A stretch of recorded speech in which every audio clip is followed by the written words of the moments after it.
fucking insane to hold out hope when things seem so fucking hopeless.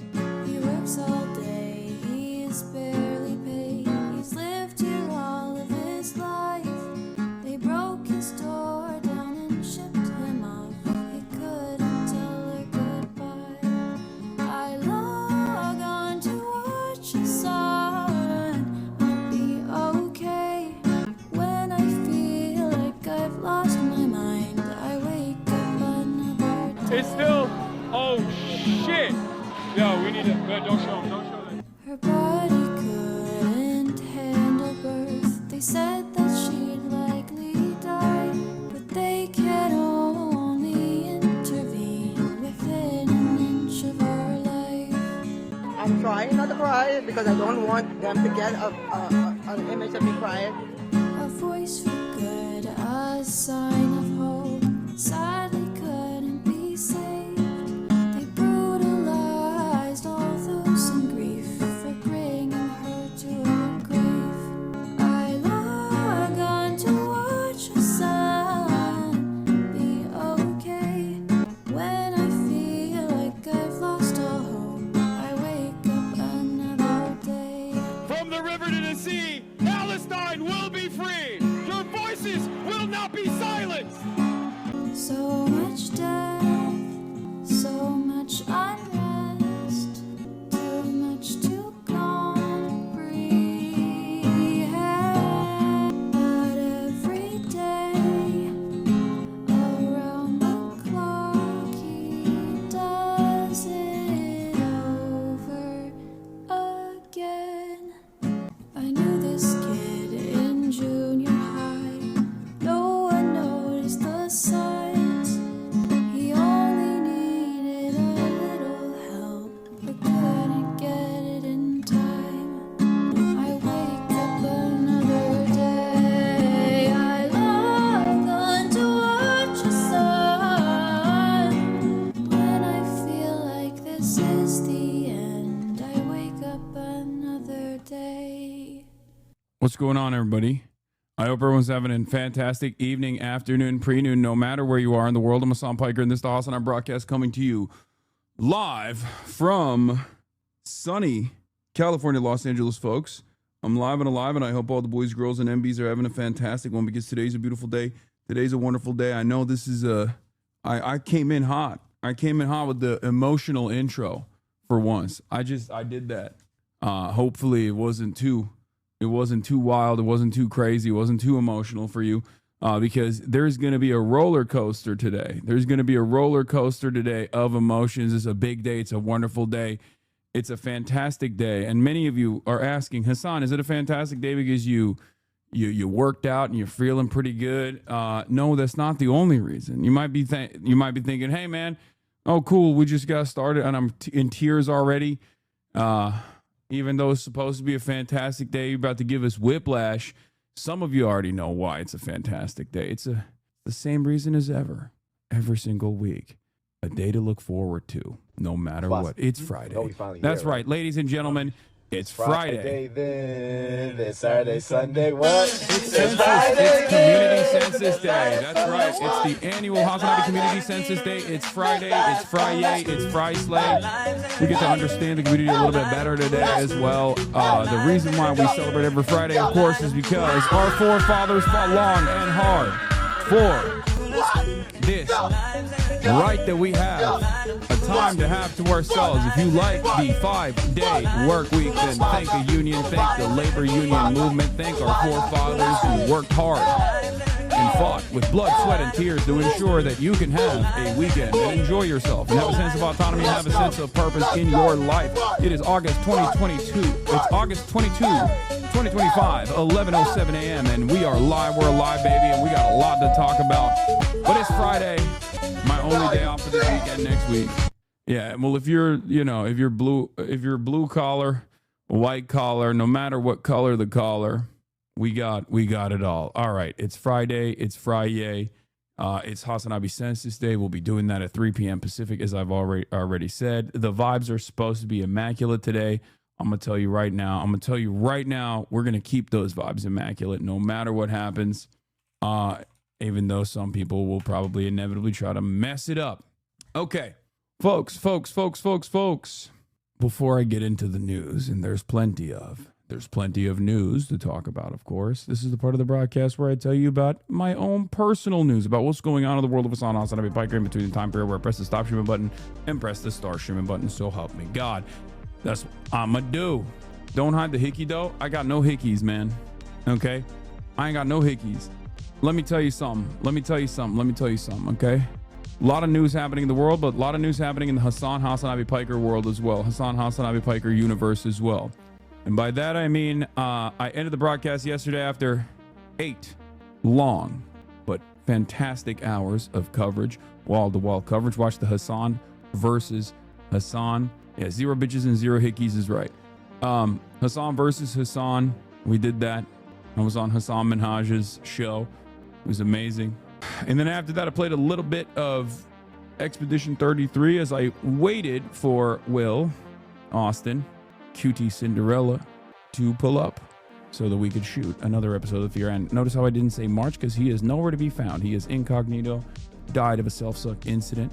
Yes, offline gaming, boo, I know. Offline gaming. I'm in Act 2 in the story, and it's been going great. It's really, it has also been an emotional roller coaster. But, did you fuck up a Tres Leches cupcake? I fucked up too. You know I'm a sucker for Tres Leche. Cutie brought Tres Leches cupcakes, and she brought key lime pies, little baby key lime pies. It was amazing. We did another banger episode. I was basically delirious by the end of it though, because like we shot from like 8:45, 9 p.m. till like 11:30, and I think I've never done this before. But like I literally got up the moment the podcast was over. I got up and I instantly went to sleep. Okay, bro, that's like 6 leches. That's true, I did. Overzealous is coming for you. What is this? Which way, Western man? Listen up, Hamas. I'm a pedophile versus overzealots. It is cool that a lot of these guys, like, they kind of don't fit the mold of like soft boy in the way that under previous circumstances, like a lot of these like neck bearded neo-Nazis and like edgelords online look. It's always good. It's always good to be healthy, but it's also extra good to just like flex on your haters every now and then. You know what I mean? Do a little bit of body fascism. It doesn't hurt to be able to put up big weight. And speaking of big weight, after the Fear Ant podcast was over, I went to sleep instantly, woke up early in the morning as always, immediately went and worked out. That's right. Had a good morning overall with my little workout. You know, you already know what it is. You already know what's up. Also, this fit was fitting. If I do say so myself, I'm going back to yesterday's fit a little bit, but like this fit was low-key fitting. Okay. Anyway, here it is. Here it is. We got some shoulder mobility problems, but overall, still pumping through it. Boom, boom, boom, boom, boom. Nice little 210 action. Not a big deal. It's nothing to me. It's light work to me. Look at that control. Goddamn, all the way up, all the way. You already know what it is. Got a little, I want you to come to your census, annual community census at 3 p.m. PST today. Meme there as well. And then that's it. And then today's fit pick is also Unfinished Legacy. Shouts out to the Crash Dummies podcast. Shouts out to the Unfinished Legacy. That fit gives you Cuban and Dominico Park circa 1986. I love that. But yeah, a lot is going on in the universe. A lot is going on in the world of HasanAbi Piker. A lot is going on in the world in general. Oh, I had a wonderful conversation with a friend of mine who has made it successfully out of Gaza, and he is in the United States of America now. He's going to college here. I'll be hanging out with him when I get to the Dartmouth Charlie Kirk debate. So that's amazing news as always. Obviously, I think I've given you guys a little bit of an update on that before in one of my other personal news segments, but Yeah, that's what matters. You know what I mean? Everything else obviously might suck. And while everything is like shitty, when we be giving info on the Charlie Kirk debate, I want to make the drive. I don't know what the info is. I mean, I think the info is out there. It's like readily available out there in the ether, out there in the universe. I don't have any additional information on it. I'm hearing that a British man cooked you in basketball the other day. Okay, that's a lie. Don't ever trust the British. When are you and the debate kid from TikTok lining up for prep? Yeah, I thought we could do some fun content around it, considering that apparently Charlie Kirk is like very scared of Dean, the TikTok liberal Spider-Man Dean himself. And so I might do a little collabo with him. This one popped off. Oh shit, let's go. Okay, HasanAbi After Dark, let's go. King is running for U.S. Senate, anti-Zionist, very progressive. He's already being presented as Maine's own Zoran. And the enemy is the oligarchy. It's the billionaires who pay for it, the politicians who sell us out. And yeah, that means politicians like Susan Collins. I'm not fooled by this fake charade of Collins' deliberations and moderation. The difference between Susan Collins and Ted Cruz is at least Ted Cruz is honest about selling us out and not giving a damn. Why can't we have universal health care like every other first world country? Why can't we take care of our veterans when they come home? Why are we funding endless wars and bombing children? Why are CEOs more powerful than unions? We fought 3 different wars since the last time we raised the minimum wage. Listen, I totally understand why a lot of people see a swagged out white boy geared up looking like a grunt force tier 1 operator and immediately think of John Fetty Wapman. We've been burned before. As far as his platform goes, like, I mean, he's actively speaking out about this stuff too. Like, I mean, look, Graham Plattner to Prem Tucker on Zateo said there's a genocide that is occurring in Gaza, and at some point in the not so distant future, we are all going to be looking around and realizing that we failed the ultimate moral test of our time. Overview. America's entered a new Gilded Age. We have a government of, by, and for billionaires. We have direct consequence of disastrous court decisions capped by Citizens United that have allowed billionaires to buy elections. As a result, they have built a billionaire economy, one that creates explosive growth for a tiny privileged few, for a handful of billionaires and multinational corporations, and inflation, stagnation, and decline for the rest of us. In 1990, there were 66 billionaires in America. Today, there are over 900. When you look around, do you see a community that is over 10 times wealthier than 1990? So here's the thing. In order to put together a coherent political campaign, you need to talk about what you stand for. You need to talk about who you want to defend. And more importantly, perhaps, you need to talk about who you despise and who you oppose. Targeting billionaires who are unimaginably powerful figures, but their numbers are minuscule, is good. You need to position yourself against villains. Democrats don't do that. They want to suck up to the billionaires, and so they look like they're phony. We must pass a billionaire minimum pass a billionaire minimum tax, establishing a baseline tax that rate the super rich cannot go under. It's policy extremely popular, but too often we have elections between multiple candidates who refuse to support it. I like that. Uphold tribal sovereignty and self-determination. God damn, that's woke as that's cool. But yeah, I will be going and interviewing him and stuff and getting a better making a better assessment in the future. Yeah, so like I've said, I'm excited. I'm excited about our boy here. Okay. I'm excited about our boy Graham Plattner. There are some things that, give me a little bit of pause, obviously. But I'm not going to let that get in the way. Like I said, what matters to me is who you are now and not what you've done in the past. And the reason why I say that is because, like, when you look at a guy who's done multiple tours, there's gonna be a record filled to the brim with blemishes. Okay, not good blemishes either, like some big ones. And overall, my expectations. Wait, hold on, 1 second. I'm like setting up something for tomorrow. You should definitely watch the Majority Report. 1 second. Trump just announced Chicago is next for the army takeover. Oh, Jesus Christ. His platform looks good, but the platform doesn't necessarily show the entire story. You know what I mean? You got to look at the platform. You got to look at what he's currently saying. You got to look at what he said in the past. And bro, trying to read a chatter while texting your brain is something else. Yeah, no, I know. Overall, He seems like a significantly far better candidate than one we've seen so far from the Democratic Party's new crop of talent. DSA guy. In the past, he had the high school photo that he posted, his high school yearbook photo that he posted, where it's literally says like free Kosovo, free Kurdistan, and free Palestine in 1995. So that's like, as I said already, that is the most like quirked up white boy. Of course, what gives you pause about him? Multiple tours, including, I believe, potentially a Blackwater, like, or I don't even know if it was Blackwater, but like he did some PMC work. So that immediately worries me a little bit.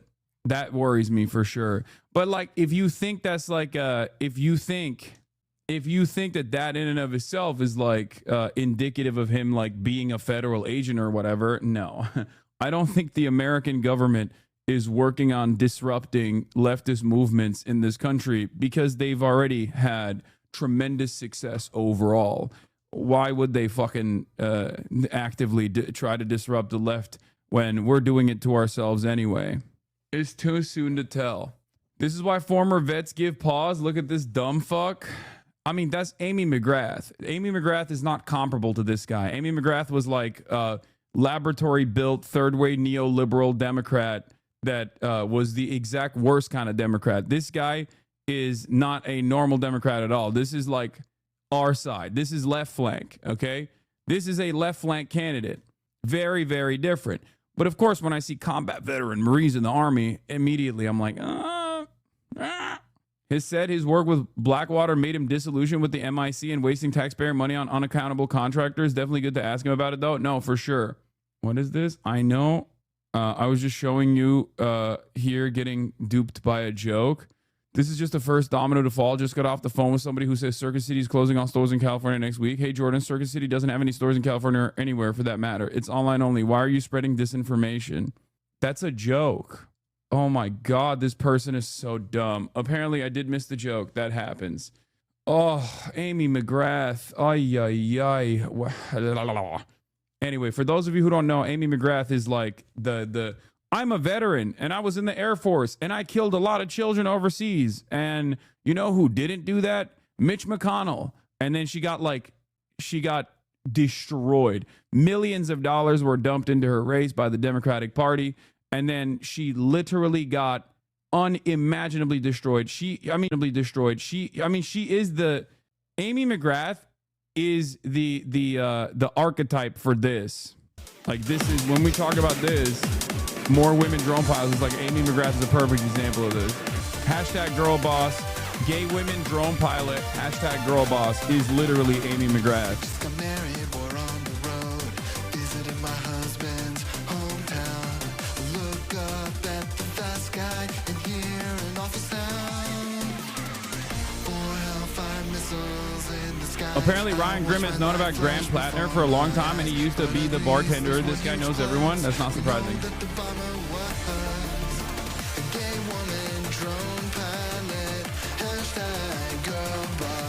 So yeah, the Democratic Party has never shied away from pushing these like lab-made neoliberal conservative Democrats in every fucking state, whether it be like deep blue districts, whether it be red districts, even if they lose over and over again, which they do, they consistently lose, and they still push these guys.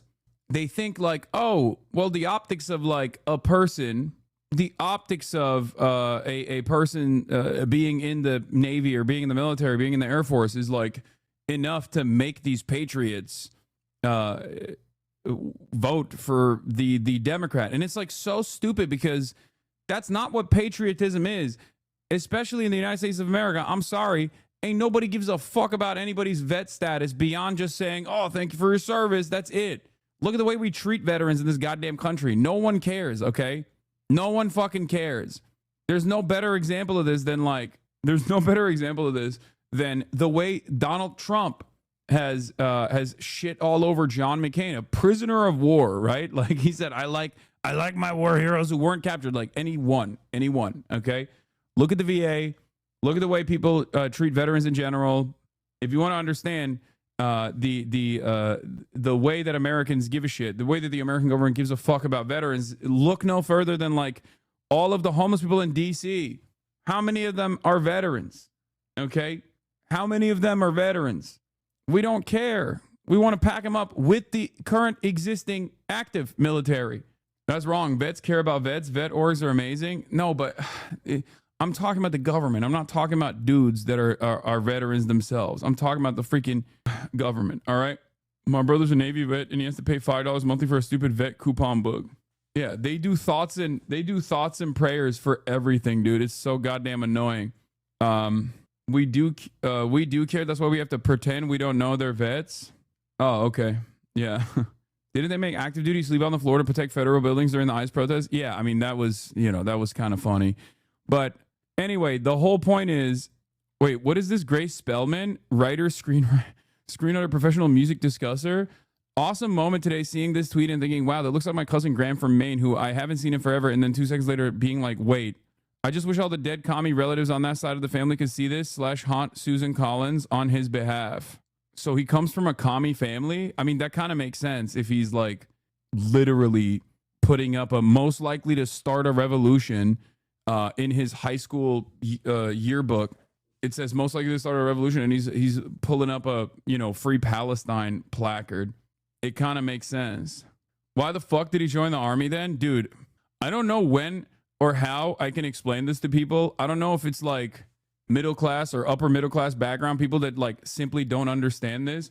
But, and I'm not saying this to just like excuse the American military's behavior by no means, but it is one, especially for his age group, probably post 9/11 fervor. Okay.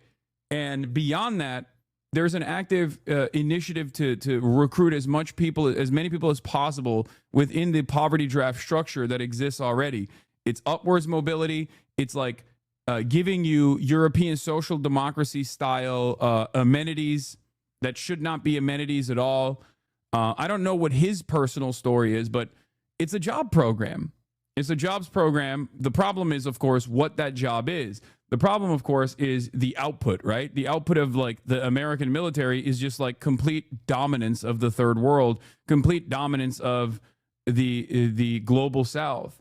So the reality is a lot of Americans were hopped up on crazy amounts of patriotism post 9/11. Like the only reason why I don't have that kind of attitude is because, I'm Turkish. Like I was in Turkey when it was happening. So I was on the other side of the fucking equation. But like, I know that most Americans that are my age, they weren't woke at all about fucking Muslims or whatever. They were absolutely brain broken by 9/11. They were just like, we have to kill every Muslim on the planet. And that animosity clearly has not gone away. It's still something that I have to fight on a daily basis, right? It's nowhere near as like, the fervor is nowhere near as bad as it was that led to tremendous amounts of military recruitment in the aftermath of 9/11. But it was some crazy shit. Like even like Russia's invasion of Ukraine, which seemingly was a moment where like a lot of American society got together and were like, oh, we have to defend Ukraine or whatever. And then there was like a lot of media initiatives to push for this as well. And that doesn't come anywhere near, I think, the environment post 9/11, the environment in the immediate aftermath of 9/11 and the years that carried on after 9/11, where people were just like hopped up. They were just looking to do hate crimes. But there are definitely a lot of, there's active duty people in here. I don't understand how. I always jokingly say, like, there are a shit ton of military active duty people in this community who just agree with me 1-to-1. And I don't know how they like compartmentalize it in their brains. But then there's also a shit ton of veterans in here, which makes a lot more sense. You've done the service and you fucking hated it. And now you're like a left flank vet. That's one thing. I always jokingly say, like, probably the one group of people that don't actually watch me, it is community census day, so we can figure it out, is probably cops. Outside of cops, like, I suspect that like every facet of American existence has, HasanAbi has, in places that you would least expect. I mean, there's like finance bros in here, which is crazy, But It's so different because 9/11 and the internet didn't really exist, so everyone was still fully in the fold of State Department propaganda. 9/11 took place in a time when the mindset was far more like the 60s and 80s than the mindset today. I agree with you. Yes. I agree with you. There's definitely a few cops that watch you, but like transit police type cops, maybe like European cops. You got some in the IC. I mean, there's hella members of the intelligence community that are in here. Some are in here because they're fans, and others that are in here because that's their job. So there's definitely a lot of people in here from that background, from that community, for sure. Okay, for sure.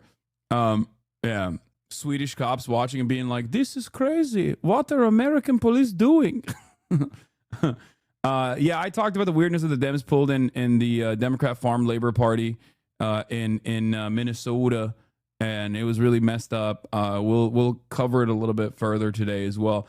It is different for leftists, I guess, to be more lenient with American war machine people compared to the IDF. Yes, but even then, this is like a big point of contention with me and like some other people. But like, I don't give a shit what people have done in the past, as long as they are atoning for it, is always going to be my advocacy, because I believe in rehabilitation first and foremost. But then outside of being a firm and committed believer in rehabilitation, I also feel like there's an air of hypocrisy if we were to just like act as though people are not consistently victim to their social conditioning that leads them to do horrifyingly violent things without even recognizing the violence that it's bringing about. So as long as someone actually breaks through that in the process of engaging in these sorts of actions, and then actively works to atone for those things, and actively works against the systems that are contributing to further violence, then you're good. You know what I mean? That's just how it is. It's a firm commitment that I have. This is a principled stance that I've always had.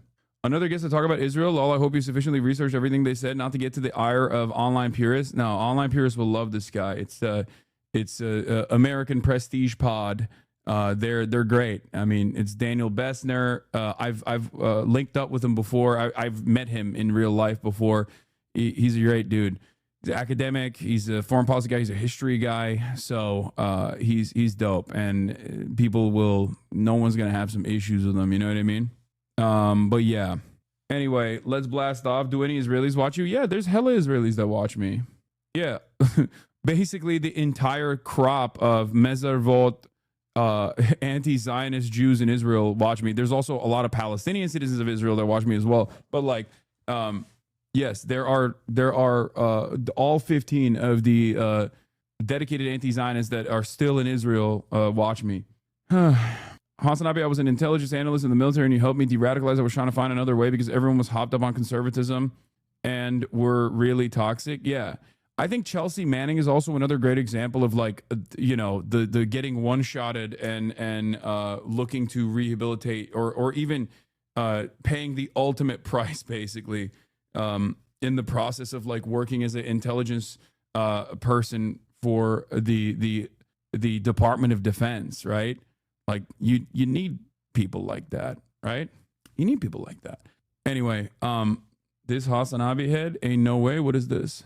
People are saying, I saw this. HasanAbi heads are all cat people, which is why I can't beef with cats too much. Yeah, that wasn't a joke. No. I should have brought you ice cream. The cats doing like Valorant pro player level locked in. You know what I'm talking about? When like Valorant pros would just like slam their face onto the fucking computer. Keyboard is all twisted when they're playing. Anyway, let's blast off. There's a lot there's a lot going on in the world. Let's pop in. Let's lock in. Let's do it. What was I gonna say? Okay. FBI raids John Bolton's. FBI raids John Bolton. Trump DC patrols. Is Chicago next? Trump military DC patrols. Is Chicago next? Daniel Bessner on. D. Bessner will be on to talk Israel, Ukraine, U.S. foreign policy. And later at 3 p.m., we will conduct the annual government wants 10% stake in Intel annual HasanAbi community census. Get in now. Twitch.tv/HasanAbi. Oh yeah. Also, Cracker Barrel has fallen. As a fire schedule for Census Day, will we have to fill anything out? No, it's just doing polls in the chat. We always do it in the chat polls. That's how it works. All right, boom, boom, boom, boom, boom, boom, boom. Let's do it. Let's do it. Let's do it. Let's get it twisted. Let's get it twisted. Sell census data to Palantir. Yeah, everybody always is like, wow, what are you doing with the census data? It's just a community thing. Okay, that's it. 3 p.m. PSD or ESD. There has never been a moment where I've ever fucking given you ESD. Even when I'm in ESD time, even when I'm in the East Coast, I still go off of PSD time. Okay, don't ask me that question. Don't do it. Daniel Bessner is going to be on at 1 p.m. PST. Yes, the community census happens once a year. It's on this website if you want to see the previous censuses. Censi, brilliantdrink.github.io/HasanAbi-census. And it's got data from 2020 to August 2024, bodged together in like 4 hours. Okay, but I'll improve it later. Brilliant Drink has done this, and we'll get to it. You got age, gender, political ideology, ethnicity, religion, sexuality, height, trans chatters, location, salary, education, V card, weebs, diet, neurodiversity, and gaming frogs. We should do a cats v dogs question in the census. Well, the census is so long that I don't want to add any more. Okay, every year I feel like we add more shit. Also, I saw this. Every generation of Twitch streamers, before we dive into like the news head first, every generation of Twitch streamers has this exact same issue. Here is Stable Ronaldo calls out the fakeness in the streaming industry, saying people genuinely don't like each other anymore, and he can't figure out the reason. There's plenty of money, viewership, content. I don't know why this is a thing. This has happened in every single generation of streamers, okay? Every single one. Every single one.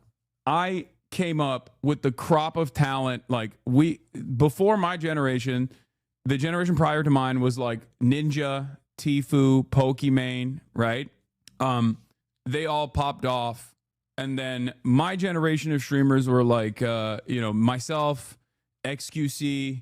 I think it was like Nick Merckx as well, kind of. You could put them in there. Who else? Mizkif. That was another one. Ludwig, right? Cutie Cinderella. Like, this was our gen of content creators. And if you notice, like, there's a lot of fucking drama in that gen. Like, there's a lot of people who have actively fought one another and don't fuck with each other at all any longer. And now this generation after us is like Aiden, Speed, Kai, and then I guess like the second version of that has been like the Phase Boys as well, if you want to loop all of them under the same umbrella. And there are always content creators in this space that just kind of do their own thing. Lyric is a great example of this, right? Moon, Lyric. Like, there are always content creators that like kind of do their own thing, right? But there's also content creators who collaborate with one another. Like, I would say Keizo is like this new generation's version of like Lyric, right? Keizo just does his own thing. He like collabs with people every now and then, but he just like stays out of everything. He stays out of trouble. He stays out of drama. He's great. And basically, I mean, he's been doing his own thing. He's popping off. Whereas like a lot of these other guys, they collaborate with one another, myself included, right? And ultimately, from my personal experience, what I've seen that has taken place is that when money gets involved, when there's too much money to be made, when there's too much clout, okay, I think ultimately people find themselves fighting over one another and like fighting for like the seat at the top, I guess. It becomes like very transactional. Relationships become very transactional because like before 2020, a lot of content creators were just like friends with one another, like legitimately friends with one another, right? In my generation of content creators, like the top dogs, we were all friends with one another. We like legitimately hung out with one another, you know, Trainwrecks, XQC, even fucking Asmongold from time to time. And it wasn't like a thing. It wasn't a big ordeal to just like collaborate with someone, right? And at the time, their opinions weren't the way that they are. So when you say like ew, you're reflecting on that with like today's opinion. You're reflecting on what these guys look like now, or what these guys say now, but it wasn't like that back then. They just weren't like that at all. And I think throughout time, I feel like those collaborations became like more serious, more professional. Like there was an expectation, a tit for tat. It became way more transactional, right? And people got segmented. I think like the big nuclear bomb in terms of like my generation, like no longer collaborating with one another and no longer having a sense of community with one another, I would say was like during COVID, XQC's mistreatment of other content creators kind of started this drama a little bit, because he would just like treat every content creator like a fucking NPC. And because he was rewarded tremendously for that, no one really said anything about it. And a lot of people just like kind of let it happen. It wasn't even just GTRP. It was like Among Us, GTRP, No Pixel. Every time there was like a serious collaboration, like that's where it initially started. That's where the fissures initially started. And, you know, there were some people who called him out. I wonder who those people are. And, you know, they got yelled at quite a bit. And I was doing that as a friend, too, like at the time, because we were still close. And then after that, it just like kind of kept spiraling over and over again. Then there was the Kick ordeal. A lot of these guys were getting money from a crypto gambling casino online. And, you know, of course, when financial interests come into play, there's also obviously like people that want to protect their bag. And then Kick gets created as a website after stake.com is banned off of Twitch. And in the process, a lot of the people that went over there they had a lot of animosity. They had a lot of anger towards those who didn't. And then I think like the big nuke obviously was the Miskiff train wreck stuff, right? And it just imploded, and no one ever, people became extra cliquey, and no one ever hung out with one another the same way ever again after that. But that was just my gen, right? A long, convoluted, complicated Twitch history. And now I think this is happening for these guys as well a little bit, you know? I'm the smallest one here. I don't think my take on this is, I actually have a take. Let's start. Oh, should I start starting? It's very cloud driven. Ludwig talked about how so many creators talked to him after streamer games about not being invited, including Neon. That's so funny to me, because like I've been friends with most of the people that were there for literally like the past 6 years. Okay, including all the new talent. I'm pretty friendly with them, and I'm not upset. You know what I mean?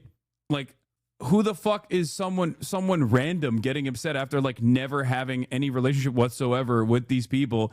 I'm not even fucking upset, because I understand, like, you know, you have to fund these big initiatives, and some of those companies that fund these big initiatives are obviously going to be companies that work with the state of Israel and are not too fond of my commentary on that same state of Israel, or even actively fund Donald Trump's big, beautiful bill.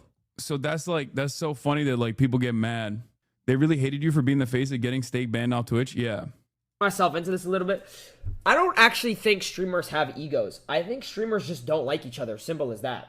And it's not based off egos. It's just based off they just don't like each other. And people fake friendships. And put question marks all you want. I'm going to be honest. I just don't think people like each other. I don't really know why. I think this shit, there's plenty of money for everyone. There's plenty of viewers. This is the healthy attitude to have on this, for the record. I do think there's a lot of ego involved as well. But I think there's a lot of clout. There's a lot of ego. There's a lot of money. There's financial interests involved as well. And once like money, in my experience, what I have realized is once money is a part of this process, and people get driven by that financial imperative, as opposed to just like taking taking whatever money you're making and like being excited at the prospect, being excited at how fortunate we are to even be at this position, instead of just like actively just like hanging out with friends and trying to make people trying to entertain people. It turns into this like transactional relationship, like who can I do this with, who can I get clout off of, that kind of thing. I can't imagine having to pretend to like my coworkers to make more money. I am fortunate enough to have never had to do any of that. You act like it's not a job. I mean, it is a job, but it's also not a job, if you know what I mean. It's not like a real fucking job, especially for like a lot of content creators. What kind of, like, look, I log in every day. I clock in. I'm doing fucking news commentary for like, 10 hours, not 10 hours, but like 8 hours, right? A lot of these guys are just hanging out. They're fucking playing golf. They're rizzing girls up. You know what I mean? Like it's a job in the sense of like, it's still supposed to be entertaining. You're supposed to be doing that. Okay. People are saying 6 hours, fucking chatters. Jesus Christ. Like for a lot of these guys, they're just like having fun and filming themselves in the process of having fun and making a lot of money. And it's amazing. And I say this as someone who thinks my position, which is definitely a little bit more serialized and a little bit more serious than what these guys are doing, as an unimaginably immensely fortunate, immensely privileged position to begin with as well. So anyway, no love for Wubby7. Wait, what do you mean? What happened? No, dude, what are you talking about? Wubby's doing incredible shit with Will right now. IRL streaming is way more exhausting than desktop. I disagree with that. As someone who does both, you're actually 100% wrong. Leaked? What? I didn't leak shit. He said that's true.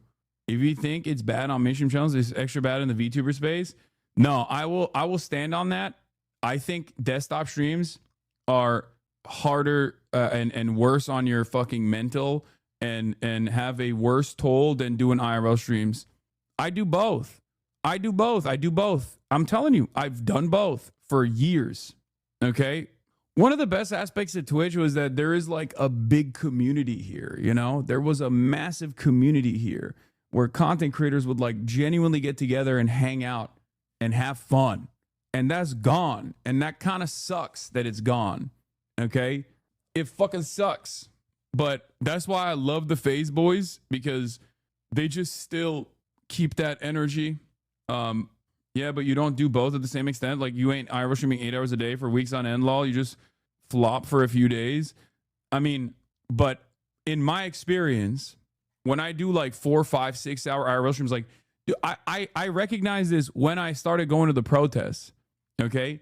I was in the middle of these fucking protests getting shot at for like 4 hours straight, getting fucking pepper sprayed and shit.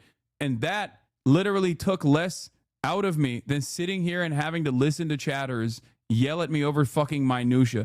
I would rather go to a protest and get shot at, okay, than have to sit through like a drama segment with members of my community fucking chirping at me over like some minor disagreement that they've decided is the absolute worst possible thing that could have ever happened.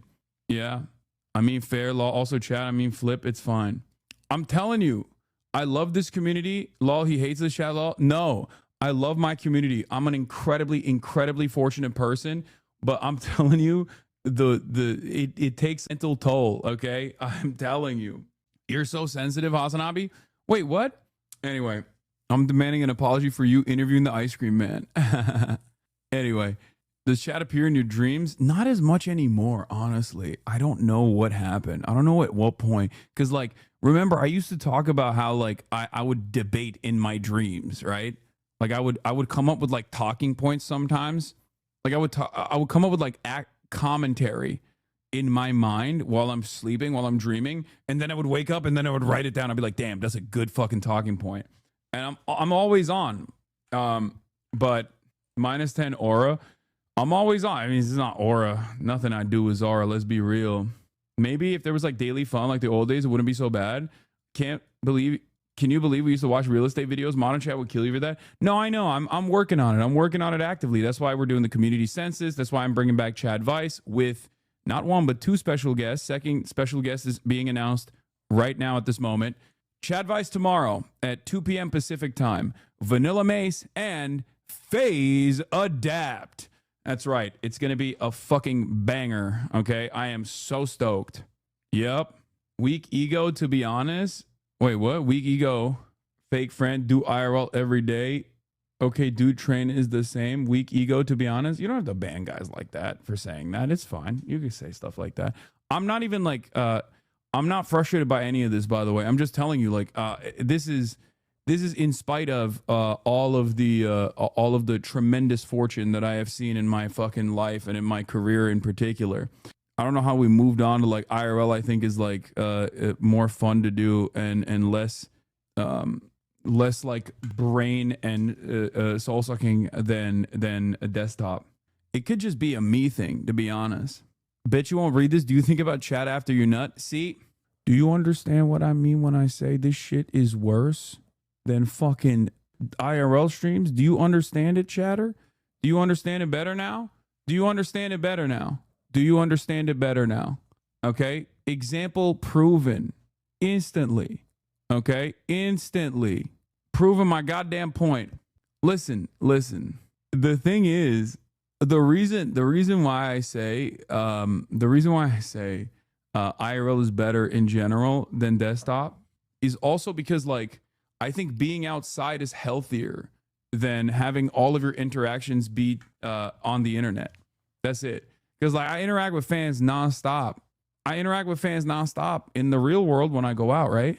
And none of them are asking me questions like that. Because as I always say, human beings in the motherfucking real world, in the meat space, behave very differently than human beings on the internet. The same guy who will say some shit like that is not going to do that.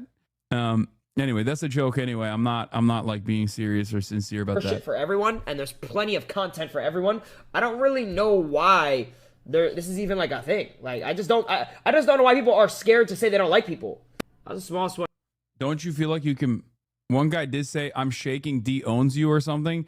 Yeah, exactly. That's the one time where like an internet cringe lord behaved like he was an internet cringe lord, but in real life, and it was such an inconsequential experience. It was such an inconsequential experience overall, and it was like a major fucking own for that person. That you know, it basically the problem took care of itself.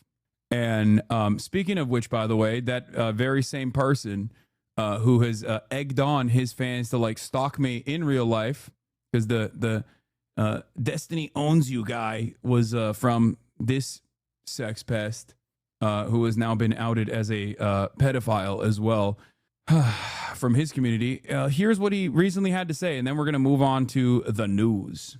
If this is the norm for political commentary, you could very easily justify attacking or killing Hassan. 100%. If it's going to be that every single Zionist, every single Jew, everybody in Israel, even your content creator's wife or whatever in the West Bank, like if that's the norm, then you could basically kill every online content creator you want. Like if that's how we're going to run these norms down, it's fucking insane. I don't know, somebody find the quote of what I said. And I will keep saying things like that, and I'll constantly keep doing things like that. And I hope Hassan keeps. He's so badass, dude. He's so badass. I like that. I like that. It's just, this is not what I said at all. Like, my point is, and I'm going to repeat it one more time, okay? It doesn't matter who this person is. It doesn't matter if it's your favorite content creator. It doesn't matter if it's me. If I went in, joined the Israeli occupying force, okay? Trained with the Israeli occupying force, went into the occupied West Bank territory on a night raid, and I got shot at, that's free game, okay? Because the occupied people have a legal right to militarily resist against the occupational force. That's it. That is a matter of international law. Take it up with the UN. You can clearly people try to actively move the conversation away to something I didn't say, because that's a position that you can't really defend, right? That's not like, you can't just be like, I don't think that occupied people have a legal right to militarily resist, engage in armed struggle against an occupational force. This has nothing to do with like individual content creators. Like what I'm talking about is very clearly well defined within international law, and also reiterated over and over and over again. Okay. What he's trying to say is, oh, dude, you should go and kill Hassan. You know, that's it. It doesn't matter who it is. New name, child molestiny. Yeah. Fucking crying about it. And I hope that fucking Ethan misquotes me because of some shit Hassan said. I don't give a fuck. If this is Ethan and Hila scold Destiny for helping Hassan reframe the conversation to victimize himself. Destiny has nothing to do Nothing to do with what Hasan did to me. He had a flawless victory, and his dumbass gave Hasan the ability to cry and be victim. Okay, that's interesting. Anyway, ooh, gray bars again. The gray is back. Yeah, this is not the first content creator that is like actively called upon their fans to kill me, and it probably won't be the last. As a matter of fact, this fucking dipshit was hanging out with famous pedophile neo-Nazi. Now we know why he was hanging out with him on his own stream. Also, at the time when that pedophile neo-Nazi Sam Hyde was also doing the haha Hasan Piker, I'm gonna come to your house and kill you. So this is not the first time he's done shit like this. See Sam Stinney. Anyway, Stockman pieced out on his podcast with Epstein. Yeah, that's bullshit. He's just trying to, I think the reason why his second in command, who utilizes his community because he has no motion outside of that, to engage in these like stalking operations, is only distancing himself because he is an advertiser of Ethan Klein's podcast. And he feels like it's going to look bad for Ethan if Ethan attacks me. And then I turn around and say, dude, you're getting money from this dude who is giving you all these talking points and this community that is like actively defending someone trying to procure child sexual abuse material.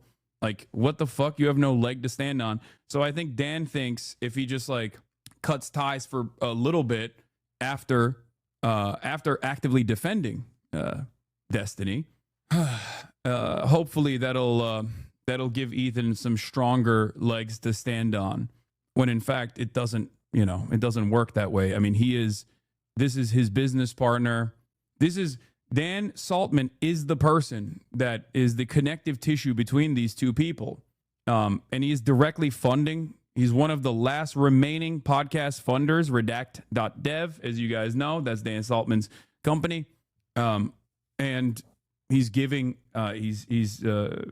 the talking points to Ethan, and his community is actively in here. They're in here probably right now, losing their fucking minds, looking for something that they can misconstrue, as they do every single day.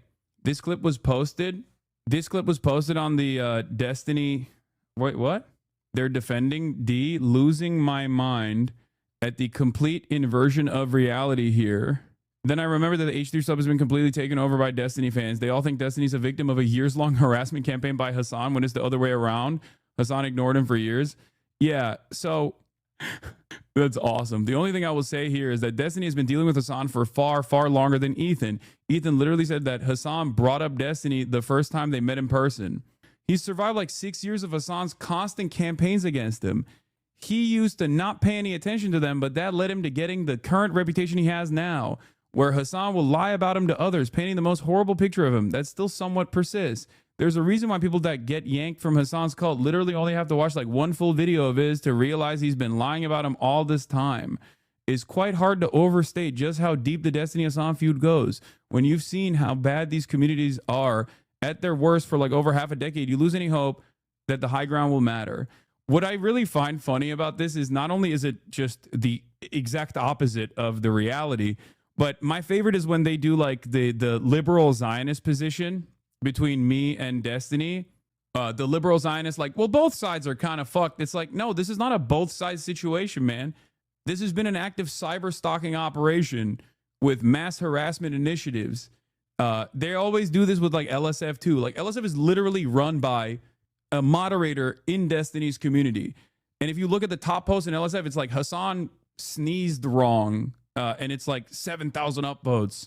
And then all of the fucking comments underneath it is like, yo, he's the worst person that's ever existed, you know? And then they have the audacity to turn around and be like, Hasan obviously brigades this Discord. It's like, it's weird because it doesn't seem to exist. The Hasan defense on LSF. It's just no motion overall because you just push through it. And as long as you push through it and as long as you abide by your values, and you know, keep doing your own thing. A lot of these guys who are just like utterly repulsive, truly evil individuals, they just, you know, they keep fucking themselves up anyway in all of their anger, in all of their resentment, in all of their animosity. If you design your entire worldview around hating one fucking person and you don't have any sort of like discernible values, you are inevitably going to find yourself locked in to, I guess, defending Israel's genocide. Yeah, one community constantly harasses, doxes, stalks your entire family, anyone you show any positivity towards with botted email campaigns to deplatform, deport, and arrest you. And then this community says, wow, they fucking suck. Also, he's a pedophile. These are the same thing. DOJ dropped the Ghislaine Maxwell tapes. We're going to be taking a look at that as well, of course. It's a dead sub that gets propped up by Epstein, you guys, because their larger subreddit is, the easier it is to get threads posted there to get to the front page of Reddit. Yeah, but I don't think that matters all that much. In the grand scheme of things, like I think there's only the more the spotlight is on a person like Destiny, the more even people who know him as like, oh, the fast talking liberal debate guy who owns Republicans realize that maybe he's not such a good guy, and they come to that conclusion on their own. They don't need someone to like lie about who he is or whatever and actively make content about how much of a piece of shit he is by framing things he's saying in the most negative ways possible for 6 years onward. Whereas for Destiny, he has had to do that. And because my position is not exactly popular among neck-bearded incels online who dominate every single fucking space, there is definitely a robust market for fuck Hasan style content amongst apolitical content creators and slop tubers alike. But even then, organically, those guys have realized maybe we shouldn't be aligned with this fucking weirdo loser who is so toxic that he has actively harmed people in his closest orbit. Reminder that Hasan's Freak Squad has threatened to murder Destiny several times. Never happened. Never said that. I can understand why he doesn't give a fuck. He's been targeted by them for years now and has zero faith in Twitch. That's just a lie. And it's not just a lie, but it's like straight up projection. And it's additionally funny because like I've always taken an approach of just gray rocking. That's what it's called, right? When you're dealing with narcissists. I've always taken this approach where I just like don't, for years and years, I did not talk about Destiny at all. And I just kept doing my own thing. And in the beginning, obviously, my community was much smaller than his. And then it grew, and then he never let that go. He never let that, he never lived that down. In the process, he clearly did not take care of his own son, who is now an out and about Nazi. He let his own son be in his Discord where, he turned into a Nazi. I feel terrible about that. And also has done a bunch of illegal things. And every single time he does something like that, his exit ramp has always been, and this is not dissimilar to like what XUC would do back in the day when, people would yell at him about gambling. He'd be like, well, what about Hasan? And then people would be like, oh yeah, you're right. Hasan is worse. Like that's what he does. But after the 11th time that you get like caught doing some fuck shit all on your own, eventually, your people in your fandom are obviously going to go, yeah, man, you're kind of fucked up. Isn't this just internet drama? I mean, seriously, why give these people the time of day now? I mean, this is crimes. It's not just internet drama. He was gloating because you lost a chunk of your audience because of the Palestine coverage and that he was going to have more viewers this year, lol. Anyway, I think they're using bots on Reddit too. I'm from Europe, and I've noticed that some threads are being made late at night and early in the morning. No, he has a lot of European social democrats who hate me. Yeah. Also, one thing that I realized that I thought was perhaps a little bit misplaced, but I thought it was like indicative of this space and what it had turned into. Is the last thing I'm going to say before we move on. Was that I thought the top dog in Twitch politics was Asmongold, but something shifted yesterday, and it turns out we actually have a similar number of viewers. As a matter of fact, I mean, he was hitting like 50K every day. He was always like 20K above wherever I was. Sometimes even 60K. I would have like 30K to 40K. He would have 60K. And now it seems like we have the same number of viewers, which is, I don't know what it is. I'm not even saying that I'm not making any inferences about this. I'm not saying that this is like something that Asmongold himself did, but it has been a significant decrease in the viewership after after Twitch said that they were going to go after bots. Like I said, though, I don't even think this is like his own doing, for the record. Because, like, if you remember when I was talking shit, when I was talking shit about Kick initially when I was in Japan, not the last time, but like a couple times ago, it was weird that like the three people that were talking shit about Kick was Misgif, Pokimane, and myself, and we all got weirdly botted at the time.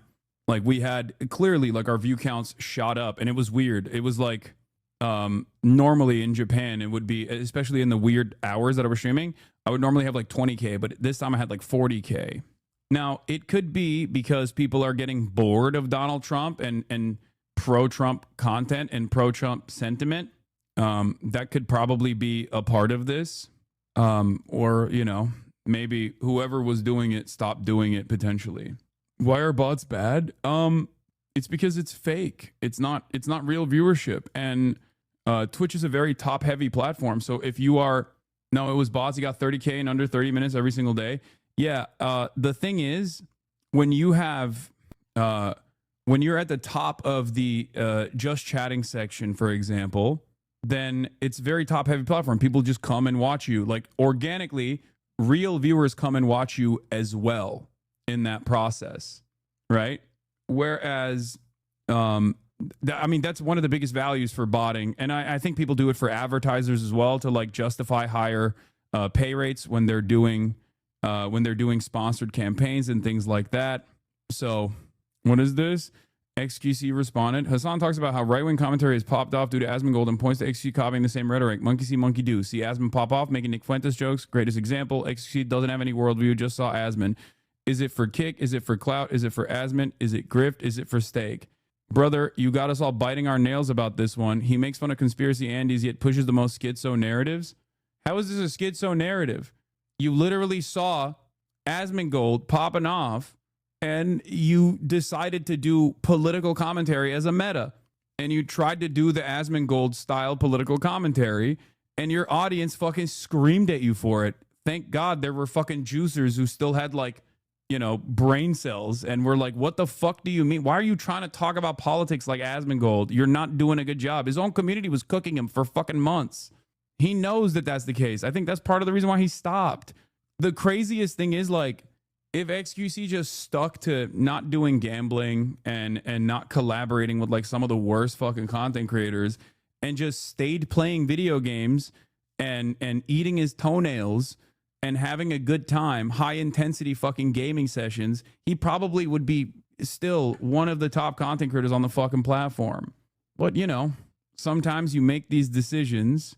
Sometimes you make these sorts of decisions, and you know, you have to live with the outcome of said decisions.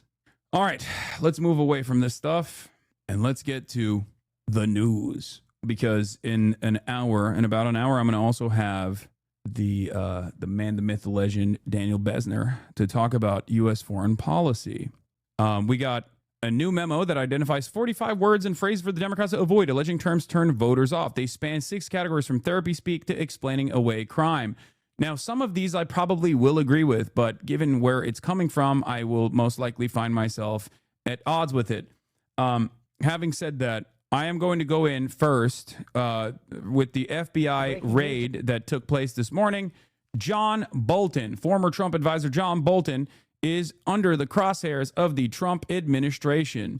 We'll talk about the UN officially declaring North Gaza a famine and many other issues pertaining to foreign policy and America's involvement when DANBESSNER is on in a little bit. Just moments ago, FBI agents were seen searching the home of President Trump's former national security advisor, John Bolton. I'm going to go to our chief Washington correspondent, John Carl. And John, this is the latest indication the Trump administration is targeting the president's political enemies. I mean, Bolton was very high on the president's enemies list. Federal agents searched his home just a short while ago. In this video we have, you can see federal agents descending upon his home this morning. They conducted the search. He was not at home. Sources familiar with the matter tell ABC News that the FBI carried out this search, and they did it related to allegations that Bolton is in possession of classified records. George, while the search was underway, FBI... By the way, let him fight. Let him fight. Let him fight. Let him fight. Oh, amazing, amazing, amazing. Okay? Come on, man. If you think I'm going to be like, oh my God, this is a terrifying use of law enforcement, it's like, yeah, I agree. This is clearly Donald Trump maliciously utilizing law enforcement in ways that he claimed Joe Biden was doing to him against his own personal enemies. Having said that, however, John Bolton is a freakish fascist monster. So if you think I'm going to be like, wow, I don't do it, I'm here to protect John Bolton, you're out of your dang mind, okay?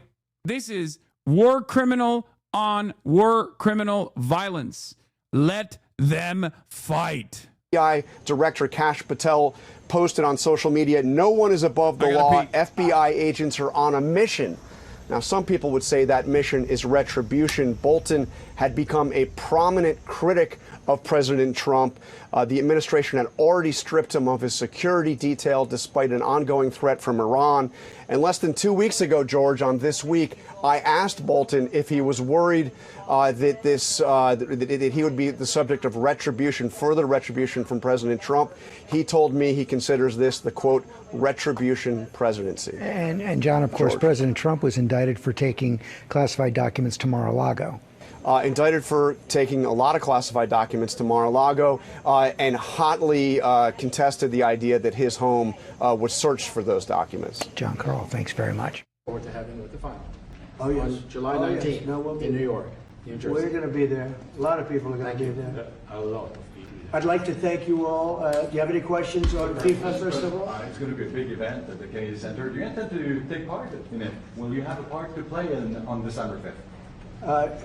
I might play. I I mean, I see the money that these soccer players, you know, we call it soccer, but I see the money that these soccer players are making. I may try and play. I'm a very good athlete. My son.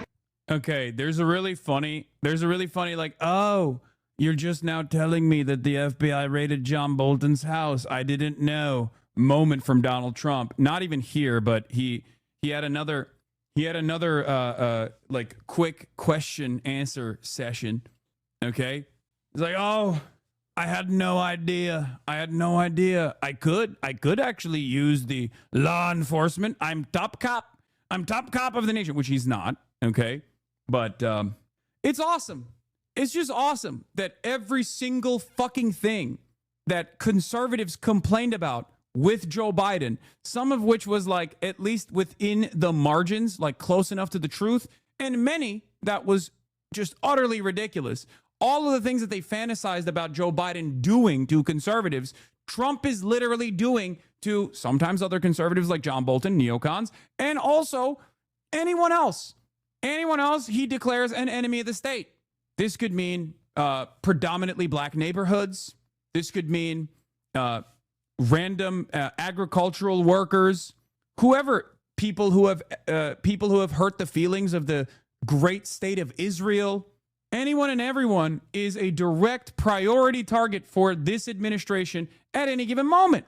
Okay? They come after you with no repercussions whatsoever, and they bring down the entire might of the state upon you. This is literally what conservatives were fearful of forever. All the way from Alex Jones talking about like Barack Obama has black attack helicopters circling around my neighborhood. They're going to put me in a FEMA camp. They're going to black back me and put me in a FEMA camp. All the way down to like fucking the Dan Bonginos and everybody else talking about like deep state pedophiles being protected by the government. Donald Trump is literally doing that with Jeffrey Epstein and all of the Epstein affiliates that he is currently defending. Every single fucking thing that Republicans have complained about and fantasized the Democrats doing, the Republicans are doing proudly, and they champion it. They're like, hell yeah, baby. You're doing the right thing. Keep doing more of it. It's crazy. My son is a very good athlete, and he's a good soccer player. He's on the tall side for soccer. He's 6'9". Ass hat projection much? It's on the tall side. He's good. It's on the tall side, but he's good. But how can I be projecting here? I'm not even a fucking defender of the Democratic Party in general. I'm just a defender of the truth. Okay? I'm not even defending the Democratic Party at all in this process. I'm simply telling you what the Republicans are doing. And you go, projection much? What do you mean? If this is a frustrating reality for you, then you have to work. You have to work on that on your own. You know what I mean? You have to just like go back and think like, why is this frustrating to me? Also, this hat is the ugliest fucking hat I've seen. And goddamn, Trump merch is already not exactly known for being good. Okay, but holy shit, this is just fresh ass. Okay. I may put on shorts. I look extremely good in shorts and join the play. You know, no, it's going to be a lot of fun. It's going to be good. Many foreigners who want to come to attend the event are concerned about the visa situation. Can you reassure them? Yeah, they're going to have a very easy time getting in. Certain countries are going to be very, very easy, and other countries are going to be obviously a little bit more difficult. Would you like to explain that, Chris? Yeah, absolutely. We have a process set up that we'll be implementing on getting visas approved. Everybody will be thoroughly vetted, but they'll be welcome to this country. It'll happen quickly, and we're excited for them to come. So I would hope that around the world, people know that the United States is excited to bring their family here to enjoy this event. America welcomes the world. Yes. And I can really, from the collaboration that we have, testify. This stuff is so funny. FIFA is a fascist organization. Yes, dude. I feel like for FIFA, you have to do like a litany of war crimes, okay? Like in order for FIFA to like collaborate with you, in order for FIFA to like work with your country specifically, you have to be known for like some fuck shit. So it is somewhat of a surprise that we haven't done this before, right? They've always been this way. They've always been this way. FIFA is, the F stands for fascism. Fascism, international fascism all the time. That's what FIFA is, okay?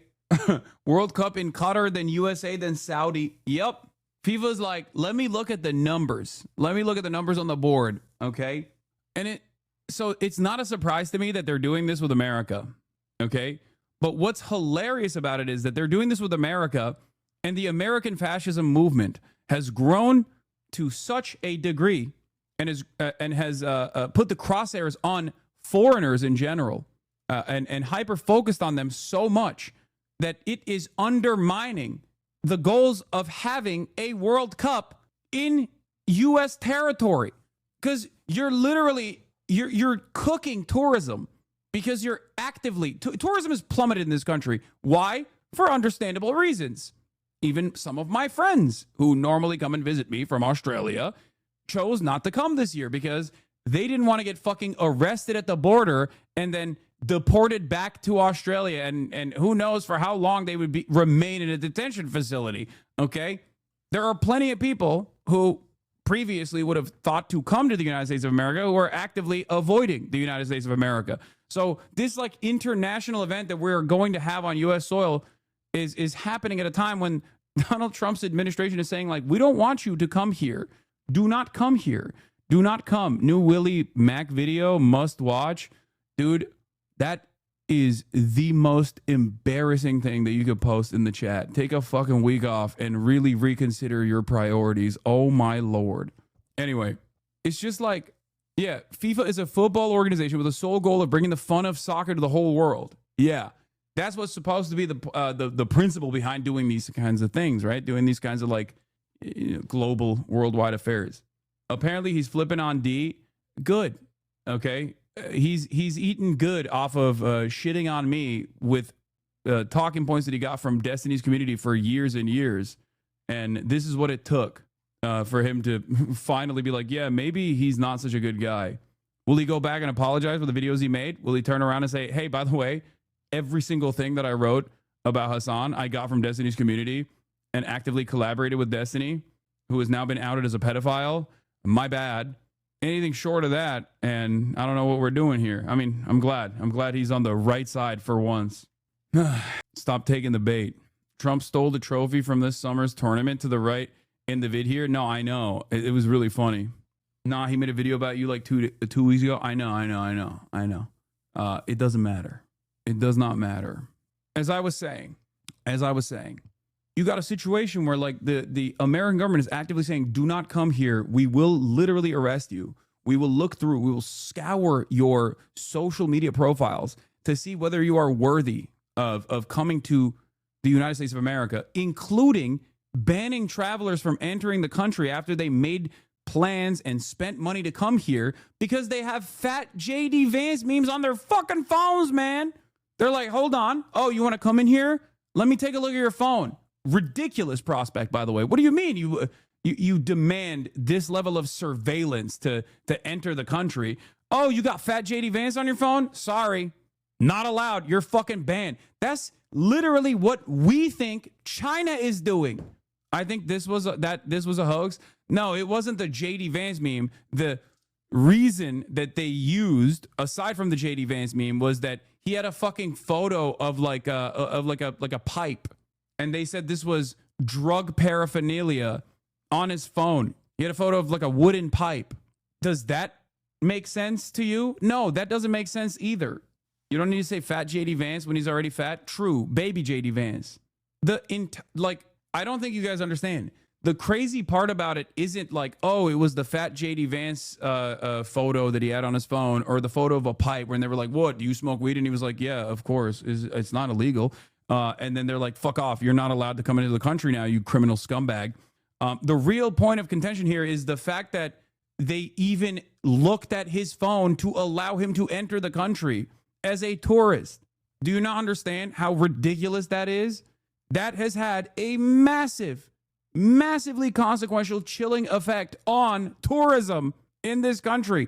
Tourism rates have plummeted because why the fuck would anybody want to come into the United States and have the Gestapo go through their fucking phone and potentially put them in prison for an extended period of time, in an immigration detention facility for an extended period of time? Customs and Border Protection agents searched nearly 15,000 devices from April through June this year, nearly 17% spike over the previous 3 months high in 2022. The real issue is the chilling effect it has on all travelers. EU chatter here, I skipped visiting my American friend because of literally this. Yeah, I mean, I have friends who wanted to come to the United States of America that is not coming to the United States of America for this reason. I myself have changed travel plans that I had, travel and content arrangements that I had made in Cuba.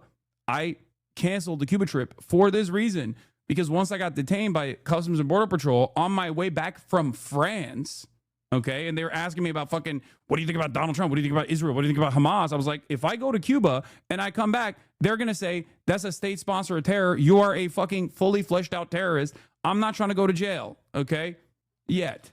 The China trip is still on. China, as it stands currently, is not considered a state sponsor of terror by the American State Department. But it's crazy, man. You ain't being let in if you go to Cuba. Yeah, that's what I mean. If I went to Cuba, I feel like they would just not let me come back into the country at all. I would just get arrested on the spot. Absolutely. And I just sent a picture from somebody that wants to be there very badly. He's been very respectful of me and of our country, but not so respectful of others. But I'm going to sign this for him, but I was sent one, and I thought you'd all like to see it. That's a man named Vladimir Putin, who I believe will be coming. That's crazy, dude. They'd make you into the modern day William Worthy. If you folks don't know him, look him up. Also, it's a Phil Ox song. Vladimir Putin, my best friend, very good guy. Love him so much. Depending on what happens, he may be coming and he may not. Depending on what happens, we have a lot of things happening over the next couple of weeks. But I thought it was a nice picture of him. Okay of me, but nice of him. So that was very nice that it was sent to me. Okay? Okay. On that subject, have you talked to Vladimir Putin about the fact that yesterday a big U.S. factory was hit in a Russian airstrike in Ukraine? What's your reaction to that? I told him I'm not happy about it, and I'm not happy about anything having to do with that war. I settled 7 wars, and actually, if you think about pre-wars, add 3 more, so it would be 10. I thought this would be in the middle of the pack in terms of difficulty. No, I'm not happy about anything about that war. Nothing. Not happy at all. We'll see what happens. Dude, it's remember when I told you he just keeps making up new wars that he has ended? The number went from 6, which again, up for debate certainly, to 10. He just added extra wars that have started and have been stopped by Donald Trump. He's just going to keep increasing the numbers because it doesn't matter. None of it is true. Okay? None of it. None of it is true. By the end of this month, if the Epstein stuff keeps pumping, he's going to be like, I've ended 100 wars. Every week, there's like 10 new wars that he's ending. I've ended 100 wars. You know, the 100-year war between France and England. They were fighting each other so vicious, so mean. I ended it. I ended that. No more war. World War II. I ended that myself. I think over the next 2 weeks, we're going to find out which way it's going to go. And I better be very happy. Mr. President, I was going to say a very good call with Prime Minister Carney of Canada yesterday morning. Yes. Actually, Canada is taking away some retaliatory tariffs. He's removing his tariffs, yeah. Exactly. He's removing his retaliatory tariffs, which I thought was nice. And we're going to have another call soon. Okay. Yeah, we had a very good call. You're getting closer towards an agreement on trade? I like them. You know, look, I'm fighting for the United States. Canada and Mexico take a... By the way, this is from friend of the show, Nikki McCann Ramirez for the Rolling Stone. New analysis finds Trump family has raked in $3.4 billion off the presidency. Remember when they go like, AOC and Bernie Sanders have made so much money. They made so much money. They're so rich. Like, they just lie and they'll be like, AOC's a multi-billionaire. She used to be a bartender. It's like, this guy is literally doing that, man. This guy's actually doing it. Once again, it's projection. Every accusation is a confession. Every accusation is a confession. These guys will be like when you say that about Nancy Pelosi, there is validity to that. Okay, there is truth to that. I'm not going to sit here and fucking defend Nancy Pelosi, who is seemingly one of the best stock traders in U.S. history. Okay, most likely trading on non-publicly available data. Okay, well, her husband, Paul Pelosi is the GOAT at trading. And there's truth when you criticize those people. But these guys will then, and even Nancy doesn't do it like this. Okay, this is just like transparent graft. Okay, this is just mostly cryptocurrency schemes that he has implemented in broad daylight without any of the regulatory agencies actually turning around and going, hey, we should probably do our jobs and penalize this kind of behavior. And it's insane. It's insane that he does this. And if you ask the average Republican, they'll be like, Trump didn't take a salary. He didn't take a salary. He's just a great businessman. He is not corruptible because he has a lot of money. It's like, no, dude. He's always been a fucking failure of a businessman. But of course, it doesn't matter. You can be the biggest failure as a businessman, but if you're the president and you're running the country like a fucking mafia boss, then you could just like steal as much money as you possibly want. You can do cryptocurrency schemes. You can do pay for play. It's so crazy. It is so wild how open this corruption is, and people do not care about it. I can't comprehend how little, like, I don't understand how someone could live in this world and be an American dude who like works as a plumber, living in the fucking Midwest, goes out and votes for Donald Trump, and he's like, he's going to clean out the swamp, the DC swamp. He's going to be an anti-establishment candidate. He's going to do the best thing. He's going to fix the housing market, all this shit, right? And then he doesn't do any of the things that he promised. And all he does is basically arrest your fucking neighbors, utilize the military as a domestic police force in direct contravention of the Constitution, basically makes a fuck ton of money in the process by just like farming the presidency as a pay for play scheme for himself, enriching himself and his family. Okay. And no one understands, like no one recognizes this reality. It's slapping you in the face every day that Donald Trump wakes up and goes into the White House. It's like he's taking his dick out and hitting you in the face with it if you're a Trump supporter and going, yeah, you like that? And Trump supporters look at that and go, hell yeah, Mr. President, slap me in the face with your cock one more time, please. It doesn't make any sense. How do you not realize it? It's not like, this is not a sophisticated way of doing things, okay? At least with like the Clinton Foundation, right? Those guys are demons too. They're demonic. but at least there was like more sophistication in the ways in which they operated, you know, through the NGO structure. These guys are like, I'm a criminal. I love stealing your money. You're a fucking idiot. Keep getting mad at Mexicans and you will forget that I'm stealing your money. And I'm going to give all of it to Israel. And these guys are like, yes, Mr. President, it's fucking amazing. Oh, please give Israel more money. Oh, they need it. I don't need it. My house is underwater from the hurricane, Mr. President. But don't worry, even though I signed the loyalty pledge to Israel, they need it more than me. A lot of our business over the years, over 25, 30 years, especially during the Biden years. They took a lot of our business, and it's basically all coming back into the United States now. Well, hot as a pistol, and it's coming back in because of tariffs and the incentives we give. It's coming back, and it's impossible, I think, for another country to stop it. And we are working on something. We want to be very good to Canada. I like Carney a lot. I think he's a good person, and we had a very good talk yesterday. So I think it'll be good. Mr. President, I have a question about the search of Ambassador Bolton's home. The Vice President recently just did an interview saying that. Yeah, America's hot. You know, like the impact site of a nuclear first strike. Hot. You know, not hot in the way that you would want it to be. Perhaps a little too hot. Okay? Maybe we should cool it down a little bit, I think. It's also insanely fucking annoying that this entire process, like, once again, people just eat up whatever the fuck he's saying. Like, it's that easy. You can just keep repeating a lie over and over and over again, and your sycophantic cult fans are just going to believe you. They will refuse to reckon with the horrifying nature of American existence that is unfolding in real time in front of their eyes, because the president that they love, that they somehow have deluded themselves into believing cares about them, is telling them that shit is actually fine. It's actually awesome. It's actually great. He's not even trying that hard, man. He's not. He just says whatever comes to mind. He's not like a particularly interesting, particularly sophisticated, particularly intelligent person. He's not even actively trying to craft a narrative that makes sense. He has an opportunity to do so. He's not even doing so. He just goes, nah, believe me, everything is so good. Everyone else is saying things are so good.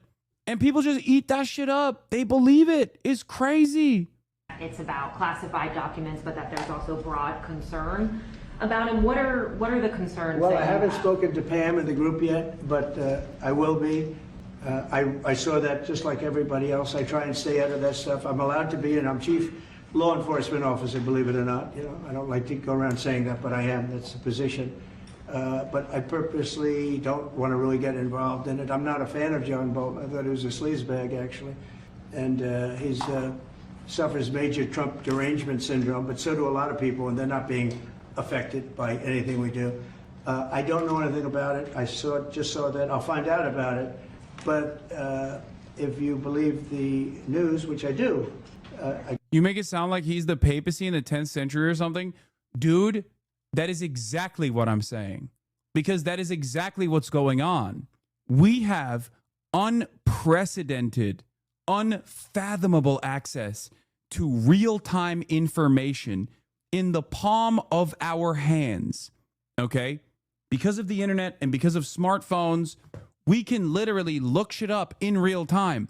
And yet, with the unimaginable bounty presented by the democratization of information, we have a situation where the average person's mindset reflects the mindset of a medieval peasant. It's fucking insane. The average American in 2025 believes almost the same exact shit that a fucking medieval peasant believed. And a medieval peasant would have gotten one-shotted by eating a chicken nugget or like hot Cheetos. It's crazy. And it blows my mind because it's like there is a real regression taking place in real time, and seemingly no one cares about it because everyone is too invested in purchasing Labubus or, you know, consuming whatever fucking slop they got in front of them to take notice of like how society is unwinding in real time. I don't understand how people they don't get frustrated about this every fucking day. Oh, well, I got Dubai Labubu matcha lattes that I can drink, so it's fine. Everything is getting worse and worse and worse. Part of it is, of course, because people go, what the fuck am I supposed to do? Okay, I go to work, I put my head down, I try to make some money so my landlord can have a comfortable existence. You know, I directly fund my landlord's lifestyle. Like 40% of my salary is directly going to him. Okay, and he deserves it. He deserves more. Okay, and then the meager wages that I have remaining, the little bit of disposable income that I have, I spend on Dungeons and Dragons, or I spend on Magic the Gathering cards, I spend on fucking Warhammer 40K figurines, or I spend on this or that, and Labubu and matcha Dubai chocolate lattes, because that is the only thing that gives me like a crumb of autonomy in my life. A silly purchase decision that I made reminds me that I am human. I do have free will. I'm exercising it right now. So I can't even fucking get that mad at people for feeling so dissuaded, for feeling so powerless in the face of it all. I buy shoes, not Labubus. Yes, Labubu is a simple catch-all terminology for insert whatever the fuck you like. I mean, I have my own version of this as well. You know, I like nice clothes. I like fashion, right? So I engage in consumer escapism with regular frequency. The only difference is like by design, because of my job and because of my worldview, I'm like constantly fucking tuned into this shit and constantly yelling about this shit. Everyone deserves a little treat every now and then. Make no mistake. I'm not saying don't do treats. Okay. Treats are very important. You like fashion, but you're not good at it. Explain. Okay. Well, that's subjective, I think. And you can't find like a really bad fit post 2024, let's say 2023, 2024. So, you know, we had the dark period, long hair Hasan. We need to just destroy that. That leave it in a dustbin of history. I guess his house was raided today, but my house was raided also, called Mar-a-Lago. They went through everything they could, including my young son's room and my wife's area. They went through her drawers, as the expression goes. They went through everything you can imagine. And when she came back, she said, she's very neat, you know, she's meticulous. And she looked and she said, whoa, this wasn't the way that she had it. So, you know, so I know the feeling. It's not a good feeling. Thank you. The funniest thing is, like, this was incredibly avoidable for him, the raid on Mar-a-Lago, because the DOJ under the Brandon administration was still operating on don't rock the boat mentality. And as a byproduct of the don't rock the boat mentality, the DOJ was trying to do everything by the book. And they just kept saying, like, please, we know you have these classified documents in your house. Can you please give it to us? And he was like, how can I lie to them? He was telling his fucking lawyers, like, how can we hide these documents? For no reason whatsoever either. Like, I genuinely think to this day it was just a flex. I think that it was just straight up just a flex on Kid Rock and shit. And like dentists that wait, hold on. New start time PM. Okay. Yeah, he was just a fucking he just wanted to have classified files at his house, at his place of residence, just so he could flex on like dentists that have Mar-a-Lago gold cards or whatever. I mean, he put it in the fucking bathroom, man. It's not like he cared about it, you know? Mr. President, how long will you give Putin? A couple of weeks. We're going to figure it out. We'll find it. Do you think you'll have to intervene at some point? Look, it takes two to tango. You understand that. I wanted to have a meeting with those two. I could have been at the meeting, but a lot of people think that nothing's going to come out of that meeting. You have to be there. Maybe that's true. Maybe it's not. But we're going to see. In the meantime, people continue to die. But I've solved 7 of them where they were in wars for 31, 35, and 37 years. We had 3 of them that were for more than 30 years, Johnny, and I got them solved. And we solved one that could have been a nuclear war with India and Pakistan. That was getting ready to be a nuclear war. I solved them all. And this one, I thought we would have had it done by now, but it's It's more difficult. There's a lot of anger, a lot of hatred. There's a tremendous amount of hatred there. So, but we'll see what happens. I think in 2 weeks we'll know which way I'm going. Because I'm going to go one way or the other. And they'll learn which way I'm going. Mr. President, if I got 2 questions for you, one on FIFA, the other one on DC. Can you talk about the economic impact that FIFA will have in these cities, and what's your message to the mayors to get their cities prepared, not only the beautification process, but also the safety aspect? Well, Los Angeles is an example. You know, it's poorly run. We have a mayor there that can't even get permits to the people that lost their houses.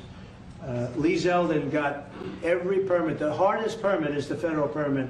Within 20 days, every single permit was there for the people to build their houses. But people are writing us and they're saying they won't give us. The mayor is incompetent. The governor is incompetent. You know, Gavin. I know Gavin very well. He's an incompetent guy with a good line of bullshit, and he doesn't get the job done. And frankly, those people want to build their houses. It's terrible. They could have been built. Some of them could have been built already. But think of it: the federal government that has the most complex part, and it's the most complex environmental thing to do. We got it. Everybody had it within 30 days. And they're not even close to getting their permits. And now they're talking about taking some of those sites and building low-income housing on them. These are high-end neighborhoods. And I'm all for low-income housing. I built a lot of low-income housing. I know all about 236. I know every program that there is in the government. Is the permit thing real? No, he's just using that as... Dude, first of all, nothing that Trump says is real, okay? Is there a permit structure in the rebuilding? Absolutely. Should there be regulation in the rebuilding of some of these buildings? Duh, no shit. That's the reason why they got fucking eviscerated by a goddamn wildfire. And Donald Trump has decided there should be no building code whatsoever so that they can expeditiously prop up these buildings. I don't want to get into that right now. Because we have Daniel Bessner that I am going to be talking to right now, because we're going to move into the 6 wars, now 10 wars, all the wars that Donald Trump ended because he's big, he's bold, he's beautiful. And we're gonna talk about that. We're gonna talk about Israel, some of the wars that Donald Trump hasn't ended yet. Israel, Ukraine, and Russia. And I'm having him on right now to talk about it. Hello. Hey, Hasan, could you hear me all right? Yes, I can hear you perfectly. Daniel Bessner is in the building. Ladies and gentlemen, Danny, been a long time, and this is your first time on the broadcast. How would you present yourself to the people that might not know of the good word that you put out there on the American Prestige? Yeah, for sure. Well, first of all, thank you very much for having me. Really appreciate it. So basically, I'm a historian. But beyond that, I've kind of spent the last 10 or so years thinking about what a genuinely left-wing approach to American foreign policy would be in an age of imperial decline and an age of capitalist domination, and how the left should respond in an era when the United States still remains the world hegemon and is doing things like supporting the IDF, sending arms to Ukraine, having 750 military bases abroad, the dollar is hegemonic, and things like that. So basically, you're saying you're a woke, tanky, red fash, all of those things. Like you're, when people encounter your work and they have like the globe emoji on their Twitter profile, they see what you have to say and they go, "This is the scariest person on the planet." That's precisely right, but I'm a little bit weird because I'm also sanctioned by Russia. One of the few Americans who has been personally sanctioned by Russia. So they don't know what to do with me. But yeah, the globe emoji people do not love me, and a lot of people don't love me, but I'm fighting the good fight just like you are, sir. Yeah. Well, I haven't been sanctioned by Russia, but they did actually dunk on me in one of their like crazy ads that they had done. I actually kind of want to show this to you right now. Chatters, do you have that ad? Let's show it to Daniel. I want to see if you can notice where they end up using a version of me as a way to say, like, which side are you on? Let me see if I can find it. Hold on. No, I'd love to see that. It was a shock. I think I'm on the same list as like Larry Summers. There's a couple of dead guys on there as well. So, it's an honorable list to say the least. Yeah. let's see. Hassan Piker, Russian military ad. Maybe this is the one. Oh, they're using you as a recruiting tool. No, Interesting. they're in the reverse. they're using my likeness and saying like, which side are you on? You want to be a gay guy that live streams, or you want to be like a big burly man that fucking dies in one of the grayest places you've ever seen, so that the Russian government can get like extra, like a piece of extra territory. But hold on. Why not both? Yeah. How about be a gay guy who live streams and do that? What's the Shouts out problem? to Jackson Hinkle. He's doing both. Here, I think I found it. Okay. Hold on. I'm going to share my screen with you so you can see it as well. Yeah, let me see it. Here it is. Okay. Let's see if I can find the actual moment. Oh, here it is. Russian military recruitment ads. Okay. And it's incredible. Let's take a look. What are our men? Из колотых ушек, из смузи сделаны наши мужчины. Из мейнстримов. That's crazy. Okay. How the did I make the goddamn Russian government my op? That's insane. Okay. Who the is over there like former HasanAbi head? They got my worst era too.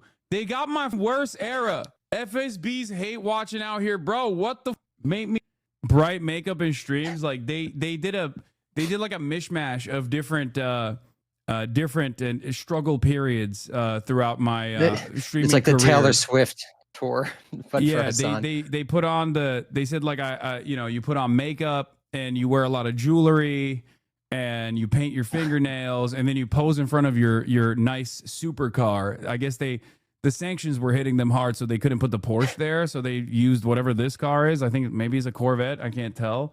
It looks like AI. Yeah, could be, but this is so we both got we've both been unjustly maligned by the Russian state while simultaneously being called operatives of the Russian government, because that's like the main thing. Like I've always been anti-NATO for obvious reasons. I'm Turkish. I know what NATO has done in terms of its own version of Operation Gladio in Turkey, and how much of a formative role it played in Turkish politics and still does to this day.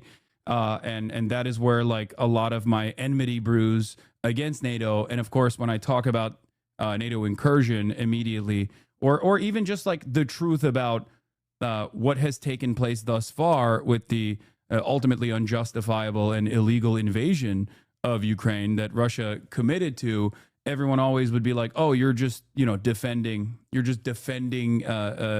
Russia. Yeah, I get that a lot as well. And then I just come back with, I've been sanctioned. What has happened to you? I've put my body on the line in a way that they haven't, but they don't really cotton to that often. So you're anti-NATO as well. So let's start there. Why are you anti-NATO, Daniel?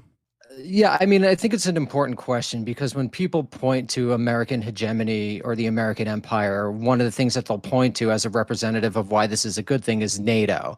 Famously, NATO was founded in 1949 to keep the Germans down, the Americans in Europe, and the Soviets out. And one could argue that NATO did that. But what I think it really represents is the fact of the United States remaining involved in global affairs as the hegemon in a way that, if you look at the historical record, has done incredible amounts of damage to the world, both over the course of the Cold War and after. And so actually going against NATO is a way to argue that the United States should allow other world regions, particularly very wealthy world regions like Europe, to determine their own politics and to determine their own approach to the military and to some degree the economy as well. So even if NATO is the quote unquote good part of empire, and personally I don't think there's ever such a thing as a good part of empire, going against it is a way to really articulate that you don't think the United States should be involved in other world regions to the degree that it has been, to say nothing of, NATO expansion helping engender Russia's Ukrainian invasion of Ukraine, the Ukrainian sounds like a WWE thing, and other negative consequences that it has had. But yeah, I think it's an important thing to be against, and an important thing to be against the United States dominating these forms of global alliances, because that's a form of American imperialism as well. Yeah. So what do you have to say to people that would retaliate to what you're saying right now with the question, well, what about Baltic states? Like they all actually wanted to be a part of NATO. All these states wanted to be a part of NATO. Yeah, and this is the whole empire by invitation argument. And for that, I just return to actual history and the amount of damage that the United States has done abroad. For example, during the Cold War, the U.S. tried to overthrow regimes abroad about 66 times. And even if that didn't succeed, like it succeeded in Iran and Guatemala and Chile and elsewhere, even if you were just targeted by the United States, you were more likely to experience mass deaths, displacement, and things like that, to say nothing of what the United States has done since the end of the Cold War and the global war on terror. Millions of people directly dead as a result of the war on terror, millions of people indirectly dead as a result of the war on terror, deracination, displacement, and all of those things. And I think if you just look at actual history, you can't actually have the quote unquote good parts of the empire without the bad part of the empire. So what does that mean? In the short term, that means that there's going to be some negative things. For example, like Russia invading Ukraine or the Baltic states being threatened by Russia, right? This is a reality that people on the left can't ignore or deny and say, oh, Putin will never do it. Putin will never invade Poland. That's ridiculous. But Putin could very likely threaten the Baltic states. But again, what we on the left we need to look at structure, the actual structure and condition. And what that reveals, again, is that there's no such thing as just the good part of the empire without the bad part of the empire. They go together. So if you don't like Iraq, if you don't like Afghanistan, you don't like Libya, you don't like the United States having 750 military bases, to get that down, to not do in Iraq again, you're going to have to also face consequences in other world regions. It's just looking at the reality of the situation. And you're not going to get the world that you and I want to live in, the sort of humanistic world where everyone's equal, blah, blah, blah, with the American empire still existing. And so I think what I tell people is to take a step back and look at it from a macro perspective and a historical perspective. I'm a historian. Yeah. So outside of NATO and outside of Russia and Ukraine, which we will get back to, there's obviously two incidents that have taken place in the same administrative cycle under the Biden administration that I think has played a formative role in redeveloping the Western world's perspective on America's role in global affairs. On the one hand, as I like to say, America joined or was already a part of active initiatives to bring Ukraine into the sphere of Western influence.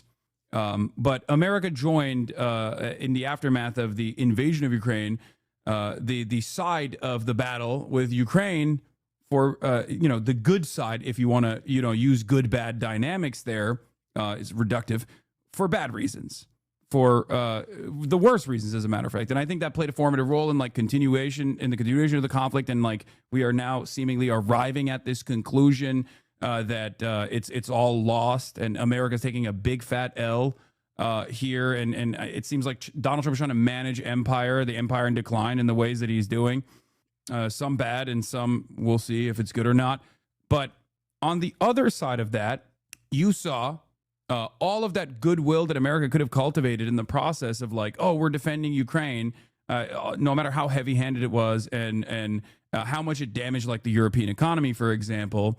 October 7 happened, I would say, as a direct consequence of the Abraham Accords and the continuation of that process under the Biden leadership and the expansion of the Israeli occupation and the allowance that the Trump administration gave that Biden continued. And then we saw that America does not care about the morality of the situation at all, which, of course, you and I never really thought that they gave a shit. No state actor really cares about the morality.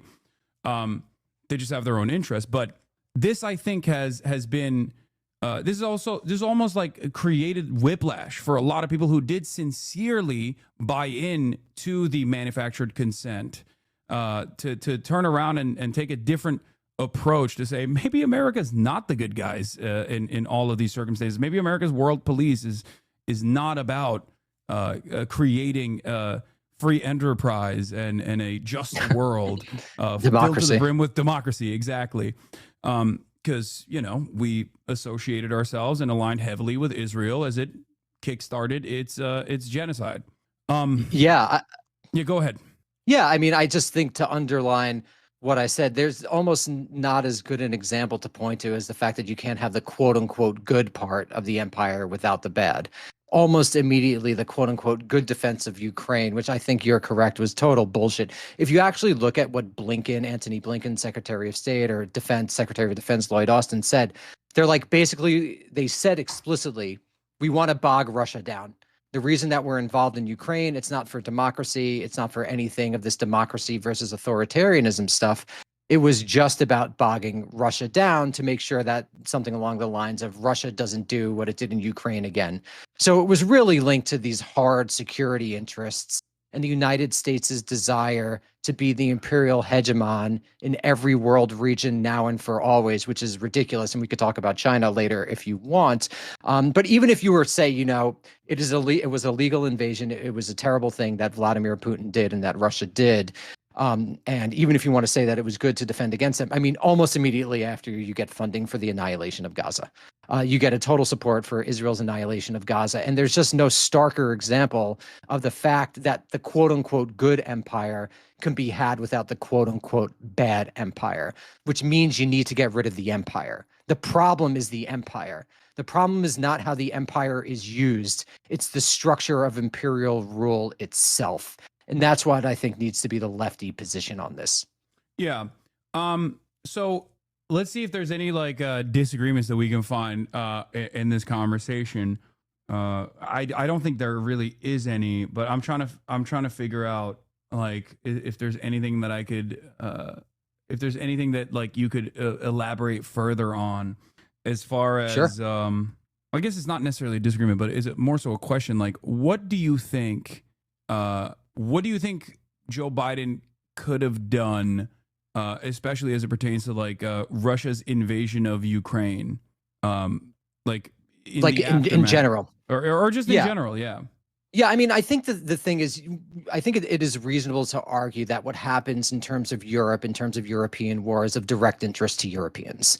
And I think that one couldn't deny that. And so what the United States should have done, and should have done, frankly, 30 years ago after the end of the Cold War, and really probably didn't really need NATO in the first place, the more we learn about the Soviet Union, the more we discover that, for example, even Stalin wanted to make deals with the United States, and that the Cold War was essentially an American project.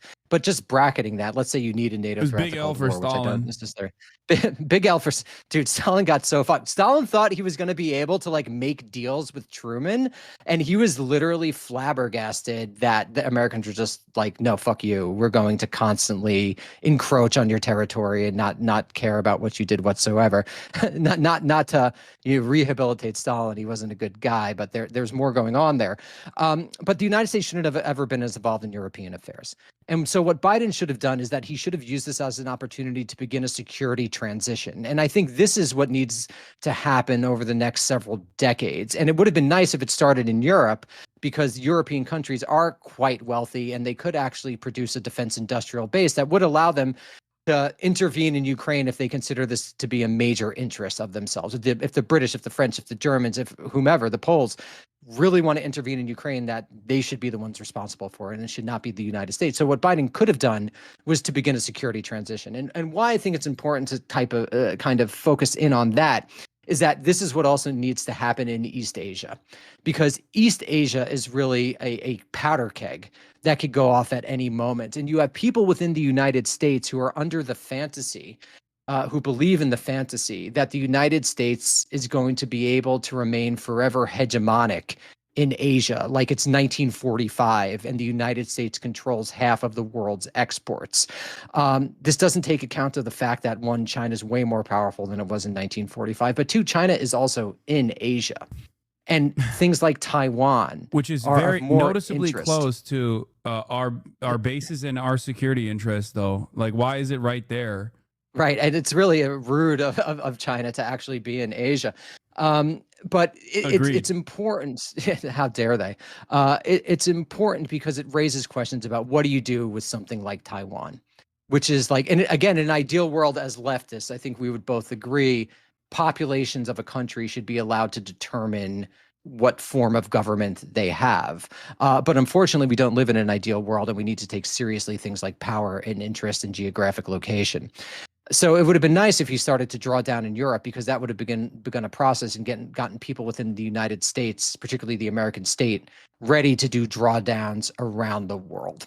And so that's what I would have advised Joe Biden to do. But I don't think Antony Blinken or Jake Sullivan agree with that position, because, as you know, Americans are under the fantasy that they could dominate the world forever, which is ahistorical and frankly ridiculous. Doesn't take account of basic facts like the US and the G7 just control less and less of world GDP.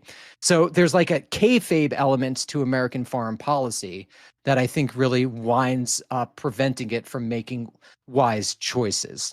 Yeah. So the question here would be, do you believe that Russia has genuine ambitions of territorial expansion in Ukraine, or even further beyond Ukraine, and or is it simply a matter of defensive posture for maintaining its security interests in its own neighboring region? Because I do go back and forth on this a little bit. Go ahead. I think you go back and forth because the right answer is both. I think Putin absolutely has a vision of greater Russia, going back to this notion of Kiev Rus, this medieval empire of which what is today the Russian Federation and independent Ukraine were a part, going back to the medieval period. And he does believe that these peoples are essentially the same people. They have the same culture, and they need to be united. He clearly believes that. I also, with regards to the 2022 invasion, I don't think COVID helped Putin's psychology. I think, from what I remember, he isolated himself seriously, and this probably helped encourage the invasion. So there's a psychological element there as well, which is difficult to analyze, but is certainly true. But I also think that NATO expanding far into Eastern Europe, and with various administrations, particularly George W. Bush, basically saying that Ukraine is going to join NATO, was another cause. Yeah, on in Georgia, his way out, he was like, "It wasn't enough that I fucked the entire planet. Like, let's also throw another blow in the direction of Russia too on the way out." Fantastic work. It was crazy, and people in his administration being like, "Don't do that. Like, why would you do that?" Like Boris Yeltsin in the '90s told Clinton, "Don't do these things." But yeah. Anyway, and also that led to his invasion of Georgia, Putin's invasion of Georgia in 2008, almost immediately after. So I do think that NATO expansion was a cause of Putin's 2022 and 2014, for the 2014 invasion of Crimea and the 2022 invasion of Ukraine. Because you got to remember, Russians have long historical memories. Over the last 230 years, they've been invaded multiple times. First during the Napoleonic Wars, then during World War I. And this is something Americans don't know about. During the Russian Civil War, the United States, United Kingdom, and France dispatched troops to North Russia and further out parts of Siberia to defeat the Bolsheviks. After World War I, the U.S. sent troops to Russia to defeat the Bolsheviks. They also remember that. And then, of course, World War II with Operation Barbarossa. So there's a long-standing and understandable reason why Russia wants to have a security buffer zone. It's not totally insane for a Russian leader to want that. And I think that's was a major cause of the invasion of Ukraine. Yeah. So there's a long-standing tradition for sure. And longstanding animosity there. But having said that, what do you say to some of these counter narratives that people present, such as Russia actually had to invade because they wanted to defend the autonomy of LPR and DPR? 14,000 people were slaughtered in the process with this like back and forth artillery shelling. Do you feel like do you feel like that's just marketing for Vladimir Putin and also people who push Z pretty aggressively online?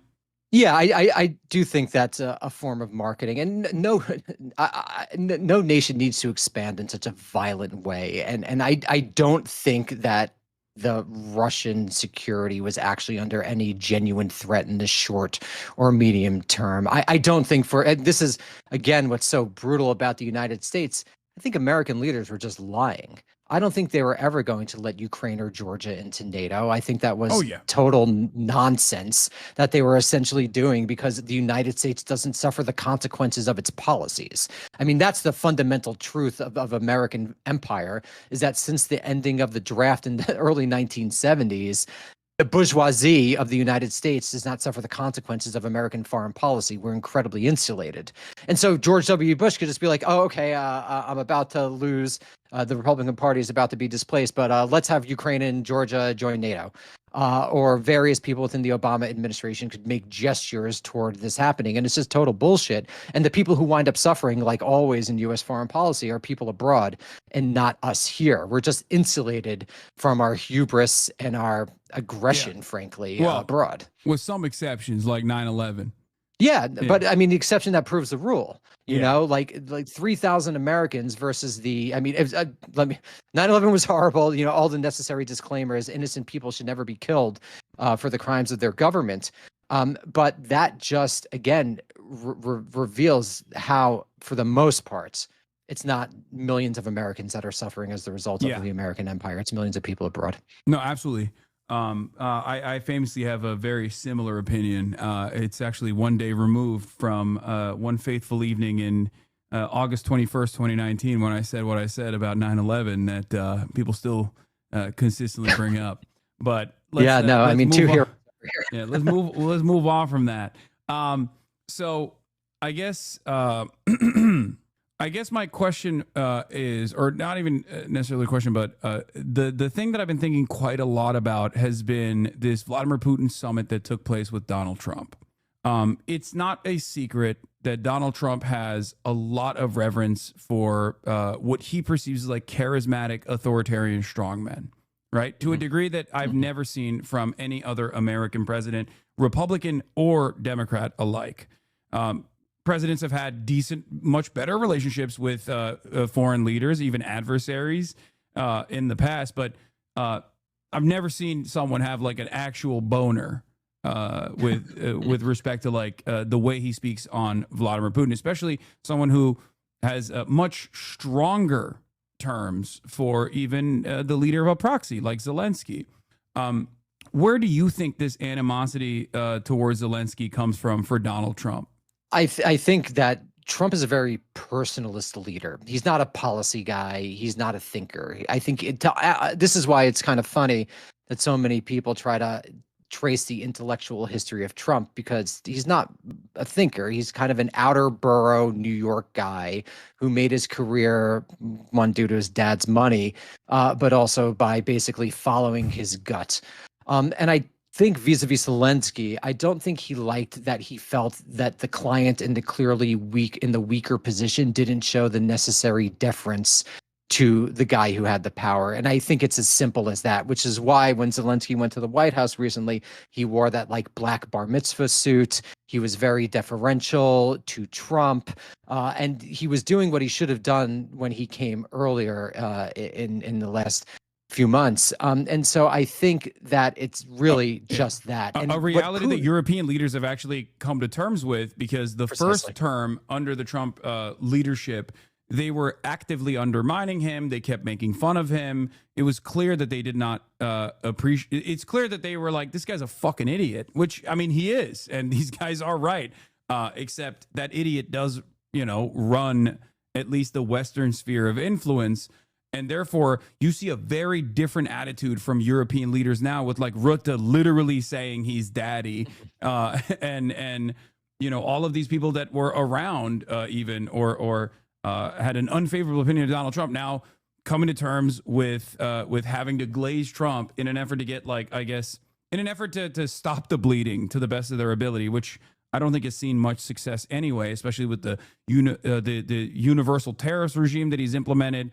The economic deals that he's putting forth that look like tithing, like demanding more tithing from the vassal states, and I think that, yes, you're right. The relationship is just all about like how Trump feels about you and how you make Trump feel and stroke his ego.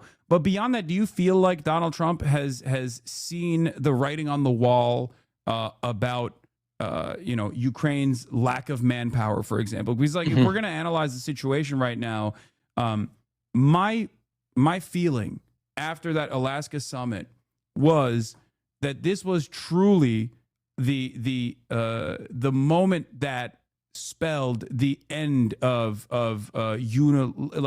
singular hegemonic superpower America. This was like, we've talked about multipolarity existing in the world, and certainly there was in the Cold War, but this seems like it was the proof that multipolarity is here.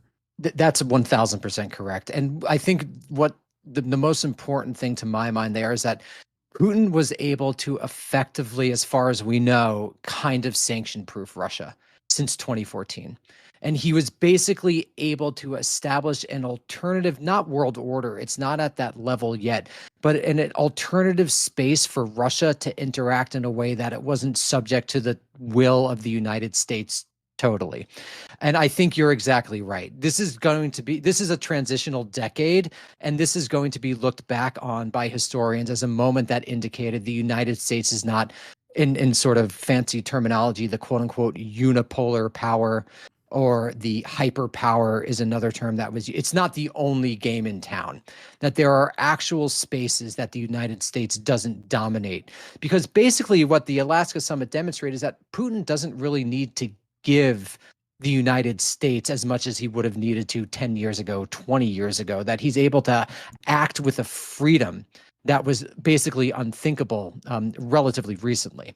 And so I think that's true. And just to comment on the tariffs, I just think that, again, this is just another example of Trumpian nonsense, because you can't tariff goods and not do things like regulate monopolies or tariff financial transactions. In a world where the United States' economy is essentially organized around high finance and giant conglomerates, to tariff goods, it's pretending like you're living in 1890. Yeah. So I just like, it's just all part of this. This is why, to some degree, and I hope I'm not proven wrong as I'm dragged away by stormtroopers one day, but I don't think that Trump is going to be able to put together the type of lasting coalition that an FDR or a Reagan was able to put together, because I mean, obviously I'm a fan of FDR, not a fan of Reagan, but those guys were able to do things like pump money into the economy to help the average American, and everything Trump is doing is not doing that. So I think this provides an opening for leftists to really rethink and offer alternative visions of the world that might not come again if we don't take advantage of it, because the liberals just aren't able to do it. I mean, liberalism is in total crisis. They're not able to really offer anything that addresses the problems, whether we're talking about capitalism or imperialism or how people should even live their lives. Yeah, I think that the question I guess I have is do you feel like Donald Trump is going to, and we probably shouldn't speculate on America and Russian affairs. I feel as though both yourself, myself, and many others, including Zelensky himself, has been burned by making speculations about whether or not Russia really has that dog in them to go in and just like militarily dominate a country. A lot of people made predictions that came out to be wrong for once, and a lot of NATO enjoyers who are wrong professionally will never let you forget that. Having said all of that, do you feel like this is? Do you feel like the negotiations process, is it going to go anywhere? And also, do you feel as though Trump recognizes, or at least is like interested in communicating that this is over, that Russia has won, and that America made a bet thinking that it had its former superpower status and thought that it could just both economically and militarily dominate a foreign adversary by utilizing a proxy that was a standing nation state, a sovereign nation state like Ukraine, by offloading weapons into Ukraine with the hopes that like the battle lines would not look the way that they do right now, but instead just like push Russian troops back into the border and maybe have like active conflict there, and have that exist in perpetuity as the military industrial complex, it keeps racking up profits year over year. Yeah, I mean, if you look at the the stocks of the defense contractors since 2022, it's really crazy that they've just exploded.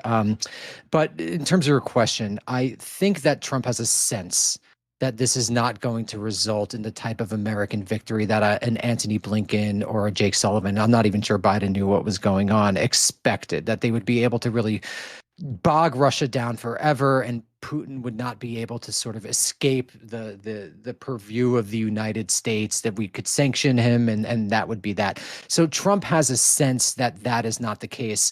But the issue is, I think what's the problem is that I'm not sure that Trump could offer Putin enough to get Putin to stop, essentially. On the other hand, I think this has been a grinding war for Russia as well. I mean, could you imagine the Soviet Union in 1970 not being able to just conquer Ukraine should Ukraine have rebelled like Hungary, East Germany, and Czechoslovakia did? No. So there's a relative decline in Russian power as well over the last 40 or 50 years. So that's why I think that the thing to look out for is you don't want to get a Kashmir-like situation where it's just constant warfare. It bubbles up sometimes, it stops for a couple of years, then it bubbles up again. And that was what I was warning against from the very beginning in early 2022, that this could very easily turn into a horrible situation for actual people living on the ground there. Basically a state of permanent war. In a real way, not like the United States is always at war, even though we haven't declared war since 1942. Officially, we're always at war, but that you would have this bubbling up of conflict. And I don't think Trump is that interested in preventing that from happening, which to me seems like a likely outcome at this point, that it's kind of used by both the United States and Russia for domestic political purposes to shore up their own legitimacy, and Ukraine gets screwed in the short, medium, and long terms. One thing that I've noticed in the way that Trump is communicating about this is that there's a little bit of a hand washing happening, where he just keeps saying, like, well, Vladimir Putin could take over the entirety of Ukraine if he wanted to, and that's what he wants. That's the apple of his eye.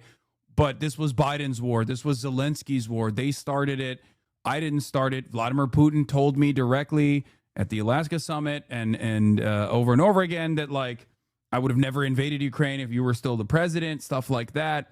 I mean, that's such a ridiculous that's such a ridiculous concession that you're extracting there for pure domestic favorability purposes, in exchange for, like, basically recognizing that Russia has, to use a Trumpian term, Russia is holding all the cards, right?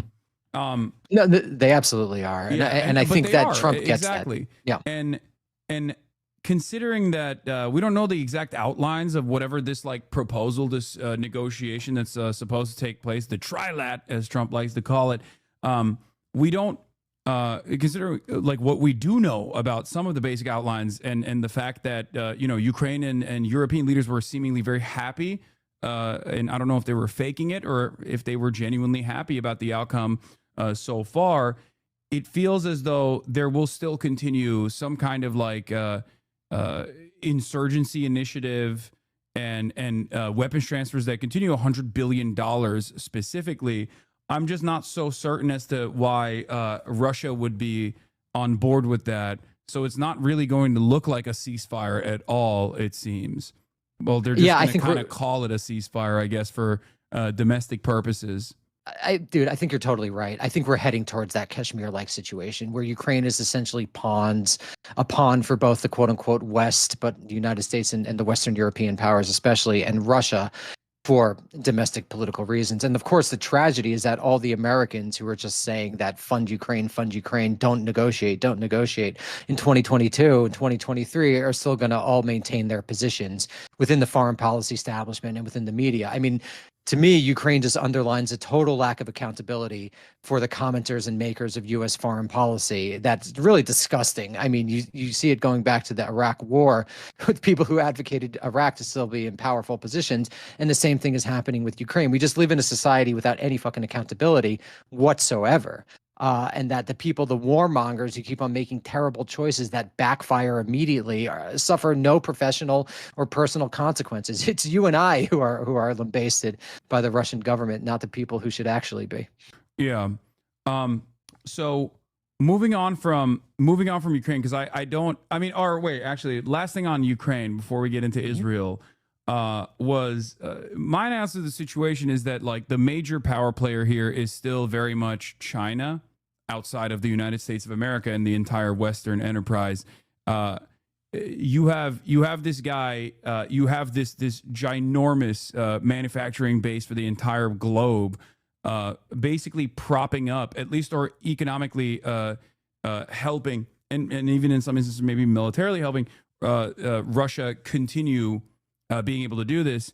And the way that I try to explain this to my audience, which is primarily comprised of Westerners, is like a lot of the rest of the world that has been outside of the periphery of the West, the global South, see Russia as the enemy of my enemy is my friend. They see America and American dominance and Western imperialism as like a plague that has dominated their entire existence and their histories and humiliated them at times, even so that they see Russia as the tip of the spear, like the one country that's like crazy enough to militarily strike a blow at the Western Empire. Meanwhile, of course, ironically enough, Ukrainians are dying in the process, and they are the ones who suffer the most out of these decisions that like two larger powers are making here.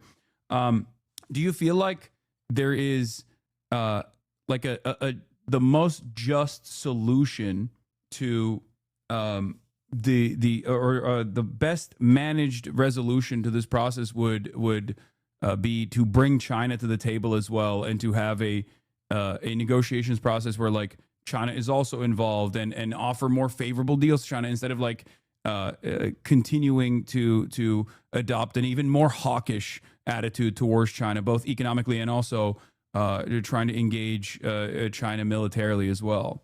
You're exactly right. I think one of the most damaging fantasies of U.S. foreign policy today is the idea that the United States will be able to remain a dominant power in East Asia.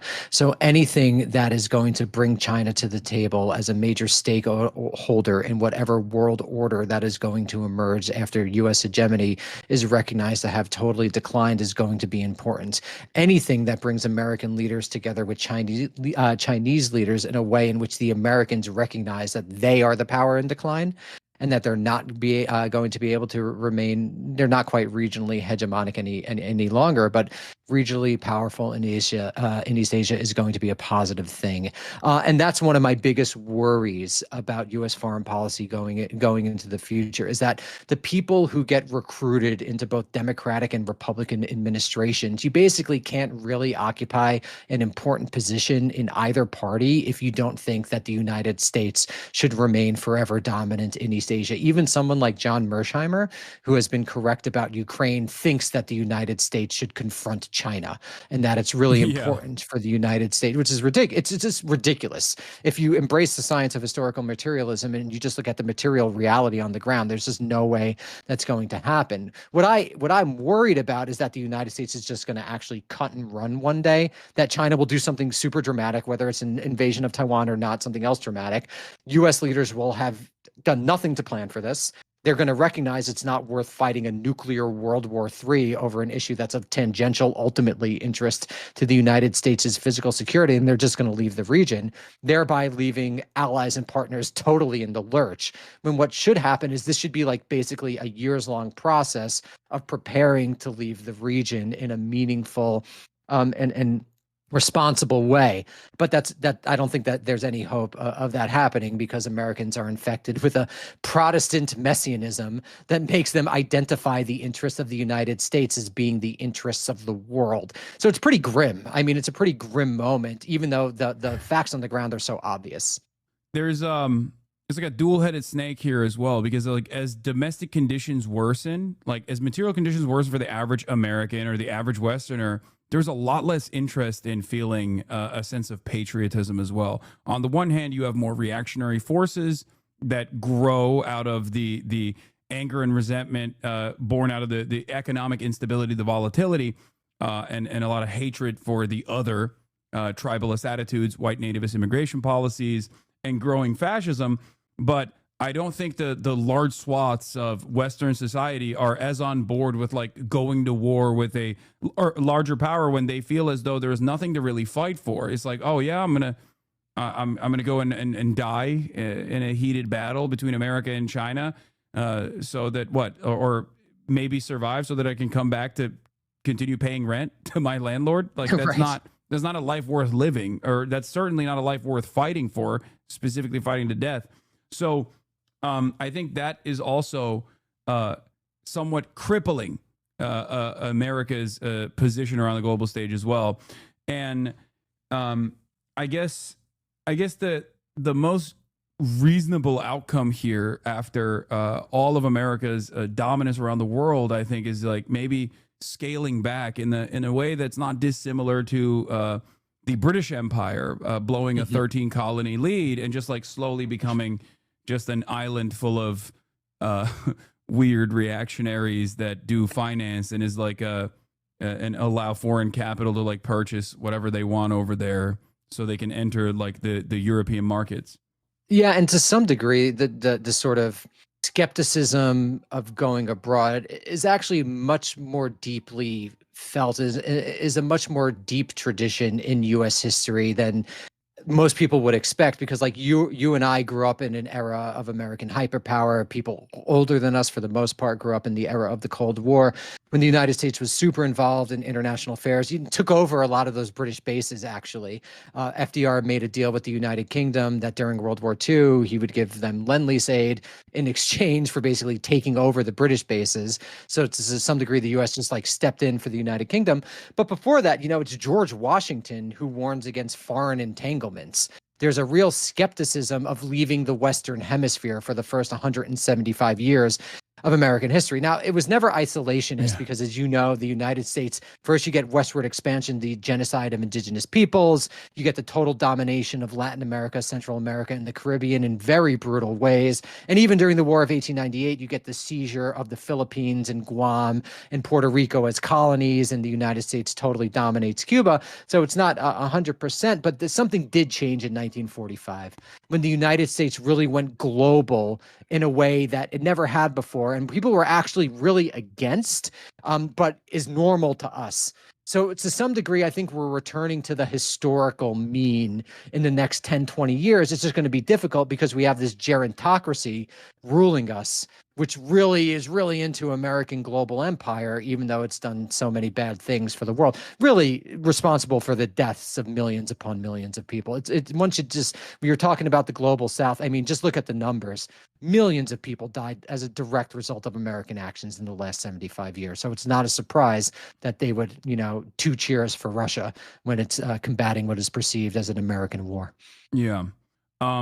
Okay. So let's talk about another. Now into the fun topic. Now let's talk about another incident that's being billed as a war, but it's actually something beyond a genocide. Israel's genocide of the Palestinian population. Israel has intensified its push to Gaza City, specifically trying to turn Gaza City into rubble, as it has done in Rafah and many other parts. The UN, as of last night, declared famine in North Gaza. Hold on, sorry, doors open. I apologize. I have the delivery coming in. I wanted to play a quick video from. I wanted to play a quick video for both of us to look at. UN accuses Israel of using hunger as a weapon as famine is declared in Gaza City.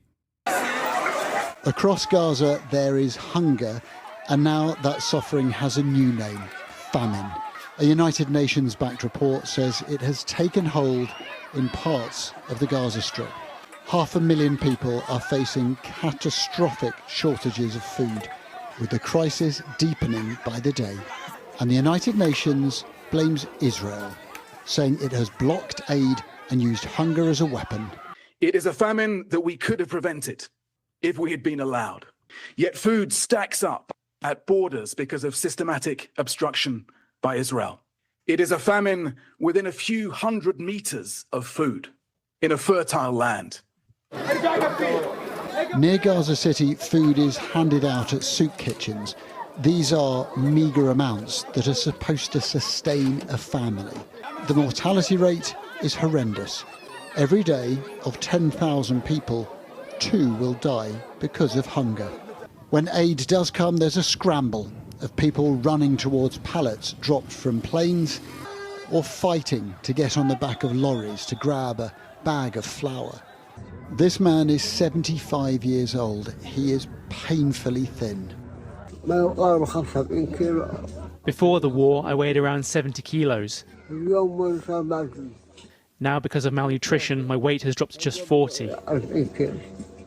I suffered both a stroke and a heart attack. They had to put in a stent to help me recover. I thank God my organs are still functioning. The Israeli Prime Minister, Benjamin Netanyahu, dismissed the report as an outright lie and said the problems in Gaza are caused by Hamas. For many Israelis, there is limited sympathy for Gaza. Look at that. Make Gaza Jewish again. It's just direct. Our country's directly responsible for this. It's just horrible to even comprehend. Yeah. Yeah. So this has had, this has had, as someone who has been an advocate for Palestinian emancipation for my entire professional media career for the past decade plus, I have never seen such a dramatic attitude shift against Israel. Even in places like the United States of America, where like our numbers are far worse in terms of favorability and unfavorability towards Israel in particular than like other countries, even other Western nations. But even here, obviously, the overwhelming majority recognize what Israel is doing as wrong. And even a majority of the population now also see the truth that Israel is doing a genocide.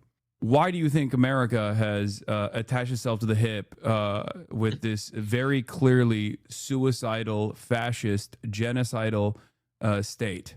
There's several different reasons. So I think partially it goes back to gerontocracy, that a lot of the party leaders and a lot of the people who are in positions to make decisions were politicized and basically professionalized in an era where to go against Israel was to risk your political career flat out. From the 1970s onward, the power of the Israel lobby when you're talking about the Democratic Party, the power of the Christian Zionist lobby when you're talking about the Republican Party made it very difficult for any politician to make a career in this country if they were to go against Israel. And oftentimes, as sad as it is, a lot of U.S. foreign policy is directly linked to domestic politics. So I think that's really going on. That's really crucial here. I think there's also larger geostrategic reasons. First, there's racialized reasons. The notion that Israel is sort of a white redoubt in an era, in a region of brown barbarism is actually really important and is deeply held in American foreign policy, which has been racist for a long time and continues to be racist going forward. So that's an ideological reason. There's also the geostrategic reason, which I think Israel is viewed as a bastion of the American empire, again, in the Middle East. And this is most important vis-a-vis Iran, which the United States has been basically attacking since 1979 because we installed the brutal Shah after we overthrew Mossadegh in 1953. And was a Cold War fought through proxies, but since Trump attacked Iran, now a hot war. And so there's this geostrategic idea that Israel provides a base for the United States to be in the region in a more powerful way than even literal bases in Saudi or Egypt or wherever the case may be. And so I think those are primarily the reasons why it seems like the American political elite, until incredibly recently, tied itself so closely to Israel. Beyond that, before the era of social media, you didn't see it. You didn't see it to the same degree that you see it now, what apartheid in the West Bank looks like, or what now genocide in Gaza looks like. You didn't see it to the degree that you do now. And I think that's a genuine major cause. If you're scrolling Twitter and you just see murdered children, starving people over and over again, you begin asking yourself, what type of country is doing this? What type of country supports another country doing this? And I think that Netanyahu, just to take a step back, has really overplayed his hand, because I do think there's a gigantic emergent generational divide between basically people under 45 and people over 45 when it comes to Israel. And I do think going forward, you're going to see less and less support for basically allowing Israel to do whatever they want. The problem, the tragedy of it, though, is I think that Israel might very well succeed in this Likud project, this Jabotinsky project, to create greater Israel. And by the time there's this shift in American politics, and like the famous book says, everybody is now against this, everybody will one day always be against this, it'll be too late. And so this is really a tragic situation in the original meaning of the term. Absolutely. Do you feel as though there is Chris Hedges has this mindset that it's and I've in our interviews he brought this up as well, where he feels like it's completely gone, that there is no solution here beyond like Israel is going to complete its genocidal project here, and America is going to try and actively provide political cover as it's done so far. And it will create a lot of animosity against the American government and against the Western governments as well. And it's clear to me, at least, that like some European leaders who still try to maintain the optics of like being bastions of liberal democracy and defenders of like international human rights are trying to at least offer some kind of exit ramp, a pressure valve release by saying we're going to recognize the state of Palestine and things of that nature. Whereas America is, especially under the leadership of Donald Trump, not even choosing to offer any sort of olive branch to those who see the horrifying realities of Israel's genocide and demand stopping said horrifying realities. Do you feel like this is where we're headed towards, that it's going to, or is there any sort of counter messaging operation or any sort of like initiative movement that people could take that could potentially set back Israel's genocidal ambition in Gaza?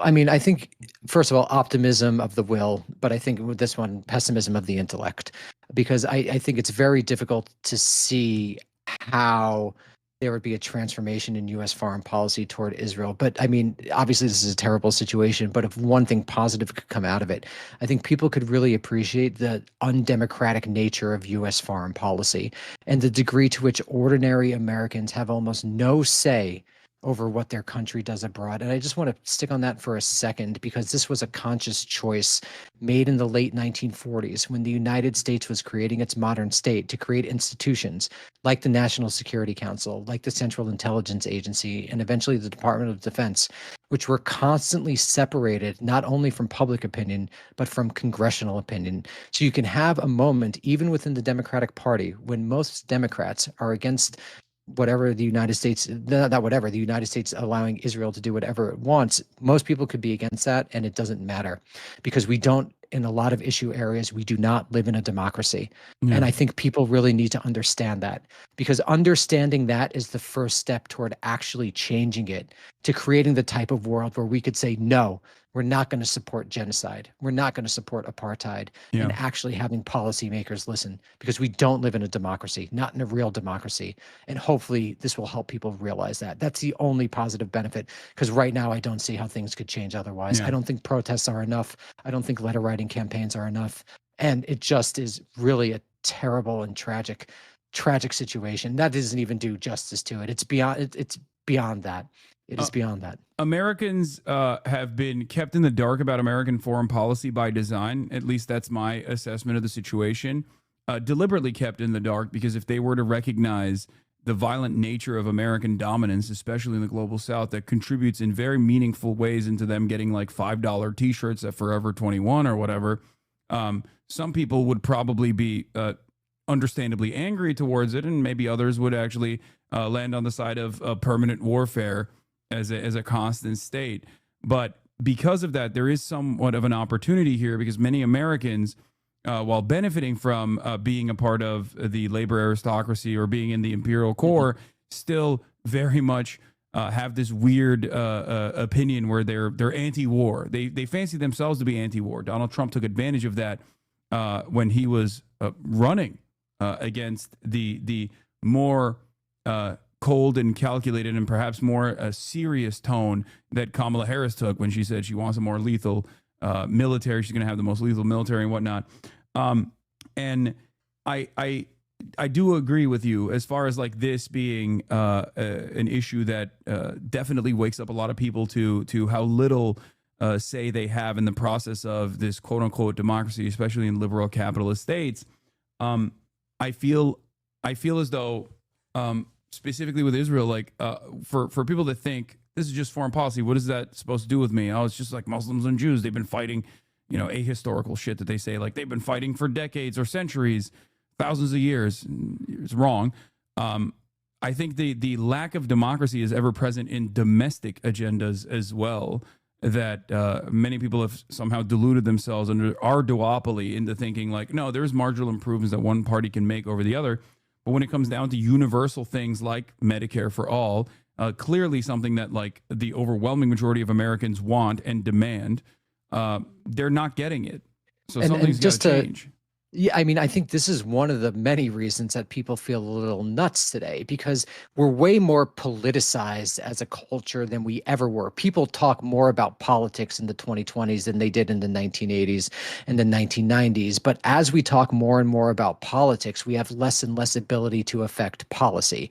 So you get this strange situation where everyone's politically motivated, but there's no actual avenue for genuine policy change. And it leads to a type of corroded society where everyone kind of feels insane all the time, because we talk about this all the time, but nothing ever changes.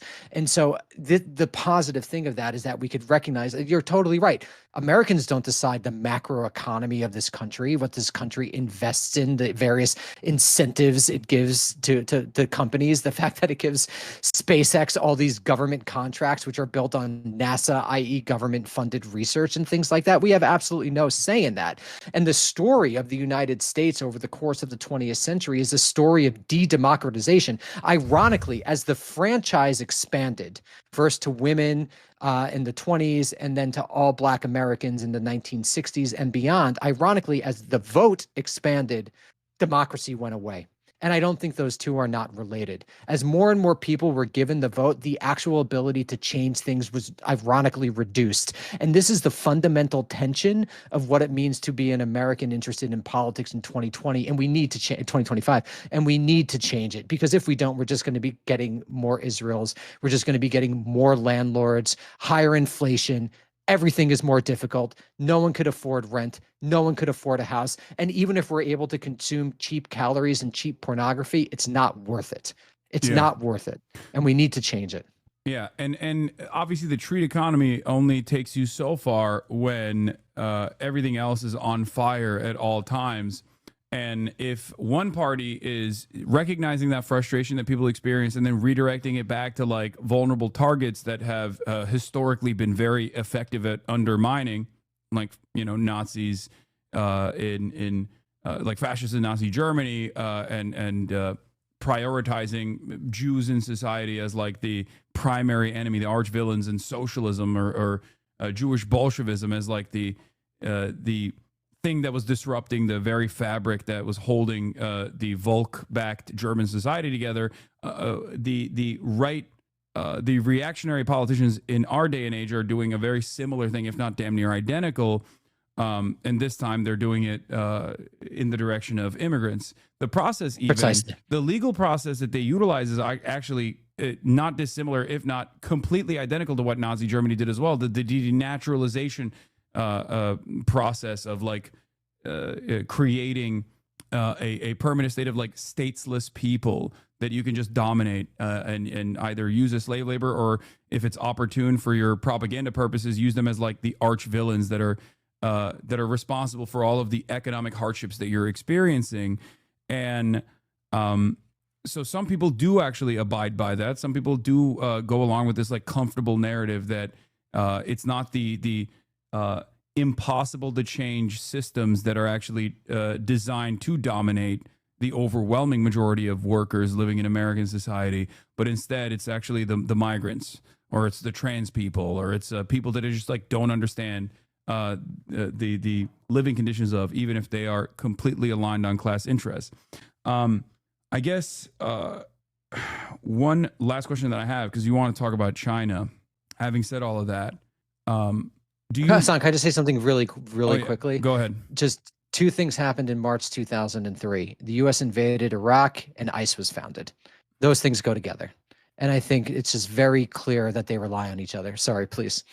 Yeah. Oh no, absolutely. Foreign policy always plays an incredibly important role in domestic policy and the lives of Americans. At its most base, like every dollar spent on a rocket is a dollar that could go back to American infrastructure, a dollar that could go back to our education, a dollar that can go back to building roads and a robust infrastructure that we could rely on. And yet we don't treat it as such. I guess the other side, now that we talked about the Republicans before we get to China, the other side, on the liberal side, there's this delusion that necessitates them like treating the population as like silly and childish, that makes it seem like their anger and resentment and the economic hardships that they're facing are actually totally ridiculous. So if one side is not actively channeling the frustration towards more productive avenues, because if this was a true left flank, if this was a true left party, they would say it's the millionaires and billionaires, it's the corporate oligarchs that have designed society in this way. But they're not doing that because they're also funded by the same corporate benefactors. They don't do that. But the other side at least like recognizes the frustration, Republicans, and then redirects it to vulnerable populations, marginalized populations. And then ultimately you have this growing fascist movement in the country. I think that's totally right. And I think that indicates nothing more than the crisis of liberalism, which the Democratic Party represents. One of liberalism's historical strengths is that it was able to incorporate criticism. That's what FDR was. FDR was essentially a liberal who incorporated the social democratic criticism. To some degree, that's what Ronald Reagan was. Ronald Reagan was a liberal who incorporated the criticism of the stagnation of the Fordist economy at the mid-century. What's interesting about liberals today is that they can't even brook criticism. I remember, I'll never forget it. After Trump won in 2016, the New Yorker ran a cartoon, which was like a guy standing up on the plane being like, I know better than the pilot, let me fly the plane, which was just a total dismissal of why anyone would be radicalized to the degree to vote for such an anti-systemic candidate like Donald Trump. They don't take it seriously. And that's due, like you said, because they're funded by the same people. But there's also this sort of like oligarchization process, meritocracy thing, where the Democratic Party is essentially staffed by people who went to the Ivy League institutions and associated institutions, people who are so separate from what ordinary Americans understand that the party literally cannot comprehend how an ordinary person lives. So you need a total transformation of the party. The party is a cancerous rot right now. Yeah. There's a complete infantilization of like the large majorities of the population. And I understand like to a certain degree that, you know, people are not making educated decisions when they're voting, but that's partially born out of the fact that we do have this duopoly that is actually uniparty on a lot of the issues that matter. The left and right sides of capital. But even then, like the dumbest person on the planet still understands when they are experiencing harm. So there is this like directionless anger that people have, and you can either, like I always say, direct it at those who are causing you harm, or direct it at those who are marginalized and can be easily cast aside as like villains in society when they're not playing a role, not playing that role at all. As a matter of fact, when they're utterly powerless. You just saw it very quickly with the fact that they tried to tell you that Biden wasn't in mental decline. That's just a sign of disrespect to people. Don't believe your lying eyes. Yeah, no, exactly. But let's talk a little bit about China as well before I let you go, because thank you for being on here for an hour. This is a wonderful conversation. What do you think about China's rise in this past decade, in the past 2 decades especially, and its role as a power player in the global marketplace? to some degree, it's a return to normalcy. If you look at the grand sweep of international relations, China was always a major player. And the strange thing was that it wasn't a major player for a couple of hundred years due to various contingent historical circumstances. It's unique that basically, since 1492, that the West, or more accurately, the global North, and even more accurately, the North Atlantic world wound up being dominant. That's kind of a historical outlier when you're looking at the last 5,000 or so years of history. So to some degree, it's a return to normal. I mean, the big question with China is it genuinely trying to move toward a more communist world? Or after Deng, did they just decide that the only way that you could actually interact in the world is as another major power, and that you could take care of your country, you could develop your country, you could try to control your region and push it in a particular direction, but the sort of dream of a universalistic communism is just, the world just isn't ready for that. And to me, that's the big question of China. Is China just a state capitalist society, or is it a state capitalist society that is trying to foster a transition to something like a more equal communism? And I think it's an open question right now. It seems more state capitalist, but I hope that I'm wrong with that. When it comes to international relations, it's just going to dominate East Asia. That is the reality of the situation. And like I've said a couple times, the United States needs to accommodate itself to that reality. It shouldn't fight World War III over things that are of tangential interest to this country, even if in an ideal world, Taiwan or Hong Kong or what have you, the people there would be able to determine their own form of government. That's the world we want, with that genuine democracy. But in the world that it actually exists, the United States shouldn't fight World War III over it. And I worry that American officials don't recognize that, and they really need to. Yeah, I think we're definitely in agreement that like one of the major issues that's already unfolded and will continue to become even larger, more consequential problems is like America's inability to recognize that it no longer has the same amount of power around the globe. And empires don't die quietly. They go out. They don't go out in a fizzle. It's a long and very violent process usually. And I think America is going to become increasingly more belligerent, and not in the ways that, I mean, America's always been belligerent, but at least like belligerent in a way where they can still like maintain the optics of stability as the world police. But now, especially in cases like with Russian retaliation in some ways, or Russian expansion interests, and America's inability to address those things militarily, is creating this unique predicament where there's just a continuation of conflict, which might actually help in the interim, in the short term, for corporate super profits. And you see this with like Anduril and Palantir and all of these like Silicon Valley tech companies now entering the military industrial complex in more meaningful ways than they ever did before, because they want a piece of that last remaining pie, I guess. But all of that leads to more militarism, and all that leads to more bloodshed. And I don't know. I feel it just seems like if you're not under the protective banner of like nuclear arms, if you're not under like a nuclear security treaty, you're just going to look like Ukraine. There's going to be more and more Ukraines all around the world. I mean, look at Kim Jong-un versus Gaddafi, right? And this is the classic instance, right? One of them has nuclear weapons, one of them didn't. And this is one of the things that I think you might see happen in Iran. I think it wouldn't be a surprise if many Iranian leaders decide that they need to go full on for a nuclear program, particularly after Trump bombed them and Israel bombed them. And this was an argument made by a political scientist named Kenneth Waltz maybe in early 2010s, but he essentially said the most stable world would be one in which there was actually nuclear proliferation, because it would prevent the type of foreign adventurism that you saw in Afghanistan and Iraq and in Libya or Vietnam or Korea or what have you. And I don't think that argument is absolutely absurd. I think a lot of history demonstrates that, but that's not a good thing, because nuclear weapons or a nuclear war could actually destroy humanity in a genuine way. And it's difficult for us to feel that because it's been so long since one was dropped in war, but it could really destroy humanity, not necessarily from annihilation, but from engendering a global famine. These are real things that could really happen. And so this is why the left needs to win and push the state in a good direction. Yeah, I agree. Okay, last question about China. Sure.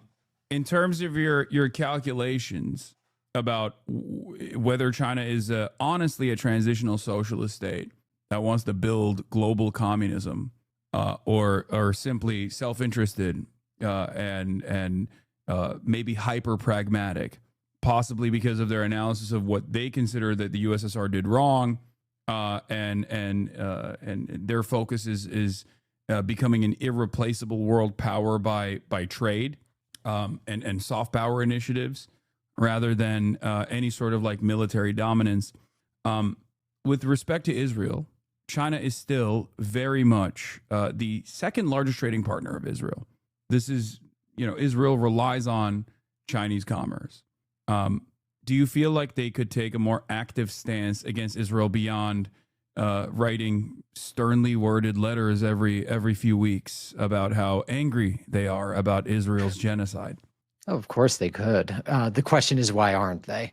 And that, I think, leads to more pushing into China viewing itself as a more quote unquote pragmatic, realist power when it comes to international relations. It does not seem to me that China envisions itself as the exporter of global revolution that Mao might have imagined in the 50s and the 60s. And I think its policy vis-a-vis Israel suggests that when it comes to the world stage, at least in the 2020s, it's going to act like a pragmatic, realist power and try to basically protect itself and pursue what it perceives as its own national military and security and economic interests. And Israel provides a salient example of that. I think it's the exact right way to view it, like you said. They don't even take advantage of potential like-minded, like ideologically aligned militia movements in their own backyard. If they wanted to cause like some semblance of instability or even like an American-style military coup, they could use the Philippine Maoist movement, and yet they've actively undermined the Maoist movement in the Philippines and worked with an American-backed dictatorship against the Maoist movement. So, like, I feel like they're pragmatic to a fault in some instances. But then again, who am I? I'm just some random dickhead living in the United States of America. I'm not Xi Jinping. Maybe he knows something I don't. I mean, very similar to Stalin, right? Right after World War II, Stalin didn't really support the Chinese Revolution. Went back and forth on the Greek communists. So I think basically my overall macro take is that since the 30s, no communist country has really imagined itself as the exporter of global revolution. I think this is when I joke, half joke, that all was lost in 1914 when the working classes of Europe fought each other, because that shouldn't have happened. And the state was immature enough when the working class could have actually taken it over in a meaningful way. But that's a conversation for another time. But it does not seem like that they imagine themselves the as German Revolution could have dramatically altered the trajectory of humanity. It was supposed to happen there, man. Yeah. It was not supposed to happen in Russia. It was supposed to happen in Germany. Yeah. All right. Well, Daniel Bessner, thank you so much for coming on the broadcast. This was enlightening. This was an incredible conversation. I hope to have you on again. Is there anything you want to plug before I let you go? Yeah, please, everyone, check out my podcast, American Prestige, at AmericanPrestigePod.com. We've got a really good episode this week with Glenn Lowry, and we've got one with Rashid Khalidi coming out on Tuesday. And this Sunday, we're talking about Ukraine. So if you like foreign affairs, please check out American Prestige. Again, American Prestige Pod. And if you want to follow me on Twitter, just DBessner is my Twitter name. And Hasan, I just want to say thanks for doing all this good work, man. Really appreciate it. You're fighting the good fight, and thanks again for having me on. Yeah, thanks for coming on. Bye. Bye. All right, that was Daniel Bessner of American Prestige. Great convo. You guys, we are very fortunate. I'm very fortunate to be able to have these sorts of conversations with people who are very well educated on the history of global affairs and just in general. Fuck, I literally just missed it. Lamau. Yeah. You should get Danny and Derek on at the same time. Yeah. We'll do that. We'll do that in the future as well. Building on Dan's point about China. Was this your first time ever interacting with him? No, we've hung out at Felix's birthday like many years ago. And ironically, our hostility of addressing climate change led to us gutting our electrical production capacity, which will harm us versus China. Ah, well, onward. Mortaza Hussein says, it seems like the U.S. is going to treat competition with China the same way as climate change. Recognize it's a big deal and start to shuffle some things around. But But once the scale of the structural changes required start to dawn, just ignore it and continue on as usual. Yeah. You'll look at that and go, look, we're seeing it, we're listening, we're learning. It's real. Climate change is real. We're not going to do anything about it, especially one that like undermines the profit motive of the fossil fuel giants. Yeah. You got to get Seth Harp on. I know. I will. All right. Chat behaved very well. Yeah. Chat was good. Good job, chatters. As a treat, we're going to continue talking about man-made horrors beyond comprehension. Before we get to the census in a little bit. Okay? This sign has just gone up in Jerusalem's Old City. You lived in Gaza? Are you? And here we meet a father and daughter who lived in an Israeli settlement inside Gaza until it was closed 20 years ago. They both think Gazans should be evicted and that Israel should take over the territory. Landlord behavior is crazy. If someone was trying to kill your wife, Miss Taylor, thank you for the 25. Get the subs. Kidnap your child from the home, was you're thinking about if we're hungry or not? Once again, everything that a pro-Israel person in Israel says can be spoken about Israel tenfold in retaliation to Israel. Like, oh, what about kidnapping your wife and killing your child? How can you live with them? It's like, okay, like that is an understandable position from the perspective of the average Palestinian. And even then, they don't have that position for the most part. So the very fact that these people do not realize that they are the ones doing this in perpetuity, especially in the process of a genocide that is going on that everyone can fucking see and feel, implies that the only reason why there is no just solution to this is because Israel has not incurred significant penalties in the process. If Israel incurred significant penalties in the process, they would have to reconsider their belligerent military occupation and their militant position, their constant escalation. Okay? The reason why Israel does not ever withstand significant penalties is because America, the large superpower, the global hegemonic superpower, at least for the last, 40 years, is allowing Israel to continue behaving in this way with zero accountability, with unlimited weapons. It's completely unacceptable. Others, less strident, but still dubious that Israel has caused a famine. I think Israel cares. I think Israelis in general care. And I don't know if any other country that's fighting a war and trying to help them at the same time, the people. No, a big part of the anger and resentment is that Israel is not even abiding by the basics of warfare, like the rules that were created. It is ridiculous. Like that statement in and of itself basically captures the Nazi sentiment behind Israel's genocidal ambition, like the Israeli state's genocidal ambition. You're not fighting a war with everyone. Okay, first of all, you're not fighting a war at all. You're doing a genocide. He knows that. He can't say the word. So he's like, but we're giving them food while we're fighting a war. It's like, you're talking about children. You're talking about women and children. You're talking about civilians.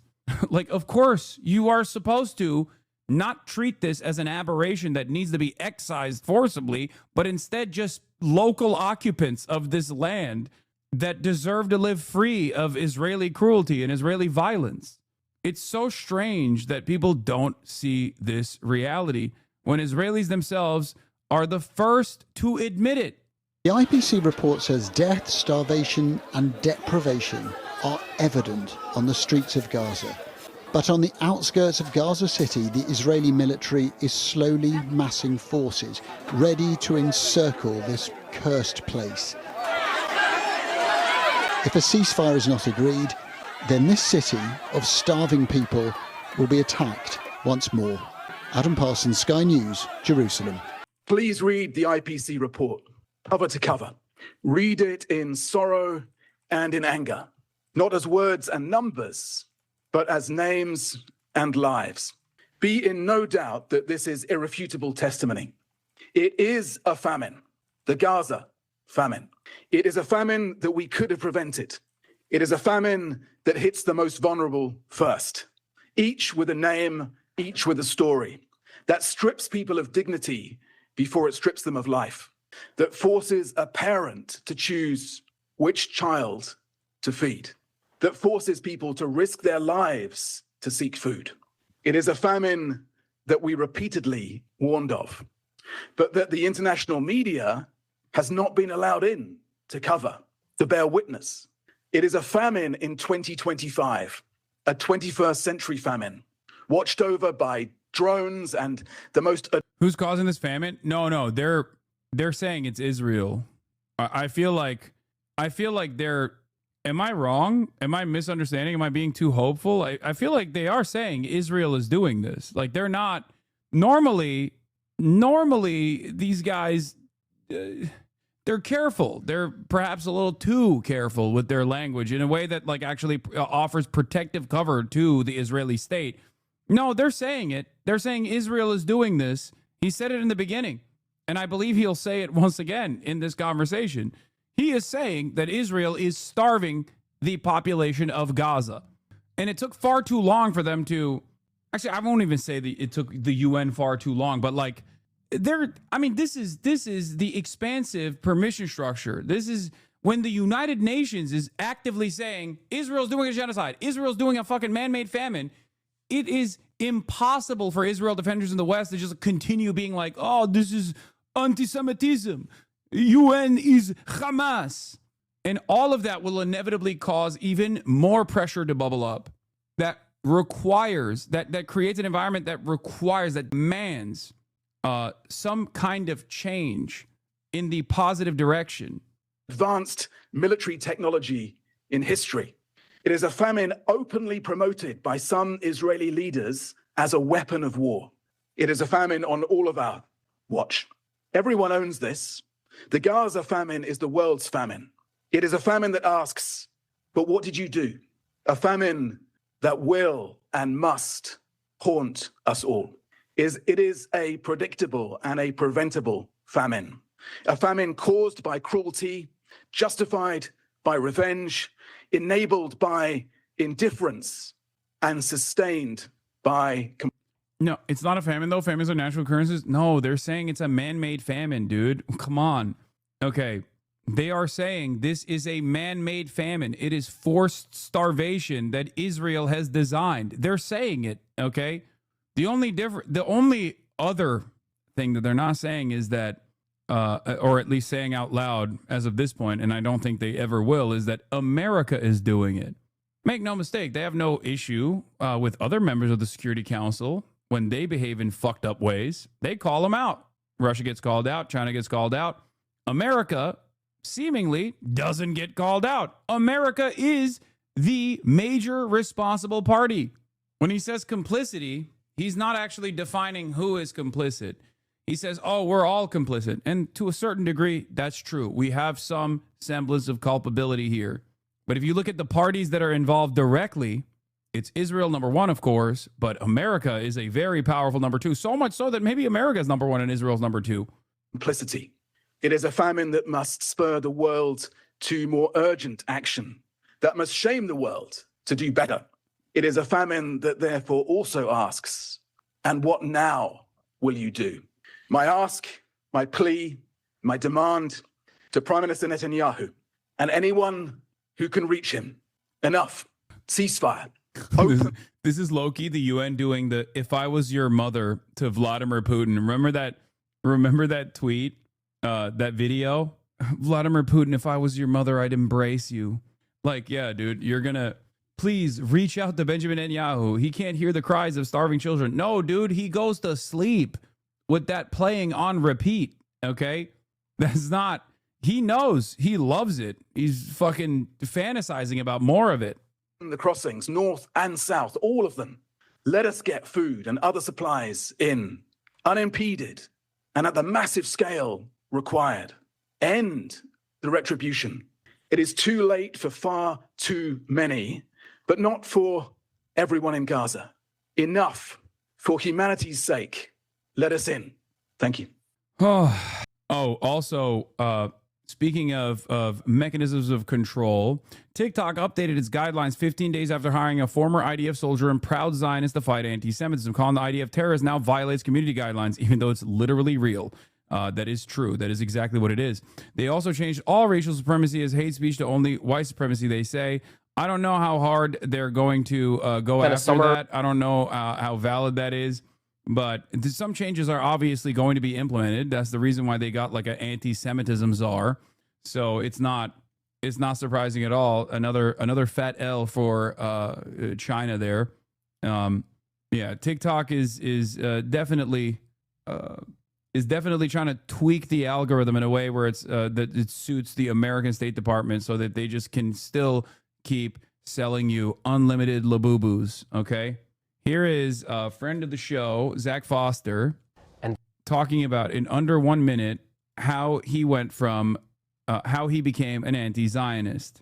Okay, I've had Zachary Foster on before. He is a historian of Palestine, has a PhD from Princeton, specifically on the history of Palestine. I believe Zach Foster himself is Jewish, and he was one of the early academics I had on to speak convincingly on this issue. He's a fantastic resource for understanding the history of Palestinian resistance, even the evolution of Hamas as a group that turned into militancy. Let's hear what he had us to say here.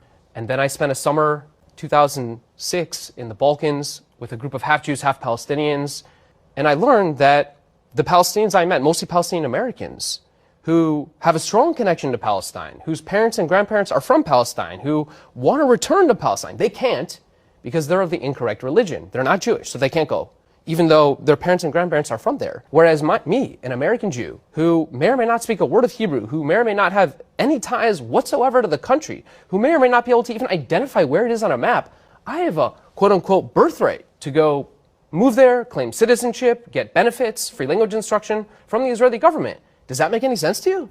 I'm trying to post complimentary TikToks of you. It keeps getting flagged for violent extremism. Do you know why this might be happening? I think I'm my days in TikTok are they're not over necessarily, but let's just say I have a lot of trolls obviously that are like actively spamming. But let's just say that it's not as democratic as a process any longer. Most of my TikToks that normally would bang, absolutely, and there's uncertainty there. Barely make it past like 100K views now. Is pretty wild. Yeah, TikTok algo is busted for sure. Not exactly seeing me as a very favorable my ideology or my worldview as a favorable one. It is what it is. Nevertheless, we keep pushing. But yeah, if you're marked as like a pro Palestine account, I feel like if they just kind of tweak the algo a little bit and you go to TikTok jail. We obviously have the Ghislaine Maxwell thing off topic, but new info. The rats have jumped ship. He privately admitted to keeping alleged CSAM and police are involved now.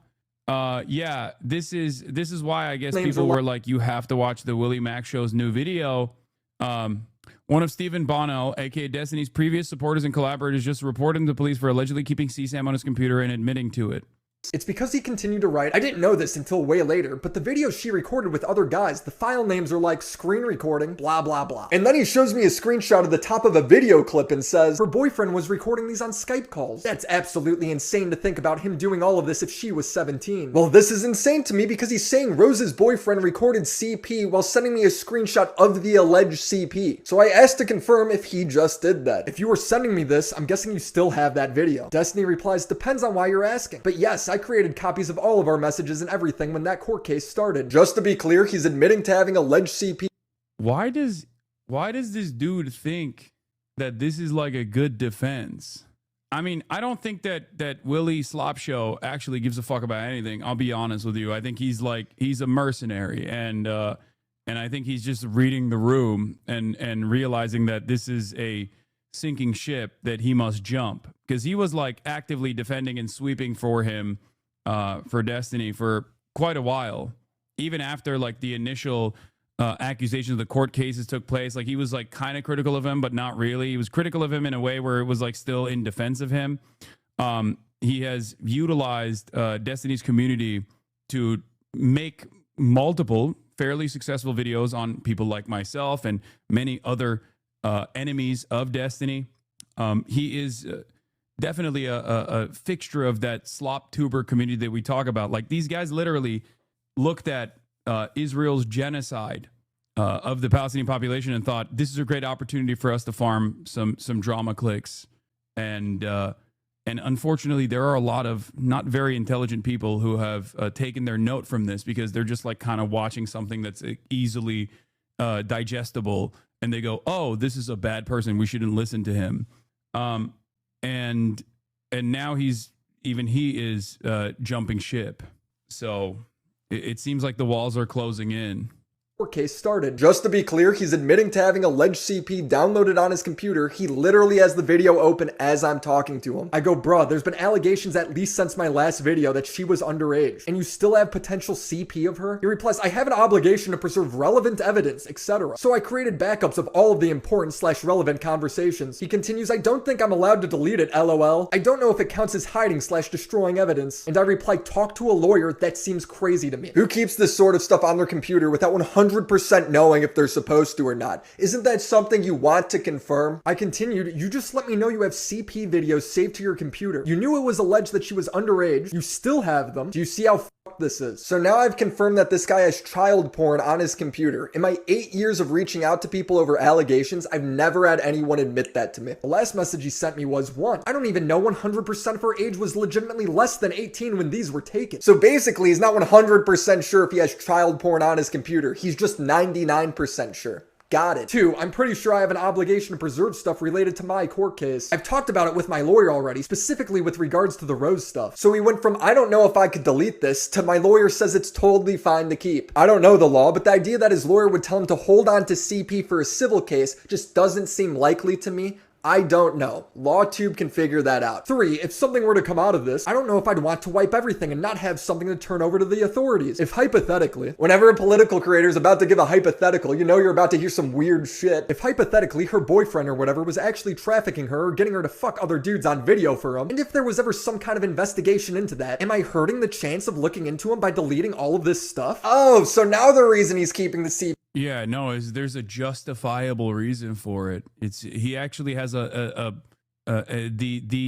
utmost highest morals at all times. Wow, from the guy who has actively debated the ethics of ethical CP, ethical CSAM, comes an opportunity for him to have that in his hard drive. Interesting. He is because of Destiny be like, I'm a white hat pedophile, actually. You don't understand. A hypothetical criminal case that he is not pursuing at all. Okay, maybe these reasons are legally sound advice that came from his lawyer. Maybe he's lying and just saying anything to make it sound better to me. I don't know, I'm not a lawyer. I just know this guy's admitting to having CP in my DMs, 60 gigabytes according to him. Seriously. Yeah, Destiny be like, excuse me, what if there was a nuke that was about to go off in New York City and the only way to stop it is to insert a USB with CSAM into my computer and watch it? What then? And then, of course, the intellectual titans cult of sycophants will literally look at that and go, that's an amazing argument. I never thought about it like that. Actually, you are right to do so. That's one of the most like ridiculous aspects of this entire situation, beyond the criminal element, beyond the fact that like there are still people who are so deluded.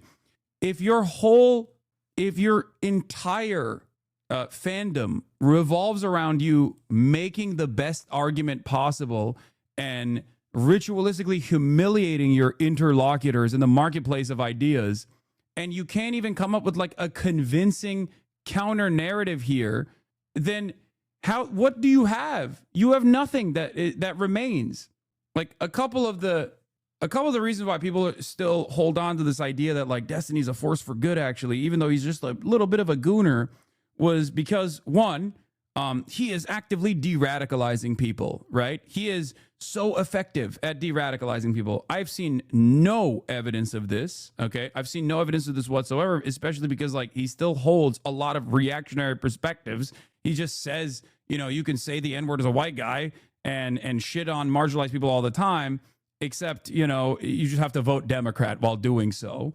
And not only that, but also he can't even fucking help his own son. If he was a better father to his own son wouldn't have turned into a fucking Nazi. So clearly he has failed on that front demonstrably. And the other idea that people love him is because he is this like intellectual warlord, a giant that can best anyone in the marketplace of ideas, no matter how incredible their intellect might be, right? He can go toe to toe with intellectuals that are subject matter experts and still defeat them in the marketplace of ideas. That also was a fucking abject failure with the conversation that took place between him and obviously Norm Finkelstein, even though his cult still deluded themselves into believing that he didn't make a fool of himself in that process.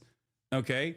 But especially now, even if you're viewing this from the perspective of drama, okay, even if you're viewing this from the perspective of drama, the way that he has actually dealt with this criminal incident is so stupid.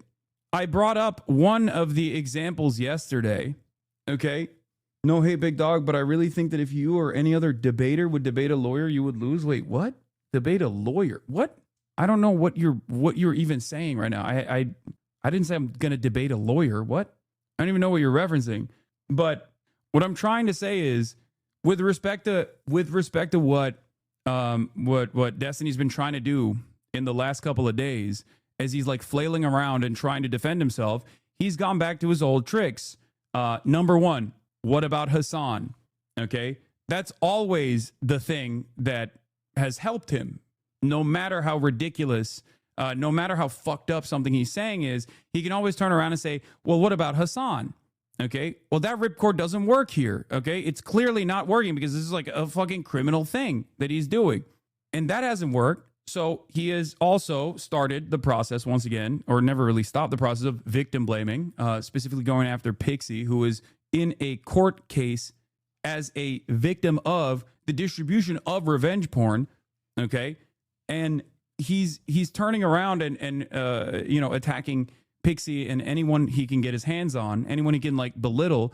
But even in those counter arguments, even in those deflections, like, they're so silly. Those deflections are so unimaginably silly.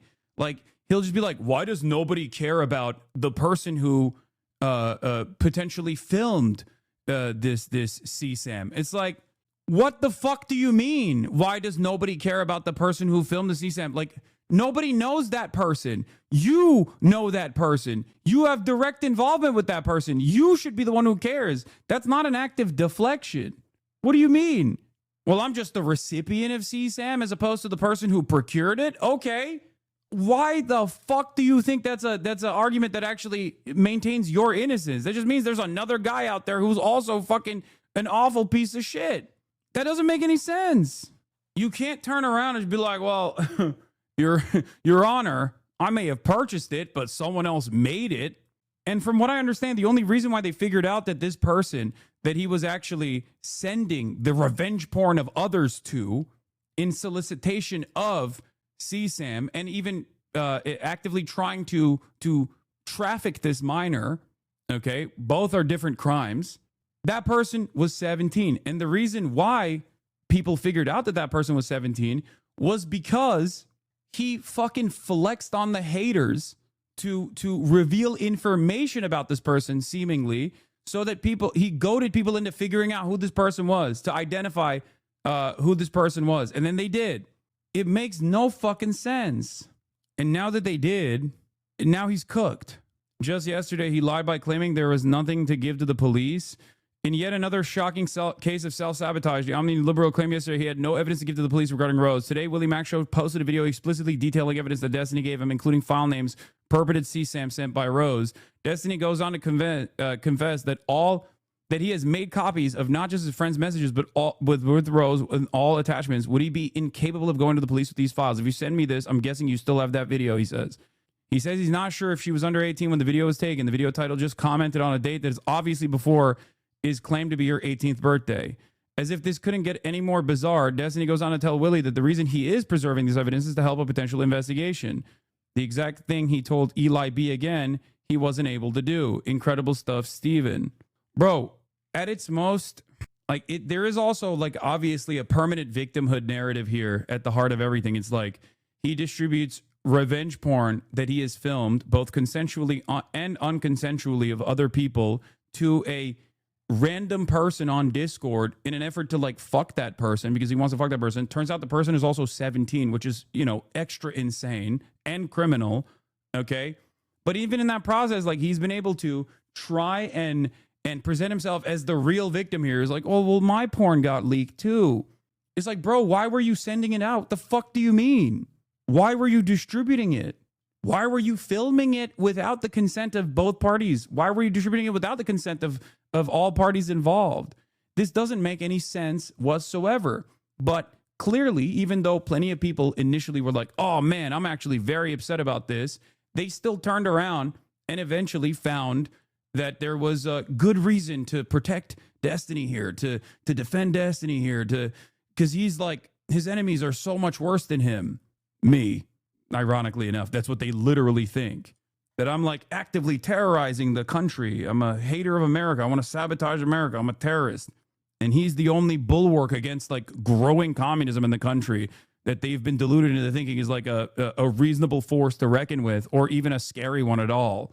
Yeah, it turns out Pedstiny reminds me of Onision, but the debate lore version. Yeah, if Onision was at least like a convincing enough debater, he probably would have been able to maintain his career, I guess.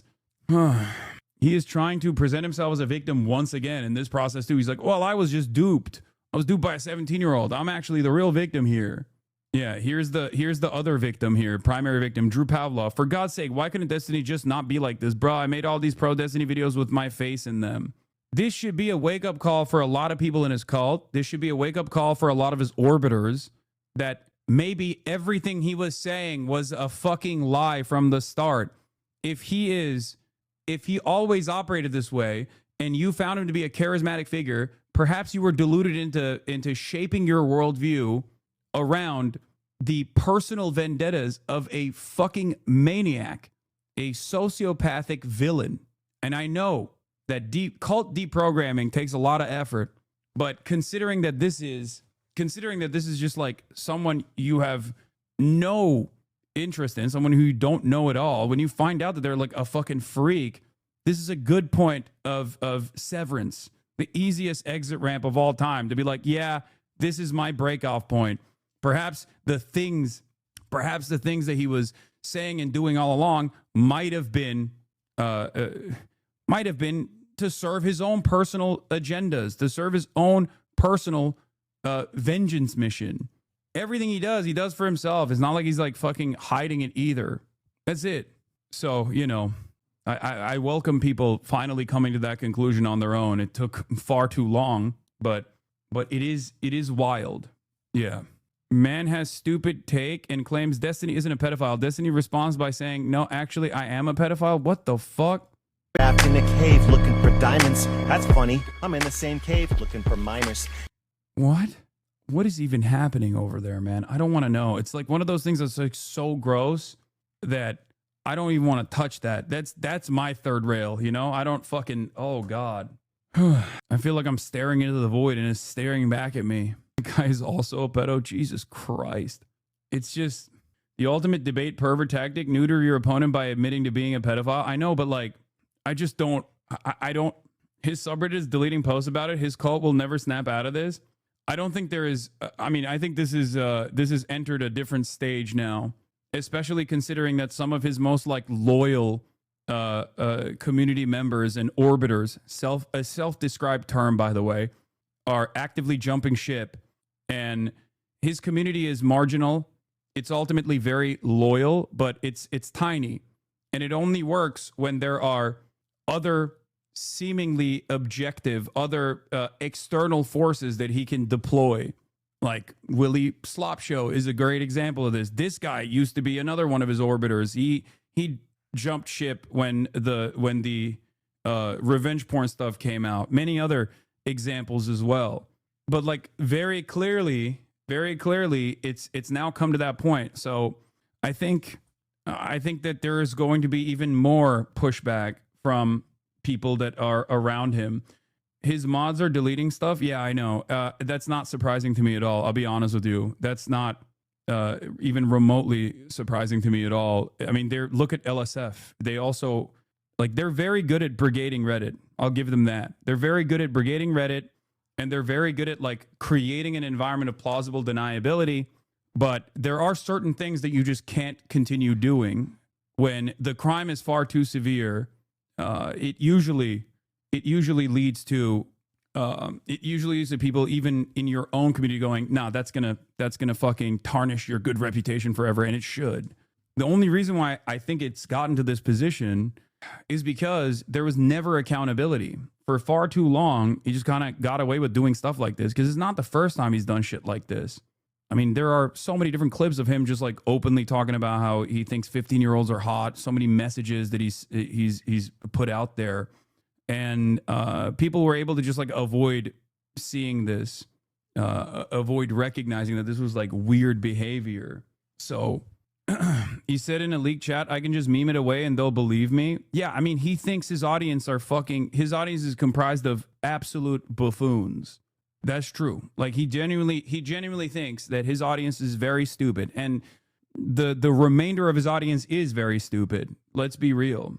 Like, even if you think like there is good reason to still defend him because he's still ultimately a force for good, like there's no like philosophical ethics justification for how much harm he is able to do to anyone and everyone in his vicinity. And if you can't comprehend that, like, this person's moral compass is completely out of whack, especially when he's behaving like this with regular fucking frequency for the past 2 decades of his like media career, I don't know what more you need to see. At a certain point, you have to really reflect on who you are listening to, whose worldview are you adopting, who's playing a formative role in your understanding of the world. For me, I thought maybe the consistent consistent failure of his analysis would have been good enough for some people to jump ship. I love that this is what I mean. There are still people who will actively fight his battles. Obviously, far less in numbers now. 2022 is the last time he spoke. And then once in 2023, comes back in here just to say, deny, deflect, attack. Sounds like self-report, literally you. The question I have for someone like this guy, is really reflect on all of the things, that you have heard about me. Almost all of them have come from Destiny's community. Okay? Do you feel like it was a negative framing that actually took root and caused you to believe that I am a defender of certain indefensible things, a person who's done awful shit? If you were to close your eyes and think like, if you're defending Destiny right now, then I certainly have not done anything even remotely as bad. I've done nothing that is even remotely criminal. It's all pure fabrication. Honestly, I liked you before, but I saw through the bullshit since the Ethan debate. Oh God, that's an even dumber thing to admit. Jesus Christ. You're doing Destiny's work for him. You coming in here trying to point the fingers elsewhere is literally his deflection strategy. No, for sure. Like, turning around and being like, Hasan has received unsolicited nudes. This is exactly the same. No, it's not. And nobody fucking thinks that. You can just keep repeating it to an increasingly shrinking audience of fucking sycophants. But that's not the same. That's ridiculous. And it's that lack of accountability that unironically causes a person like Destiny to continue spiraling out of control, because without any sort of accountability whatsoever, of this sort, you just feel like you're ultimately incredibly powerful, far more powerful. Like, no one can hold you back, and then you keep doing these incredibly selfish and increasingly more harmful things to other people. Like, even going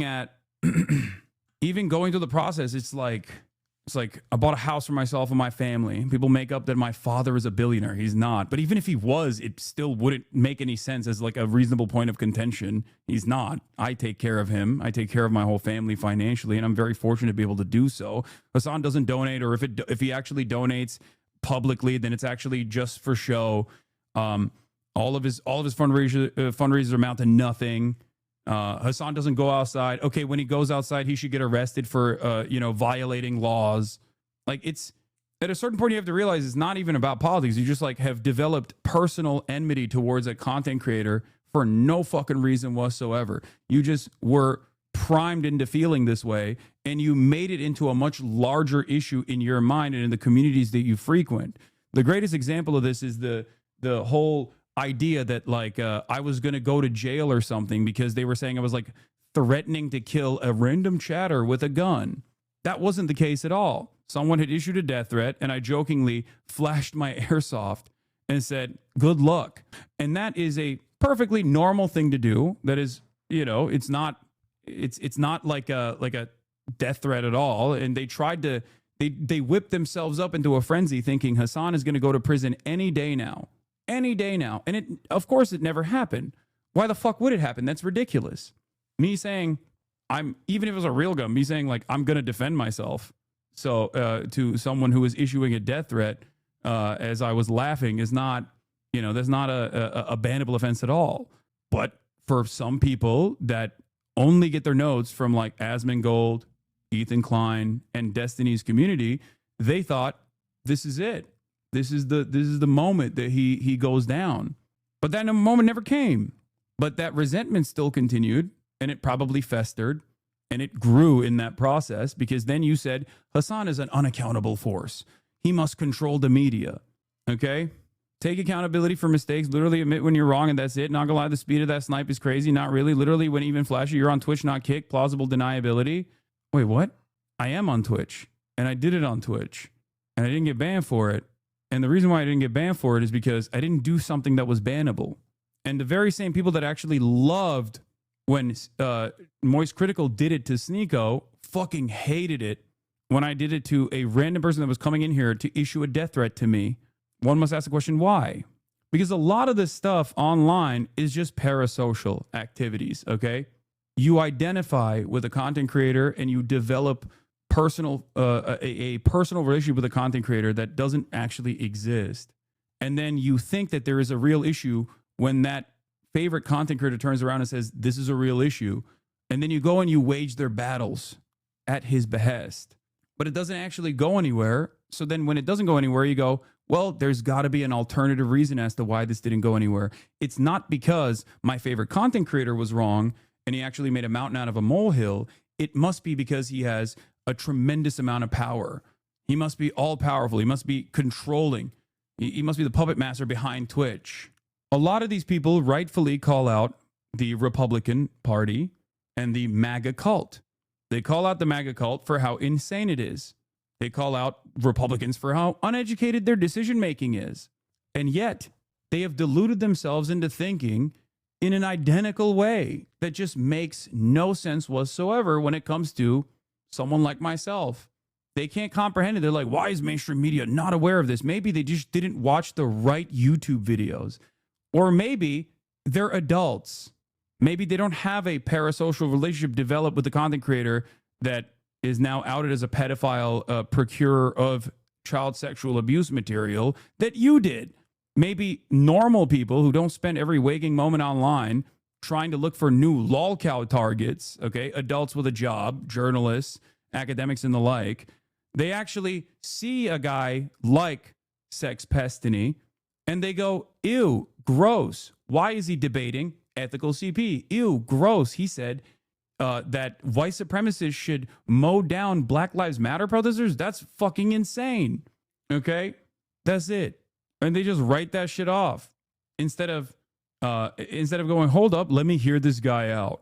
Because when you say, hold up, let me hear this guy out, you seemingly start singing in a very different frequency. You start defending things that you previously thought were indefensible. He makes points. Okay. I've seen it. I've seen it happen in my own community. There's a, you'll have like a loyal fan, okay, who spent months, if not years in here. And then there's like one issue where they disagree with me on, and then they look for like someone to provide a counter narrative. And instead of like making up their own mind, they just they fall to the mercy of another person. And if that person has any motion whatsoever or can make a credible counter narrative fit that gives them a sense of comfort, they go, oh, this is my new intellectual daddy now. and then they become lifelong fucking haters. But in the process, like I've pulled logs before of people that literally would be like anti-racist, actively fighting against white supremacy, only to turn around a couple months later to say like, no, white people should be able to say the N-word. It's like, how the fuck did this happen? Well, I know how it happened. It's because you went to the community of a guy who couldn't even actually clean up his own home, clean up his own backyard, be a good father to his own son, who literally allowed his own son to become a fucking neo-Nazi. A guy who can't even be a good father to his own son, who can't even stop him from being in the mercy of alt-right politics and neo-Nazis. How the fuck is he supposed to be a guy who shepherds people away from reactionary politics? One must ask themselves, perhaps he's not shepherding you away from reactionary politics at all. He's just adding the Democrat designation to reactionary politics. That's it. So if you're like a, I don't know, 37-year-old or whatever, and you grew up in the Gamergate era, and you loved all the shit that they were doing on 4chan poll, okay? And you're looking for someone who is going to best everyone else intellectually, and he still maintains that same edgy nihilistic streak when arguing on issues because he doesn't care about anything and simply cares about winning the optics of an argument, and still allows you to say the N-word and things of that nature, and still allows you to be edgy, still allows you to like cyber stalk people. But now these new villains are no longer like liberal journalists, if you were like a Gamergate guy, but instead now it's the scary leftist communist socialists that are trying to do terrorism on U.S. soil, and you delude yourself into believing this narrative. Did you actually grow from your past positions? Did you actually learn an alternative way of existence? Did you actually change your mind at all? Or do you just still do the same exact shit that you were doing, but instead of calling yourself like a neo-Nazi or alt-right or whatever, you're just now calling yourself a Democrat? Just simply calling yourself a Democrat and still being a fucking racist doesn't mean that you changed at all. You're still an edgelord, and you still need to grow up. And that comes from within. That's it. Hasan, you said you were doing Zumba on a rooftop when 9/11 happened. Not cool, bro. Yeah, that's a joke. It's me making a joke about Islamophobia.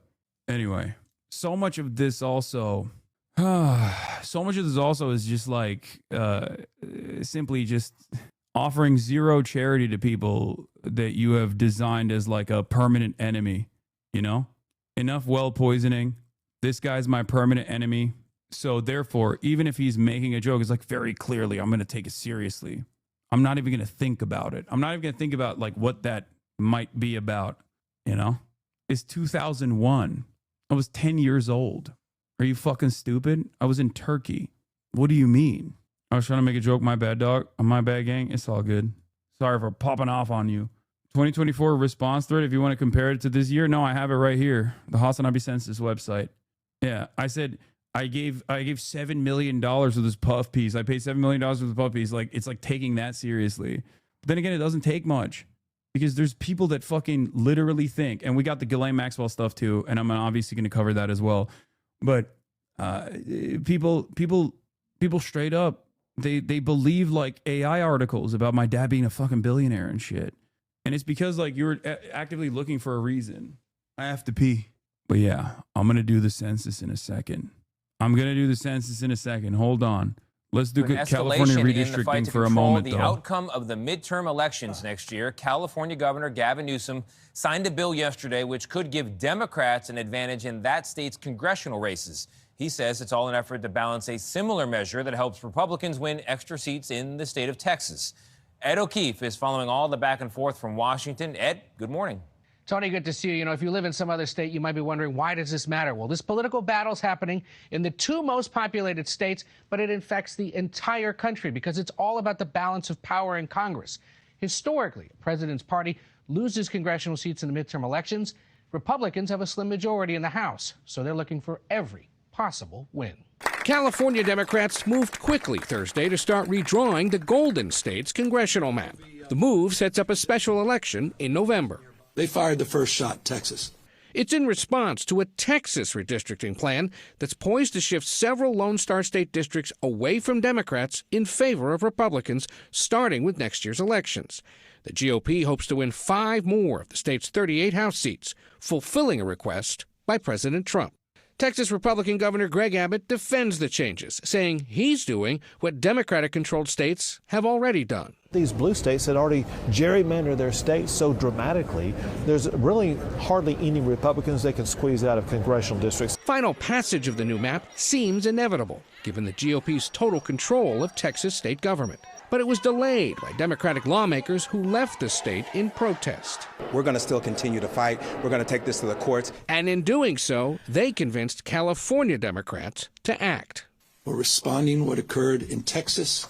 We're neutralizing what occurred, and we're giving the American people a fair chance. But unlike in Texas, members of the minority party in California stayed to fight. Some point to Texas as a justification for this proposal, but California doesn't follow. We lead. The redistricting fight might not stop with just these 2 states. President Trump on Thursday said again other red states that are also looking to redraw their maps include Missouri, Indiana, and Florida. And in New York, the Democratic-controlled government there is still thinking about possibly redrawing the map as well. Vlad? No more high road. Remember, no more high road, baby. I think it's good. I think it's good that the Democrats are doing this. We should hold them to account to ensure that the new positions that are opening up, the new districts that would open up in the process, are filled with progressive, actual left politicians. So to think that like Gavin Newsom is the answer is also incorrect. Gavin Newsom is not the answer. The reason why I haven't done the census yet is because things got pushed back a little bit with DANBESSNER coming on the broadcast. That's the reason why I haven't done the census yet. Okay? I will eventually. This is radical rigging of a midterm election. Radical. And I got to eat real quick. Rigging of an election.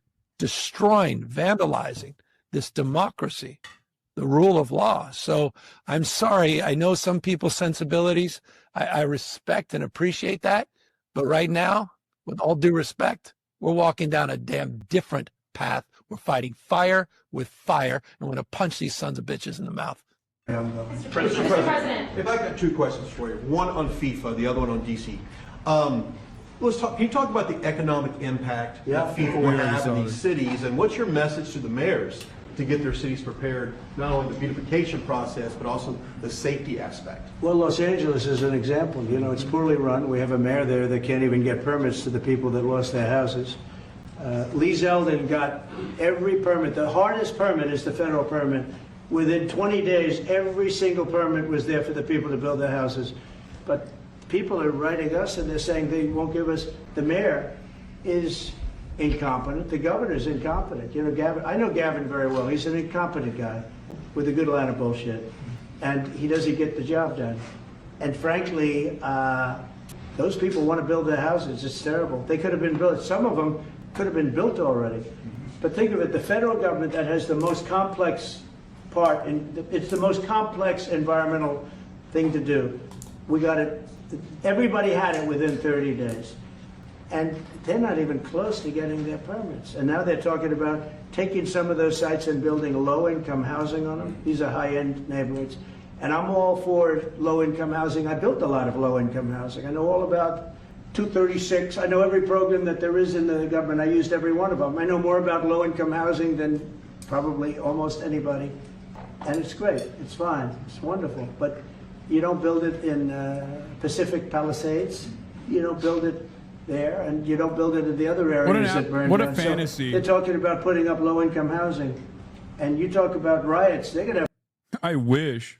Imagine the rebuilding process is handled by the state, where they actually do address the housing shortage in the process of rebuilding in the aftermath of the wildfires, turning a devastating tragedy into something that is literally better for every single person living in Los Angeles and the victims themselves of this natural disaster. When he says that would cause people to riot, he's talking about rich people. It's not happening anyway. It's just so fucking crazy. At least I'm not aware of any initiative to build affordable housing in any of the impacted areas whatsoever. That sounds psychotic. Riots if that happens because you're taking the people's property away. They want to build their houses and they're unable to get permits from the mayor and from the governor, and that's a terrible thing. But and let me tell you, if I didn't send in the troops in Los Angeles, Johnny wouldn't be in Los Angeles. You wouldn't be having your World Cup there. I sent in the troops and we kept it, and even the police commissioner, the sheriff and the police commissioner, they all said the same thing. They said, we could have never handled what was happening. You saw that, you were there. He said, we could have never handled what was happening. And then you hear Gavin Newsom, after it's all quelled, Newsom got up and said, we could have done this for ourselves. No, they couldn't have. I mean, it just doesn't make any sense for Gavin Newsom. It goes against everything that I know about Gavin Newsom for him to like build affordable housing. Like, there have been a million opportunities for him to do so. He's never taken them. He's actively undermined those initiatives. So him doing this in the aftermath of a wildfire sounds extraordinary. And now to that breaking news. Within the past hour, the US Justice Department has released transcripts and recordings of interviews an official conducted with Jeffrey Epstein's imprisoned former girlfriend, Ghislaine Maxwell. In them, Maxwell recalls a number of meetings with Donald Trump and Epstein, but she says she never saw Donald Trump do anything inappropriate. I certainly never witnessed the president in any of, I don't recall ever seeing him in his house, for instance. I actually never saw the president in any type of massage setting. I never witnessed the president in any... Oh, wow. You mean to tell me Donald Trump got exonerated by a pedophile who was known to perjure and has actively lied to offer protective cover to other pedophiles, like Prince Andrew, for example? Huh. Interesting. You don't say. Wait, you mean to tell me that Ghislaine Maxwell, the pedophile and child sex trafficker, who now is presented as the sole witness to Donald Trump's innocence, is actually in the hands of the state already, and Donald Trump has already given her some leniency in the process of extracting this kind of false confession out of her? No way. Well, I'm the dumbest guy in America. I am a Trump cultist loyalist who thinks Donald Trump is a white hat pedophile, so of course I believe her. Inappropriate. Oh, you libtard, don't you say believe all women? That's the energy we're gonna fucking hear from some of the dumbest people. Setting in any way. The president was never inappropriate with anybody. In the times that I was with him, he was a gentleman in all respects. Let's bring in our US correspondent Martha Kellner now, who's in Los Angeles. Evening to you, Martha. Look, there's been a clamour for weeks now, months really, for more files on Epstein to be released. So was this... Guys, I know we covered this initially, but it is important to repeat some basic facts here. The person that Ghislaine Maxwell is talking to in that recording is the deputy attorney general, who only got that position under the Trump Department of Justice because he was Trump's personal lawyer. The attorney general, the top cop in the country, Pam Bondi, also was Trump's personal lawyer. Make no mistake, Trump put his own loyalists into positions of power for this exact reason. From the very moment that Ghislaine Maxwell was floated as the sole witness to cracking the Jeffrey Epstein criminal case, the sole witness to showing like the collaborators, the list of collaborators to Jeffrey Epstein. The moment that was presented as an option, I was like, she's going to get a pardon and she's going to say everybody's innocent. And lo and behold, it turns out that's precisely what the transcripts have shown. Shocker. In the process, though, she did go to a different facility, a much more lenient facility. So she's just playing ball. Expected or a surprise? I think there has been a huge clamour, Matt, for these interviews, this audio to be released. We're still making our way through the transcript at the moment. 6 hours worth of audio recorded over 2 days. But as you say, people calling for more information amid also calls for the release of the entirety of the Epstein files. This is an interview that Ghislaine Maxwell did with Todd Blanche, who is the Deputy Attorney General, the second most senior lawyer in the government. She conducted this interview nearby the prison that she was serving a 20-year sentence for helping Jeffrey Epstein abuse underage girls. She has since been moved to a different prison in Texas. But these files were posted on social media by Todd Blanche. He said they were shared in the interest of transparency. And the Trump administration want to be seen to be being transparent in this case, amid calls for the release of the so-called Jeffrey Epstein files, and also the spotlight that has been placed on the president's relationship with Jeffrey Epstein. They were known to be friendly.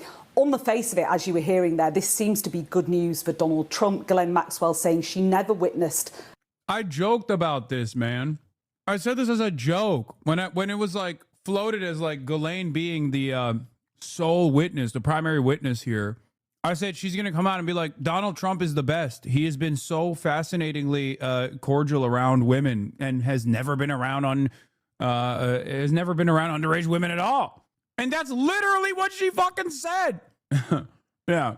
The only thing missing from the equation is, yeah, her being like, Trump is totally loaded. He's packing. He has the fattest penis of all time, which I've never seen because, of course, like, I've never seen it because, like, he's only engaged in consensual acts of sex with adult women that were consenting and not around me at all, of course. Never around Jeffrey Epstein either.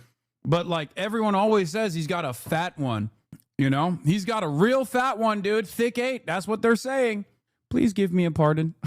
Donald Trump being inappropriate with young girls. She also said that no client list exists. Now, Jeffrey Epstein died. It was ruled that he died by suicide in prison in August 2019. He was awaiting trial, accused of abusing hundreds of girls over the course of decades. The FBI, as I say, ruled that suicide. Ghislaine Maxwell was asked whether she believed that Jeffrey Epstein's death was by suicide. This is what she responded. Oh, wait. So you think he did not die by suicide, given all the things we just talked about? I do not believe he died by suicide, no. And do you believe that, do you have any speculation or view of who killed him? No, I don't. Now, Ghislaine Maxwell's lawyer, David Marcus, has been responding to the release of these audio files. He said Ms. Maxwell answered every question. She did not refuse to respond and did not dodge any question. She supported her answers. Guys, understand something here.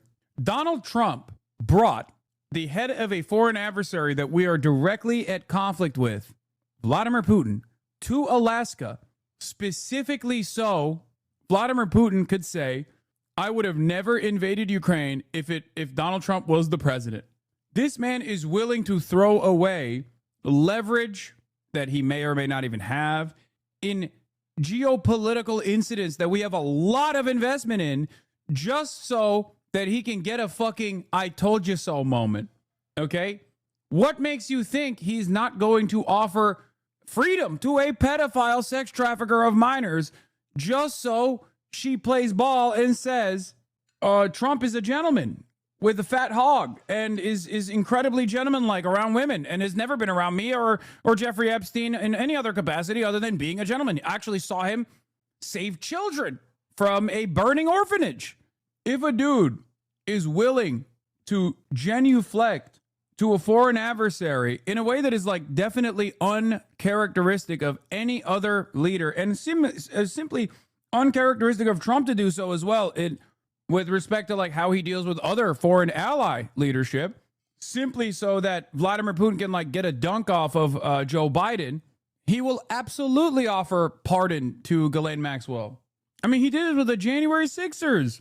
He did this with January 6ers. Not to sound too much like a lib, but like he straight up said, if you're doing crimes, no matter how ridiculous said crimes are, as long as you're doing those crimes for me, as long as you are doing those crimes to defend me or defend my interests, you will not face legal scrutiny. He even entertained the notion of pardoning Diddy out of nowhere. And we know why he entertained that notion is because Diddy used to be his friend. That's it. He straight up said it. He was like, maybe I'll pardon Diddy. I'm thinking about it. I have the power to do so, you know. And it's like, the fuck? Like, who is this for? Is wild, man. With documents and other objective evidence, her demeanour and credibility are clear for anyone to hear. This, though, won't make this episode disappear for Donald Trump. There is still large calls, not least from people within the Republican Party, for the release of the full Epstein files. But we do now have this audio of an interview that Ghislaine Maxwell gave to the Deputy Attorney General, Todd Blanche, last month. As far as I'm concerned, President Trump was always very cordial and very kind to me. And I just want to say that I admire his extraordinary achievement. Oh my God. Becoming the president now. And I like him. And I've always liked him. So that is the sum and substance of my entire relationship with him. What about Mr. Epstein's relationship with him? I don't know how they met, and I don't know how they became friends. I certainly saw them together, and I remember the few times I observed them together that they were friendly. I mean, Was they're that still in friendly. social settings or was that in private settings? I believe I only ever saw. There's no gun to her head. The gun to her head is her freedom. That's the gun to her head, chatters. She wants freedom. And she knows she'll get it if she plays ball. Following basic logic, the only reason she would agree to speak and exonerate Trump in doing so is if she was promised relief from her conditions by doing so. If they didn't offer that, she would have no reason to agree to speak, because what's in it for her? And if she did speak and implicated Trump, they would absolutely crack down on her even harder. It's self-preservation. Exactly. Here's how prosecutors described Ghislaine Maxwell in a pretrial motion during her criminal trial. The defendant's willingness to brazenly lie under oath about her conduct, including some of the conduct charged in the indictment, strongly suggests her true motive has been and remains to avoid being held accountable for her crimes. Yeah. The difference, however, is that there's usually additional penalties that come along with that. Perjury. They didn't even follow through on the perjury because she was already convicted of the other heinous crimes anyway that she perjured herself about. But in this situation, lying is actually a lifeline for her. So of course she's going to do it. And worst of all, she is going to get away with it. Make no mistake. She already has gotten away with it. Even if she was like in a lower security prison as she is now, that's it. Maybe she gets a work release in the process. Ghislaine Maxwell said she only knew Kevin Spacey from the trip to Africa with Bill Clinton and Chris Tucker and nowhere else. But what's this photo of her and Spacey on thrones? I'm telling you right now, she is like actively hiding every single power player's allegiance to Jeffrey Epstein and involvement with Jeffrey Epstein. I think that's part of the reason why she's not dead right now and very much alive right now. This was obviously one of the theories that was floated. Like, how is Ghislaine Maxwell still alive when Jeffrey Epstein is not? Perhaps it was because they could deploy her in this way maybe in the future. And now they are. Them in social settings. I don't recall any private settings. Have you ever been to Mar-a-Lago in Palm Beach? I have. And what time period are you thinking about when you say yes? Well, I don't remember when the president purchased Mar-a-Lago, so from whenever it turned into a club, I went there, and I loved going there. Did you go there alone or with Mr. Epstein? Mostly alone.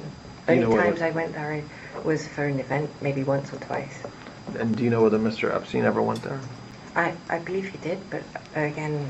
Bro, this person is talking about Jeffrey Epstein like I would talk about Jeffrey Epstein as a person who learned about this by reading about it in the news. What do you mean? Oh, I don't know. I think he might have gone. It's like you were literally slammed in his ass cheeks for like 3 fucking decades. What do you mean you don't know? Of course you know. She knows everything. She's literally making it seem like she's just a totally oblivious third party. It's like, did Jeffrey Epstein ever go to Mar-a-Lago? She's like, who? Jeffrey Epstein. Who's that again? Jeffrey Epstein. You know, the guy you were convicted for sex trafficking minors with? I can't recall his name. It's at the tip of my tongue. What? Jedediah? Is that what? Who is this person? The New York financier? Is that? We really were. He didn't take me with him all the time, so he would go and. Oh, right.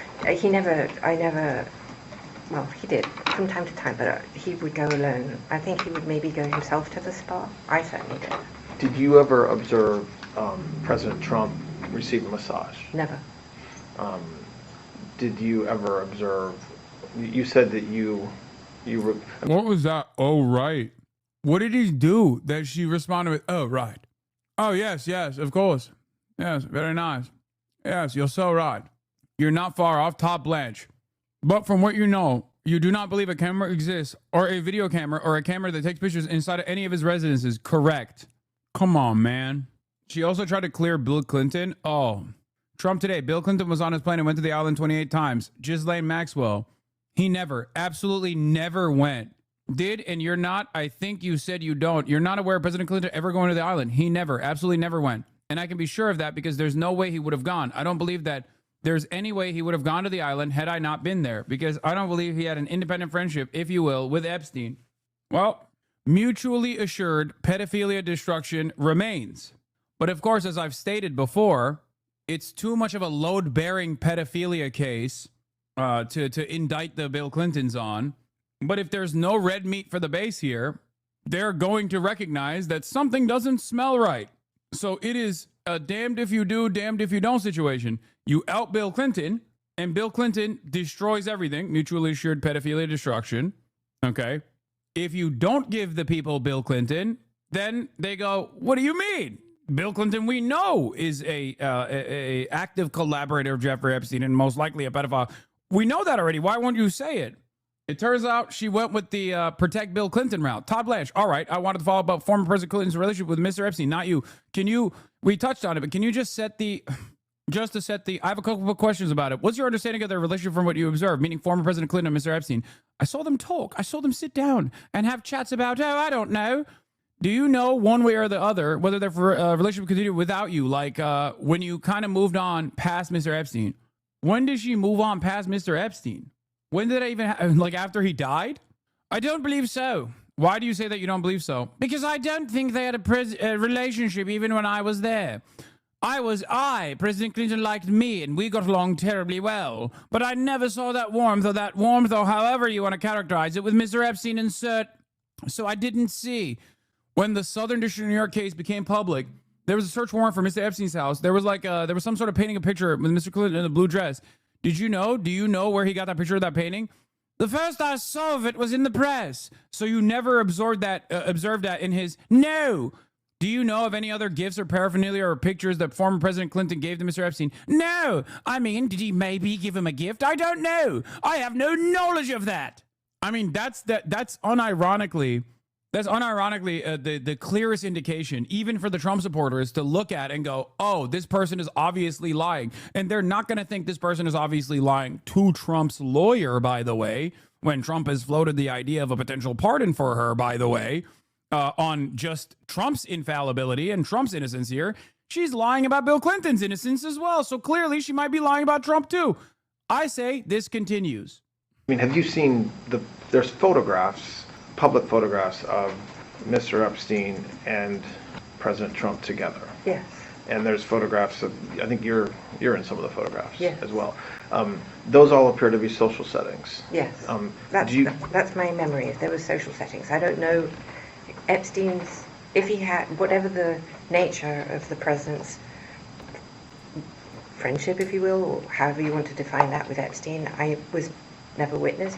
I think they were friendly, like people are in social settings. I don't think they were close friends, or I certainly never witnessed the president in any of, I don't recall ever seeing him in his house, for instance. I actually never saw the president in any type of massage setting. I never witnessed the president in any inappropriate setting in any way. The president was never inappropriate with anybody. In the times that I was with him, he was a gentleman in all respects. When's the last time you think you saw in person President Trump? It's been a long time. Probably not sometime in the mid-2000s maybe, and it would only have been a social setting as far as I recall. And did you ever hear Mr. Epstein or anybody say that President Trump had done anything inappropriate with masseuses or with anybody in... Well, that settles it. I'm convinced. I believe this pedophile that my favorite president is not a pedophile. Sold me. How dare you question women, libtard? I thought you said believe all women. Turns out you don't want to believe them when they're making a convincing case about our glorious president. Why do you hate America? Case closed. Why do you hate America? Guess you don't want to believe all women now, do you, libtard? That's right. I choose to believe this pedophile. Excuse me. This is a different kind of pedophile, a very superior kind of pedophile, very good at pedophilia. I believe her. Ghislaine Maxwell, anything that touches Israel or the state of Israel, I'm always interested in it because my father loved Israel, so I pay attention to it. And we have ties to, you know, to Israel. This is like that Israeli cybersecurity guy who worked under Benjamin Netanyahu being like, hey, guys, I'm going to escape to Israel the moment that you let me go. Actually, can you please give me the number to the Israeli consulate? I'm Israeli, by the way. Hey, I know you just arrested me in a pedophilia sting, but I'll have you know I'm Israel high. You know, Israel. You just walk in, do like minor crimes. You just like rob a fucking you just rob a gas station, you get caught by the cops, and you're like, guys, I hate to do this, but I love the Israeli state. As a matter of fact, I am Israel. I'm Israel high. People are just like, maybe this will work. Fuck it. Yeah, I mean, real minor crimes, not crimes against the minors. Your world. Absolutely never. In any context. Do you know whether masseuses from Mar-a-Lago spa ended up giving massages to, private massages to Mr. Epstein? And I'm not asking for what you may have read, but from at the time, from your personal knowledge, do you know whether that's true? I don't recall. Is it possible? Yes. But I don't remember that. So I don't recall that, but it's possible. Do you have recollection of you ever recruiting a masseuse from Mar-a-Lago spa to go give a private massage to Mr. Epstein? I've never recruited a masseuse from Mar-a-Lago for that. Yeah. So a bunch of masseuses from Mar-a-Lago just recruited themselves, underage, by the way. That's crazy. She just got hit with the John Fetty Wap gun, but this time it just makes you forget all of your involvement with an internationally famous pedophile sex trafficker who, because of your involvement with him, you're currently serving a prison sentence right now. But you just forgot it all. It's crazy. Guys, everything is above board. We crossed all the T's and dotted all the I's. Everything checks out. And if you think it doesn't check out, well, let me tell you, okay, you're anti-Semitic. I don't know. Fuck. You are anti-Semitic. Yep, I'm gonna go with that one. Have you ever had any contact with any representative that you know of from Mossad, the Israeli intelligence agency? Can you ask me that again? Have you ever had any contact with an individual that you understand to be from Mossad, an Israeli intelligence agency? Well, not deliberately. Pardon me? Not deliberately. Okay. She's laughing. She's like, yeah, my dad, and also possibly me. Yeah, my father and myself, and also Jeffrey Epstein. Basically all of us. My papa. I mean, that's a fact, by the way. Like, that's not even in dispute that Robert Maxwell collaborated with the Mossad 1,000,000%. That is an indisputable, undeniable fact of life. Okay? So just so you understand, like, her involvement is, unfortunately for us, currently at the speculative level, but her dad's involvement with the Mossad, not a secret at all. That is 100p. And did you know, we asked this, we talked about this a little bit earlier, but just to put a finer point on it, did you ever know that were you ever told, you ever think that Mr. Epstein was getting any money from any intelligence agency, including Mossad? Well, I don't believe so, but I wouldn't know. I mean, I would be very surprised if he did. I don't think so. No. We've talked about a lot of names, and I'm sure there's some that we haven't covered. Are there any? So why did he have a Saudi passport? How'd that happen? Who amongst us doesn't have a Saudi passport? Jeffrey Epstein was doing the pilgrimage. It's one of the pillars of Islam. That's right. He had said the Shahada. and found the light of Allah. He will see Jannah. He was going to Mecca and needed a Saudi passport. The fuck? 2357 Ehud Barak. Oh, there's here. Let's just keep watching. Foreign nationals. So right now we've talked about some British, the royal family a little bit, and maybe high society folks in Britain. Were there any international businessmen or politicians that had a very close relationship or a close relationship with Mr. Epstein that we haven't already talked about? No. Off the top of my head, I can think of Ehud Barak. You said that Mr. Epstein, at some point in the mid to late 90s, he started taking testosterone. What? No follow-up? I'm sorry. Well, he's going to go back to it. Did he say Barak? Yes. Ehud Barak, former Israeli Prime Minister Ehud Barak, which everybody knows was caught leaving the Epstein mansion numerous times in New York. Did you ever know him to take any other drugs? No. I mean, he took pills for his heart, I think. But I don't know no substances. Do you know anything about his heart condition? I know we talked about this at 9:45 this morning, but do you know anything about his heart condition and beyond that you understood he had a heart condition that affected his ability to have sex? Other than what he told me, no, he never shared anything, but he did take pills. I don't know anything about that. And like I said, he did the testosterone, which made him mean. And we're jumping around a little bit. Sorry. Do you know someone named Donald Barr? No. He is, I can represent to you, was a former headmaster of the Dalton School. Bill Barr's father. Bro, it's crazy that, like, Todd Blanche is just in here asking all of the most, like, common Epstein-related questions. And I think the role here is, that's Bill Barr, former Donald Trump's Attorney General, Bill Barr's father, Donald Barr. I think the reason why they're doing this is to basically, like, pack up all of, in their minds, I think they believe this will pack up all of the conspiracies. Like, this will be the one big, like, see all of the shit that you thought was wrong moment. I don't think it's going to work, though. I just don't. Especially because not only is it all stuff that we knew about already, I have seen no new information. And as a matter of fact, there are numerous instances where Ghislaine Maxwell actually contradicts something that we know is real. Like, it's not only all old information, but times where she will, like, actively defend the allegiance that, like, a known person might have had to Jeffrey Epstein. She's often just lying, and we know she's lying. She's perjuring herself because there is evidence to prove the contrary. Which you mentioned earlier. All right. Do you remember any conversations with Mr. Epstein about a book that Mr. Barr wrote called Space Relations? I've never heard of that. About aliens and sex? No. Do you know have you ever met the former Attorney General of the United States, Bill Barr? No.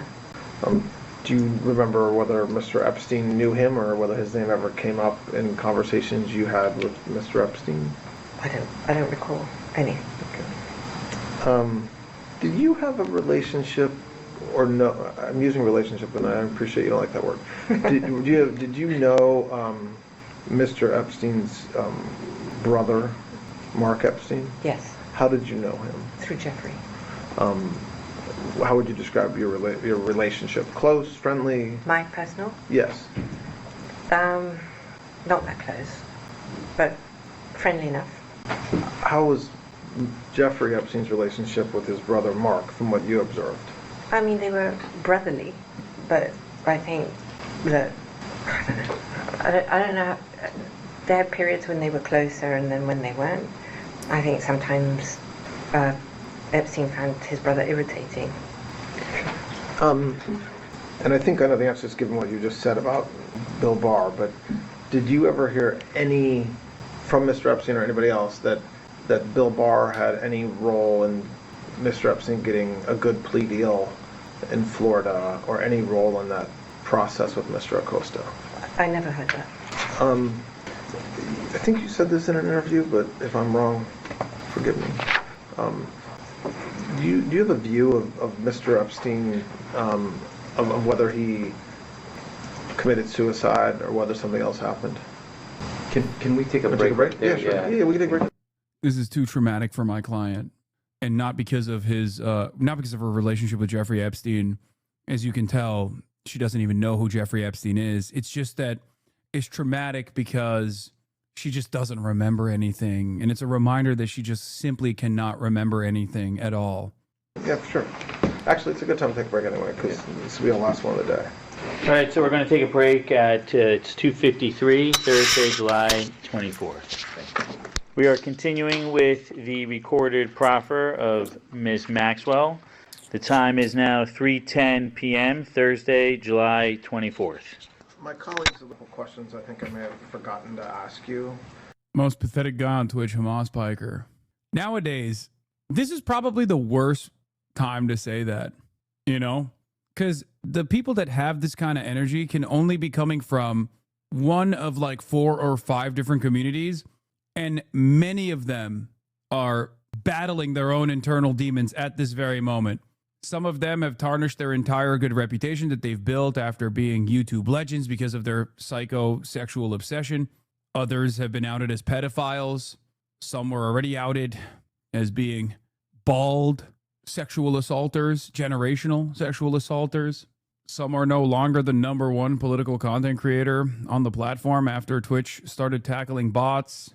So it kind of feels like this is perhaps one of the worst moments, one of the most inopportune moments to say stuff like this. Because like automatically you're positioning yourself as someone who may or may not be, or at least in recent history, definitely were in favor of a person who recently got outed as trying to solicit CSAM. It's odd situation to put yourself in, I think, for no reason. Bad look, chatter. The vindication is here. Nah, this is our rare extra Emily fan who just fucking hates you. Yeah. One is, sorry, I'm just going through my notes. Well, we talked a few minutes ago about this birthday book that there's been press about. I understand you don't remember anything with President Trump, or a lot about the book anyway. Do you remember asking President Trump to submit a letter for that? I do not. And do you remember, would you have been the one to do that, or would somebody else have done that? I did ask some people. I don't remember Mr. Trump. I don't remember who I did ask, but Epstein also asked people himself directly. Okay. So it could have happened that way, if it happened at all. I don't know. Where is it? You mentioned Ehud Barak. Yes. What was his involvement? Oh.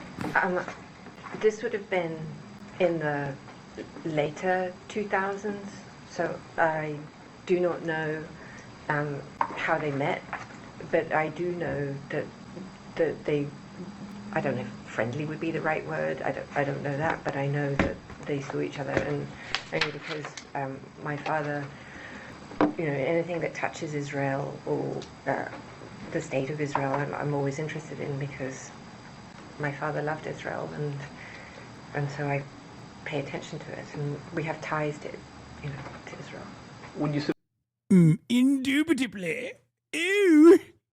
As you know, my father is quite the ties to Israel.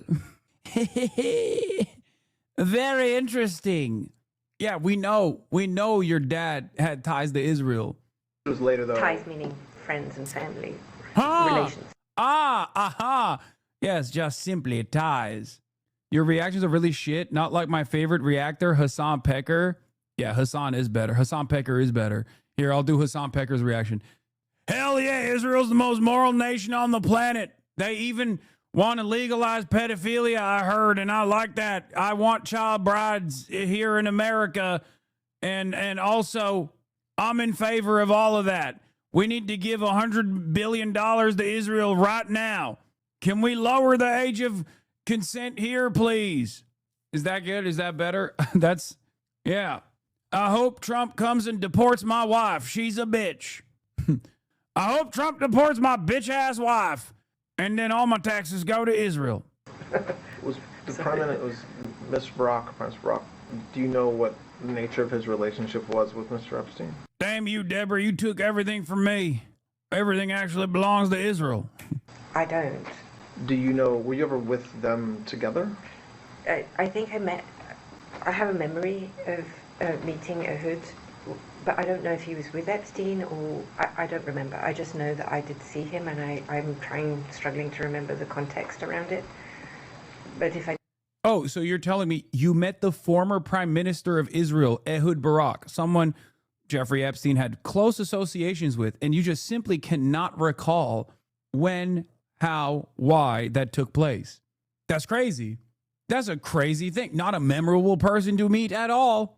You don't understand. I meet foreign heads of state all the time in my pedophilia sex trafficking operations that we're doing at the behest of ourselves and not a foreign nation state, of course.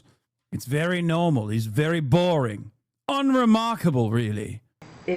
I'm sure it happened, but it must have been very brief because I don't have any serious memory of it. Any, like, deep memory of it. And maybe... Okay. It's getting late. It's already 4 p.m. We got EU chatters in here staying awake late at night, waiting to be a part of the census. The HasanAbi Census Bureau is alive and well. We'll do this, and then we'll go back to Jeffrey Jedediah Epstein, the most unjustly maligned pedophile sex trafficker of all time. And the interview that took place with the second most unjustly maligned person, Ghislaine Maxwell, who also totally is apparently innocent. But we're going to do the census now. Every year, we do a census in the community to get a better outlook on what the community looks like. Has it grown? Has it shrunk? Has it gotten older? Year over year, it has gotten older. Now, there's data from June 2020 to August 2024 in all the different time frames where I've done the census, usually around the month of August in this month. And shouts out the Brilliant Drink for putting this together. Incredible stuff. As you guys know, we start off by looking at the different age demographics. First and foremost, initially, when I first started doing the census, the number of 30 plus was only 18.93, 19% of the community. The largest chunk, the biggest group of people in the community was the 22 to 25-year-olds, comprising almost 30% of the community. And throughout time, that number has just grown. It's gone up, and now in 2024, 30 plus year olds is obviously the largest chunk, considering that obviously it's a massive that number is anything from a 30-year-old all the way to a 67-year-old. So at a future date, we might actually just cut the under 18 side and just add a separate bracket for 30 plus to 40 plus, because it's becoming, when we first started, we used to joke and say this is a daycare. And nowadays it's seemingly reflective of not a daycare, but instead an old folks home. But without further ado, let's start with age. Obviously we're doing under 18 still. Maybe next year we'll just, if the under 18 goes even below 1%, which it might be at now, we'll just cut it out entirely. 18 to 21 is the second bracket. 22 to 25 is the third bracket. 26 to 29 is the next bracket. And also 30 plus. Remember, if you are at home at a HasanAbi household, okay, where your mom is also watching, get her to join the broadcast with her laptop to vote separately. Okay? Stop writing your age in there and stop writing your age in the chat and put it in the poll. Okay? Here is the poll results. The poll is now in the chat. You can vote on it. You can vote on it if you go to the current poll in the chat right now. Holy fuck. It is taking off like a spaceship. 30 plus is taking off like a spaceship, folks. God damn, it's going crazy up in here. All right. It's Unktown, baby. I don't see the poll on mobile. Wait, really? Does it not show up on mobile? I can't vote. It does. Hello? Hello, hello, hello? Hello, hello, hello? Hello, hello, hello? Am I back? Do you see me? Fuck. Oh, you do see me. Okay, my internet is still kind of dusted. I had to swap over to the backpack. And I don't know what happened. Unfortunately, I got cooked. But it should be fine now. Did I Alt F4? No, I did not. I actually did not Alt F4. Is it choppy? It's a bit wonky. That's not good. It'll get better in a second. But that was definitely lame. I wasn't trying to skip this. Is obviously this is I'm looking forward to. The reason why mysteriously I got cooked. Read the vote. A lot of us couldn't. Don't worry, I'm gonna do it again. Is it effing again? You're breaking up? What the fuck is going on? What is happening? What? Weird. I don't know why it's busted. Call Jason for some bit rate. I can't. He's taking it all. Okay, I think it should be fine now. It probably took a while because I just turned it on. I guess the SIM cards took some time to like power up or something. I don't know, to like actually access the internet or something. But I think it should stabilize right now. Okay, continuing along with what we were doing. Okay, it's probably good now, and it'll probably be good now in general. We're gonna start that from the top. We're gonna do that. We're gonna redo that poll because real voice. What's happening? Is it? Why are people saying real voice? What's going on? Can new followers vote? Yes. Okay, I'll tweet about the census in real time. In the meantime, I don't know what's going on. Dude, my internet is so fucking busty, dude. What the hell? It's like not loading. It's not even like loading properly. I don't know what's happening. Hold on. Okay. It's census time. Get in now. Okay. All right. Mossad doesn't want us to do our census. No, the internet is like, the mic cooked your voice. No, we're gonna do age again. Hold on. There's an issue with my internet even on the bag for some weird reason, and I don't know what the fuck it is. But there a delay? Here it is. We're gonna do the first census part, census bracket again. Make no mistake. Is it effing? What the hell? What the f is happening? Why is this happening right now? You're choppy, bumpy sometimes. That makes sense. No, I think it's just like going up and down. The upload speeds just like erratically shift, and in the process of the upload speeds going up and down, it like ends up being choppy for some reason. I'm gonna fix it. Hold on. I'm not being DDoS, chat. You can't fucking DDoS a like 12 SIM cards that I'm getting it off. Wait, what the fuck? Now it says I got 0. What the fuck? Dude, what the fuck? What is happening? I'm so mad. I'm so fucking mad. I'm so annoyed. Jesus Christ. I'm gonna have to do this tomorrow, potentially, if this issue persists. I think it should be fine, but hold on. I'm gonna reach out to the team real quick. It's okay. It's probably related to the heat wave. It's not. This is not.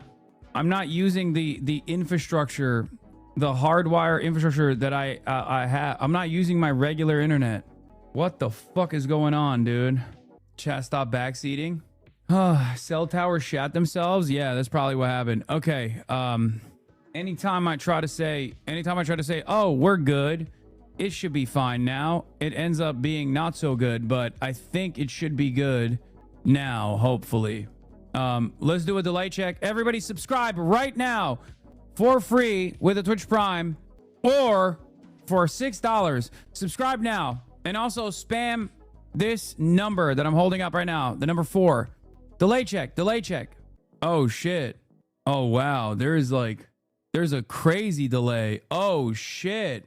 Okay, I just realized there's like a fucking 40-second delay. Holy moly, there's a big delay. Okay, we're getting a lot of subscriptions now. There's like a 40-second delay, which is causing me to realize that I definitely have to fix the ingest, which I'm going to do in a second.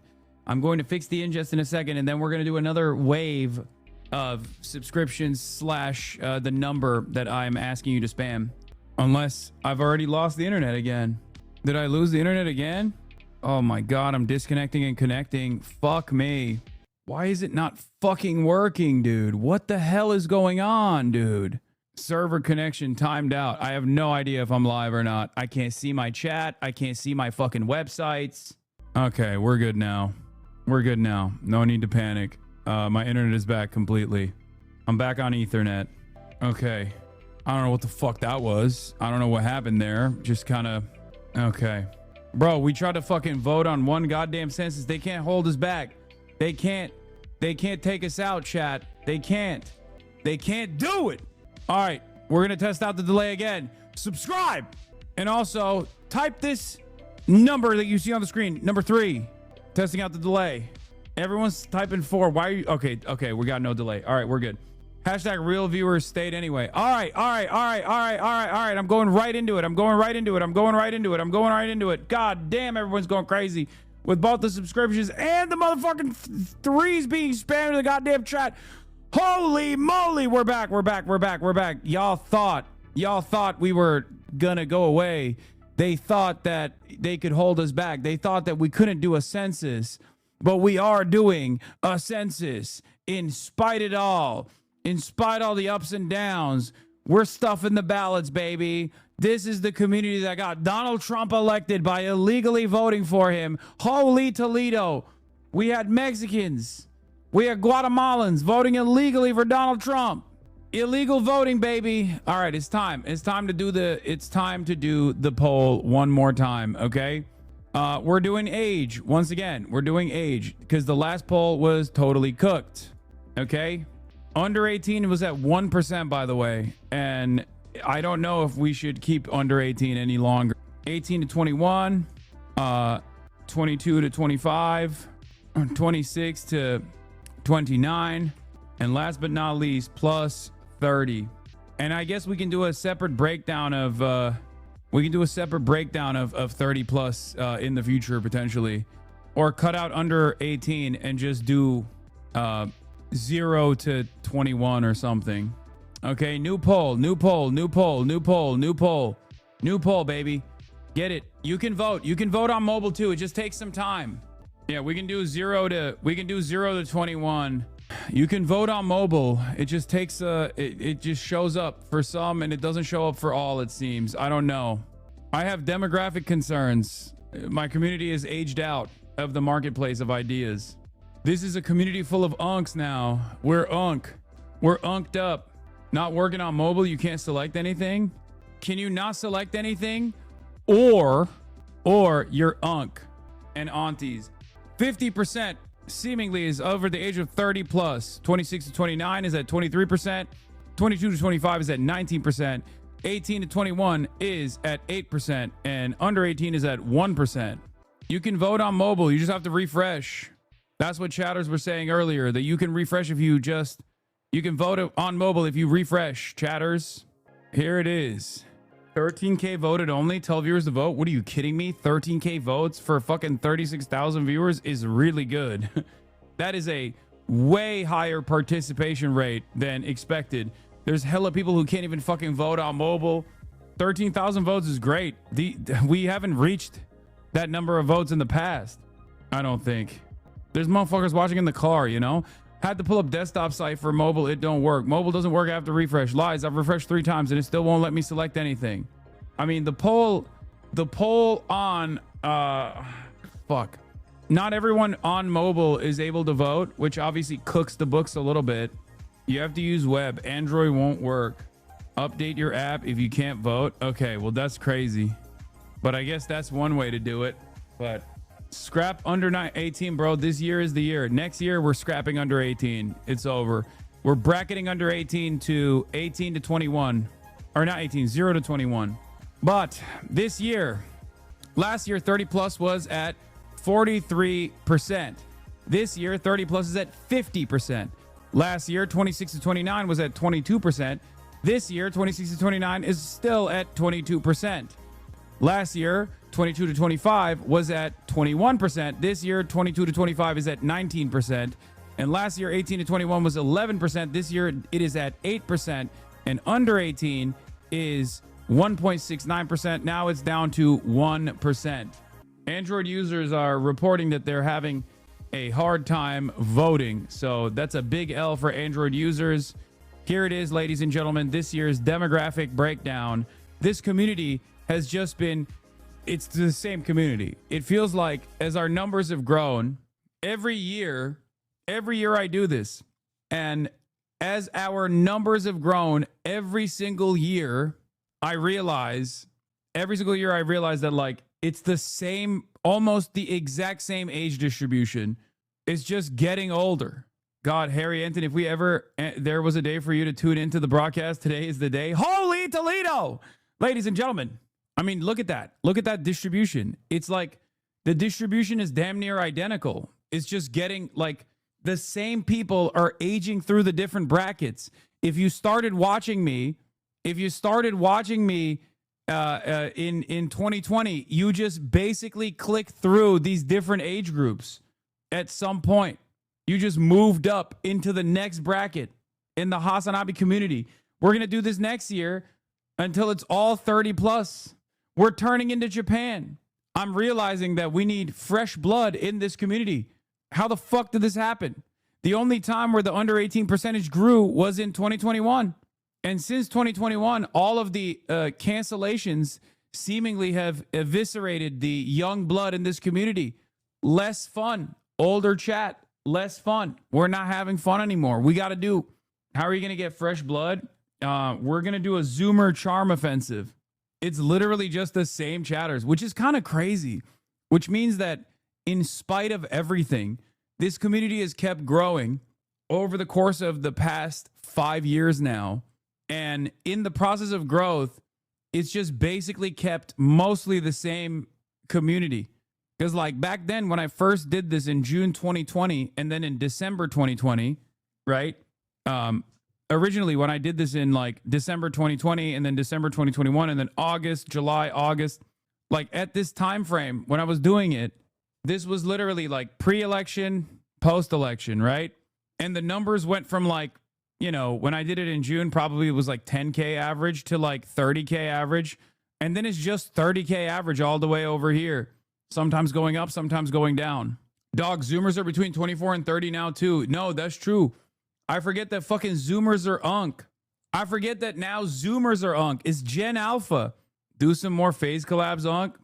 Stop saying your age. Pestiny might want to date you. No, dog. This is why Destiny doesn't fuck with this community, okay? This is why. Only 1% is under the age of 18. That's why he hates us. He's like, y'all are too old. We are not his demographic, bro. Oh, man. I got called Unk IRL for the first time today. Okay, we're moving on to the next bracket at the HasanAbi census. It's time for gender. We got male, female, non-binary, and other. Okay? That's right, ladies and gentlemen. As you guys know, this was a heavily male-dominated community that has become increasingly less male over time, and that is a good thing. Now we are going to do that. We are going to look for, we're going to see if this community has gotten more male-dominated or less. Manage the poll, new poll, gender, male, female, MB, other. All right. The poll has started. Everybody, let's go. Once again, I don't do anything with this data. It's just a fun thing that we do for the community, okay? Considering that I don't really do any ads. I don't even run ads. And the Piker Broadcasting Service is sponsored by you, the viewers. For you, the viewers. Your voluntary contributions in the form of a Twitch Prime, which is free, or a $6 a month donation in the form of a subscription is the only way you can sponsor and support the Piker Broadcasting Service. Your sponsorship and your support allows me to maintain my editorial independence. All right, I haven't even looked at it yet. I'm going to keep it a secret for myself. You guys probably know what the poll results are looking like right now. I still don't know. Let's take a look. Oh, holy Toledo! The women are rising up, and the non-binaries are rising up. Oh my God. Male, female is not gender. Okay, shut up. You know what I mean. Don't do this. Okay, we need to find like some kind of designation here. Okay, everybody. It's just not. It doesn't mean like, if you are a trans female say female, okay? Or wait, no, is that how we did it? Did we do cis man, cis woman, MB, and then trans? No, that's not how we did it. I don't think that's how we did it. No. It's just, we didn't do that. We only did men, women, non-binary, and other. There's a separate poll for trans. Why are you motherfuckers making shit up? No, it's like what you self-identify as. Every year we have this conversation. No, we haven't. There's a separate trans cis poll. Just wait. I'm trans. I pick female. Chatter was attention seeking. Also, I would not like it if you did that way. It would be otherizing. Yeah, we don't do that. We don't do that. If you're a trans woman, you're a woman. Just pick female. What the fuck's wrong with you? If you're a trans man, pick male. The fuck? There's no separate designation. And if you're non-binary, you pick non-binary. That's how we do it. That's how we've done it. That's how we've done it every year. What is this? What is this? Be normal. What the fuck? I don't even remember this being an issue. No, I mean, you say this every year. Do I? Do I have this conversation every year? I don't remember that. What the fuck? You think I would expect like trans women to pick male? What are you, crazy? That's insane. Okay, well, I've erased this conversation apparently that's taking place every fucking time. But you know what has actually gotten a lot cooler? 30% women. Let's fucking go. 30%. Yeah, the HasanAbi broadcast also does a genital inspection day. I was actually a trans medicalist all along. Turns out this was the big reveal. You caught me. God damn, it's over for the men. There is literally a gender side taking place here. What the fuck? If this continues, holy Toledo, men are going to be extinct in this community. By the way, this is an impressive gender breakdown for Twitch in particular, considering how male-dominated of a platform Twitch actually is. So the fact that year over year, the number of ladies have gone up from June 2020 at 11.51%, 83% men, 11.5% women, to all the way in 2025 to 29% women, 8% non-binary, which is the same as last year, and 1% other, is crazy. Turns out the thirst talk momentum is very much alive and very much well. More female viewers than Cutie, just saying. Yeah, I mean, that's also, yes, it's also true. Men are going extinct, folks. Men went from 67% last year, starting at 83%, to 67% last year, to 62% this year. Holy Toledo. All right, next up is political ideology. This one is always a contentious one because everybody always says, why is my particular political ideology not reflected in the polling results?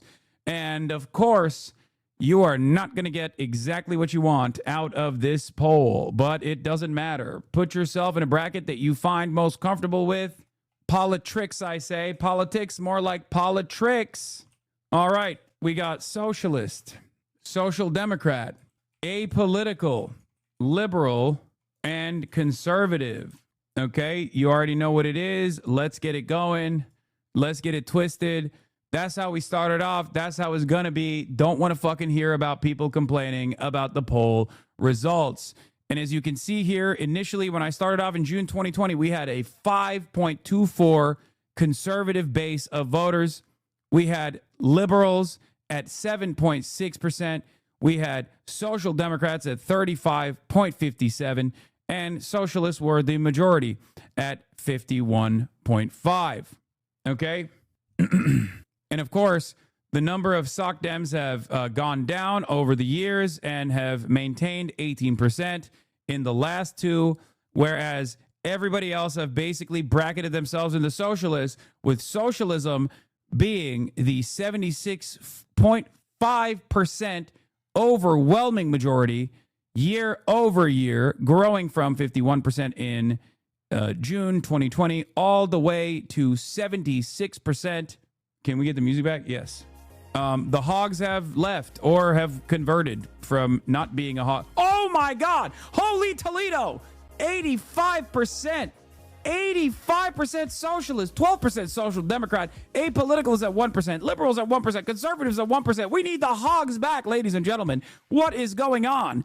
And I don't even want to say ladies and gentlemen. I just want to say ladies, because it seems to me like there's not a lot of gentlemen remaining in the broadcast. We got 60%.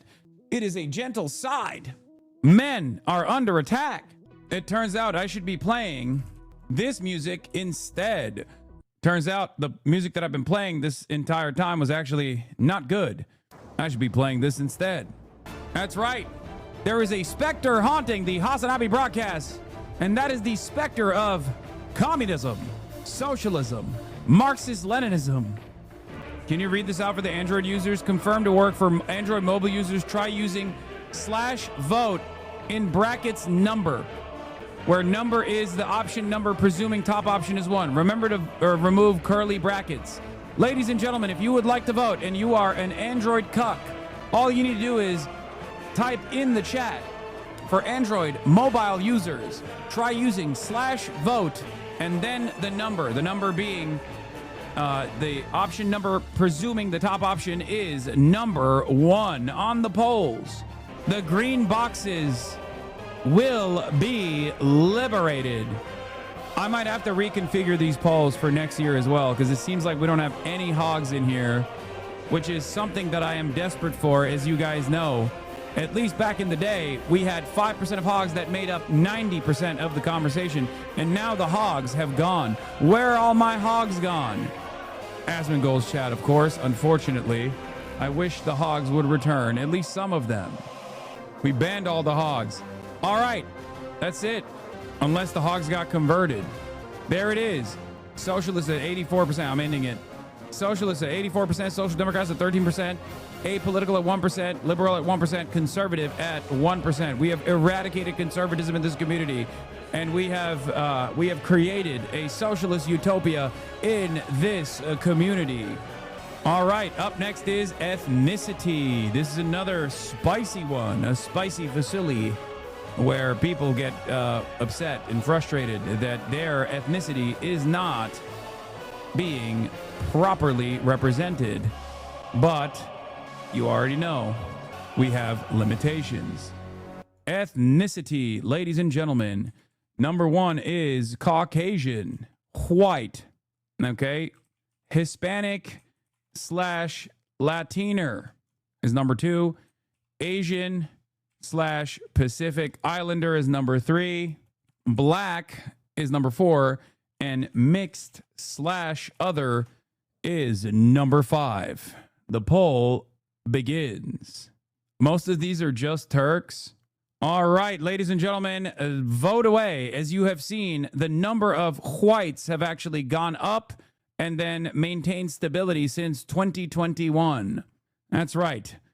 In 2020, when we first did this poll before the election, mixed and other was at 25%, black was at 8%, Asian Pacific Islander was at 9%, Hispanic and Latiner was at 13%. The community has become less diverse over time. Whites have, unfortunately, colonized this chat. Calling this poll ethnicity is crazy law. This is just race categorized according to us. Yes, it's not that serious. It's not that serious. This is not an official government census, okay? Calm down. All right, it seems as though my racist behavior has taken a toll.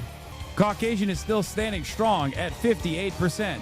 Hispanic Latiner numbers have grown from 17% to 18%, it seems.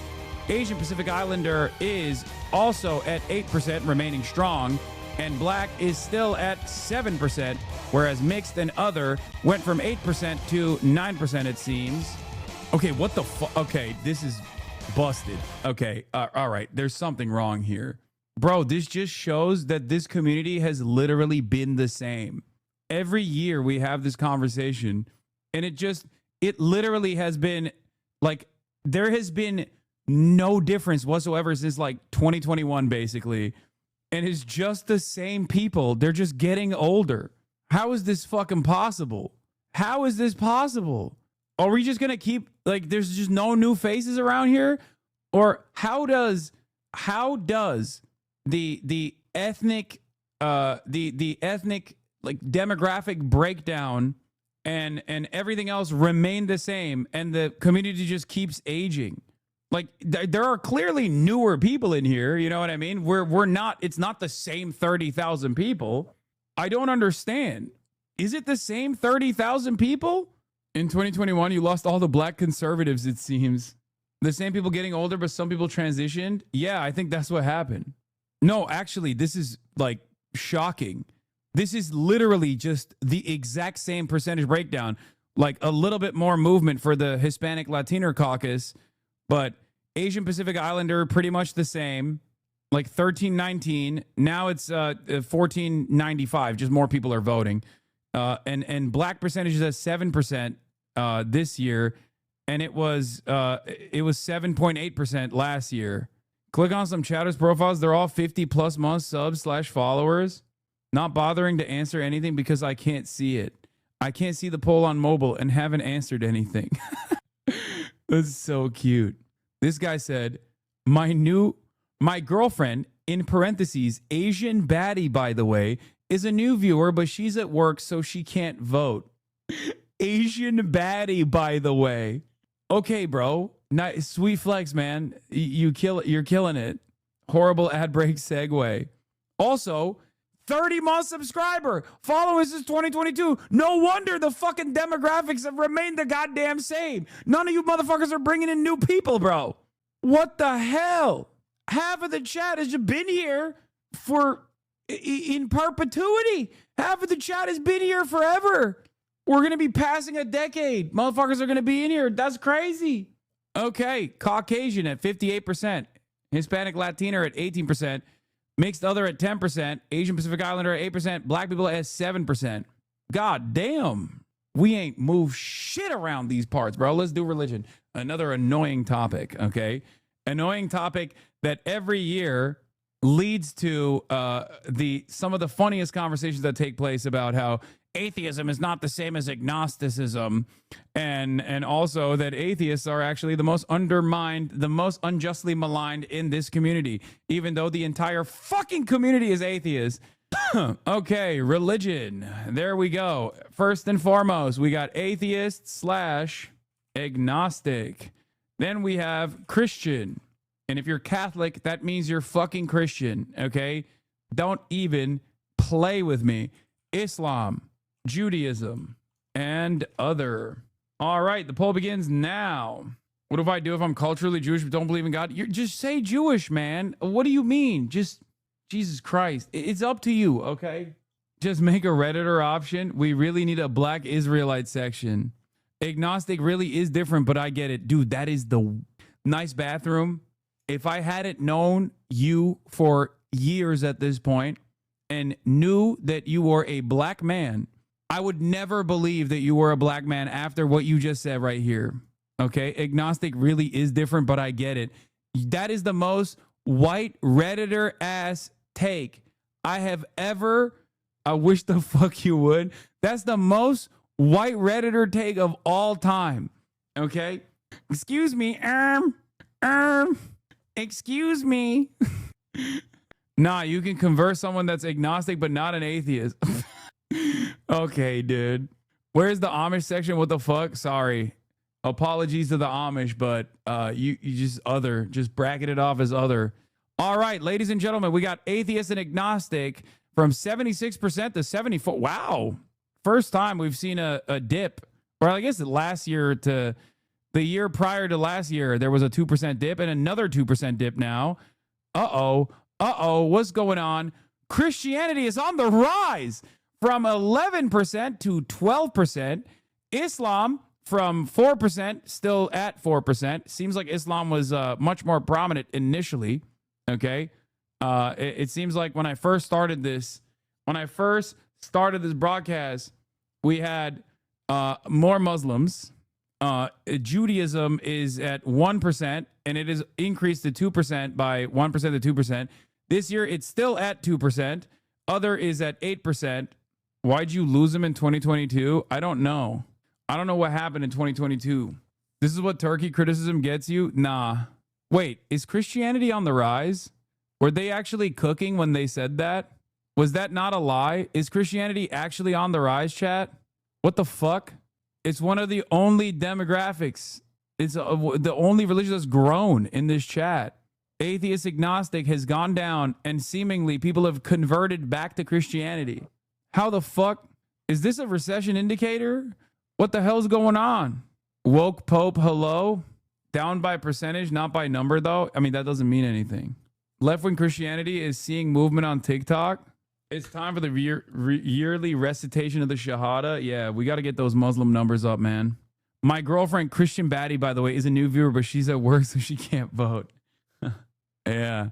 These numbers would be so much better for Christianity if Pinoy Pope won, because as everybody knows, we have a massive Swagapino population in here.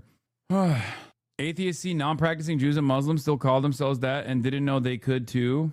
No, I'm willing to bet the overwhelming majority of people who say they're atheist and agnostic are mostly from either Christian or Jewish background, but even mostly just Christian background. Like, I think even atheists who are of Jewish descent will still say Judaism. It is 2:56 a.m. in the Middle East, to be fair. Brother, do you think the only place where Muslims exist is the Middle East? My sister is voting illegally. She only watches when I visit. What the fuck? Voting illegally. Illegals. They're voting. Okay. Next up, 74% Christianity, or not Christianity, atheist and agnostic. Atheist agnostic has gone down. Christianity's gone up. Everything else has stayed the same. All right. Next up is sexuality. That's right. Sex. Are we having it? Are we not? Just kidding. That's another poll. It's the V card poll. We'll do that afterwards. But before we do that, we got straight, bi/pan, because we're doing some kind of erasure always, gay/lesbian, asexual, and questioning/other. Remember, we're doing sexuality. Okay. Sexuality poll. Now, initially, when we first started off, this community was way more straight. And year over year, the straights have gone down, with the exception of July 2023, where there was an uptick in the number of straights. But starting point was 65% straight. And the end point last year was 55.9, so 56% straight. It seems like the men are under attack, and it seems kind of like the straights are under attack in this community. Considering that the audience profile has not changed, I just suspect that everyone became gay. It turns out the conservatives were right. Okay? Conservatives were right. People are just simply becoming gay. Here's the sexuality poll. Straights have gone down again. Now at 53%. Bi-pan is up from 27.5 to 30%. Oh my God. Holy Toledo. The gays and lesbians are also up 7.5 to 8%. Asexuals have gone up as well from 4.61 to 5%. And questioning/other is still remaining around 4%. That's gone down a little bit as well. Maybe some people are no longer questioning and figured out what kind of bracket they fall under. That's right, ladies and gentlemen. Holy Toledo. Let's go. Bi Christian unks on the rise. No queer section. Queer section would be just like other, I guess. Right? That's what we did before. Yep, that's right. The straights are getting eliminated, 56% to 54%. Bi-pan is on the rise from 27 to 29%. Well, it was 30 a second ago, so it's probably around 30 still. Gay and lesbian at 8% as opposed to 7.5.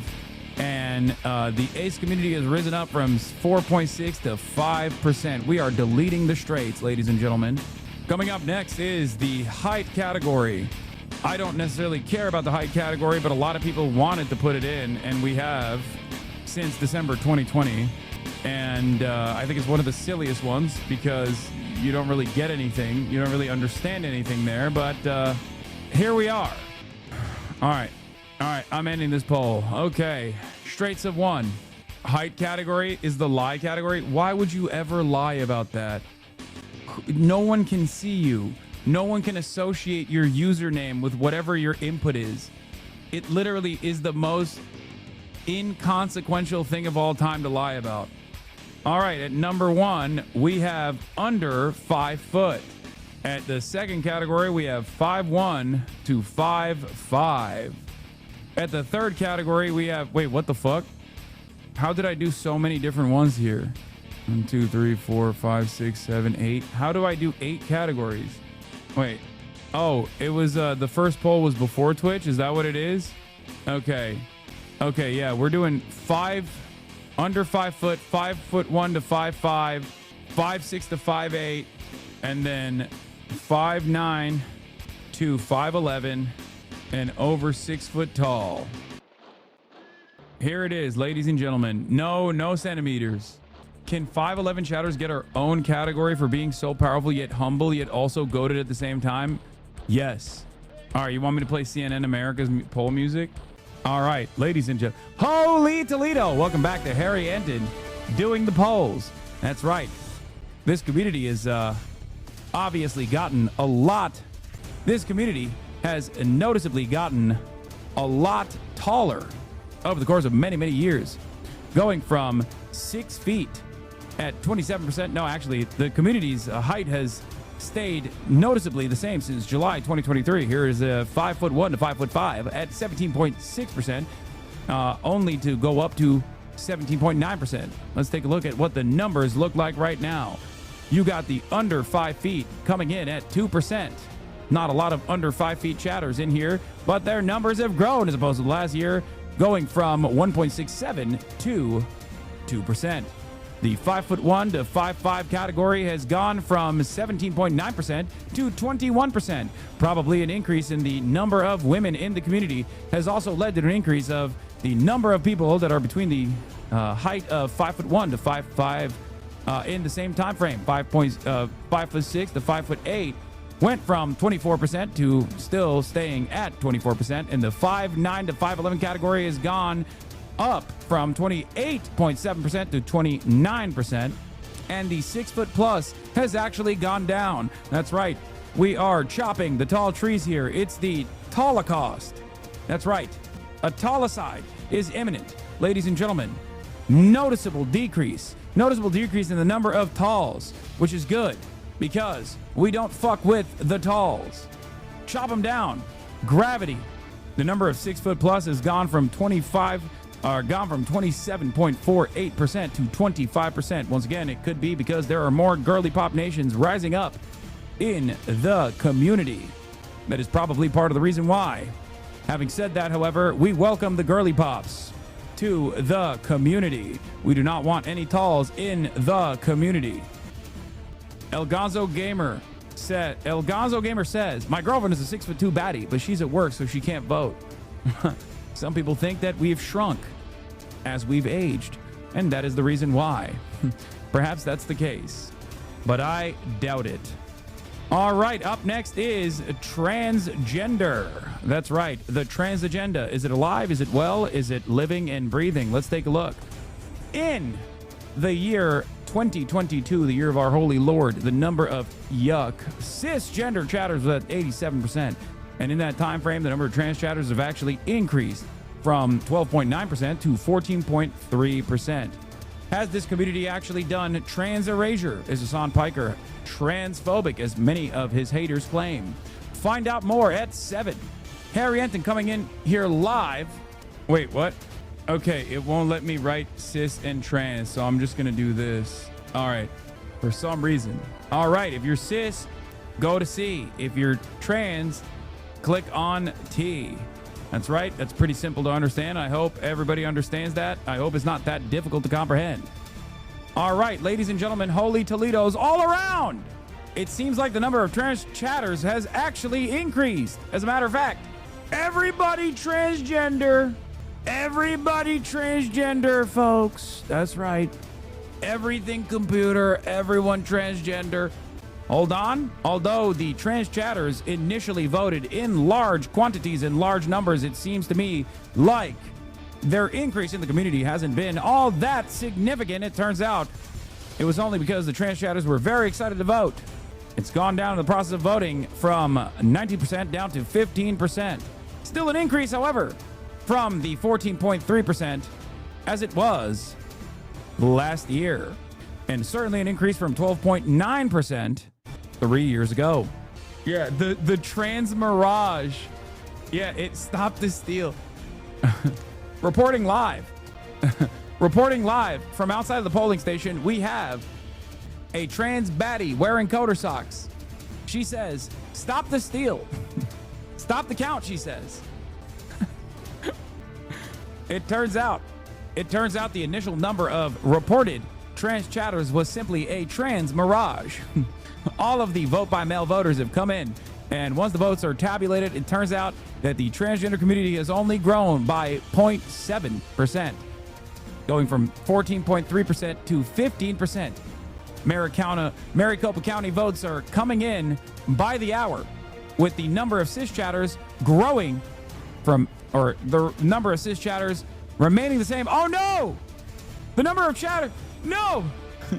As Maricopa County voters are coming in, it seems the number of trans chatters have gone down from 14.3% to 14%. It's too close to tell. Holy Toledo! We have lost count. It's probably almost identical in terms of the breakdown, in terms of the voter breakdown. It's just that it's literally just that what do you call it? Let's see the exact breakdown. Hold on. Does it show like the exact percentage? No, it doesn't. The cis from Maricopa County have taken over and brought up the number of cisgender chatters to 86% with 15,000 votes, and trans people are at 14% with 2,538 votes. Now, of course, once again, contrary to popular opinion of my naysayers that claim that this is an anti-trans community and that HasanAbi is a transphobic person, the percentage of trans chatters reflects a different reality. That's right. Trans people make up around 1% of society, but 14% of the HasanAbi chatters, which means there are 14 times more trans chatters in here than in regular society. Oh, trans chatters are up by 0.1%. All right, up next is location. That's right. Ladies and gentlemen, next question is location, location, location. I'm Harry Enton, and we're looking at locations. Americas is number 1. Australia is number 2. Europe, not EU. If you're UK, you click on Europe. Asia and Africa. Obviously, given the time constraints, Asia is very unlikely to be able to report accurately on this. And I would say the same about Australia as well. Yes, Australia is New Zealand as well. I set my alarm for 8 a.m. for this shit. Now it's 10 a.m. I mean, these numbers have not really changed at all. So I don't see anything. I'm not expecting anything too crazy to change here. So, and it doesn't seem like it's changing at all. Hold on, I gotta pee. Okay. Oh. How do I vote Utah? Don't worry about it. My ex-wife, ZA Batty, by the way, can vote, and she's in the chat, but she hasn't been respecting the equal custody rules of our divorce agreement. Can you help?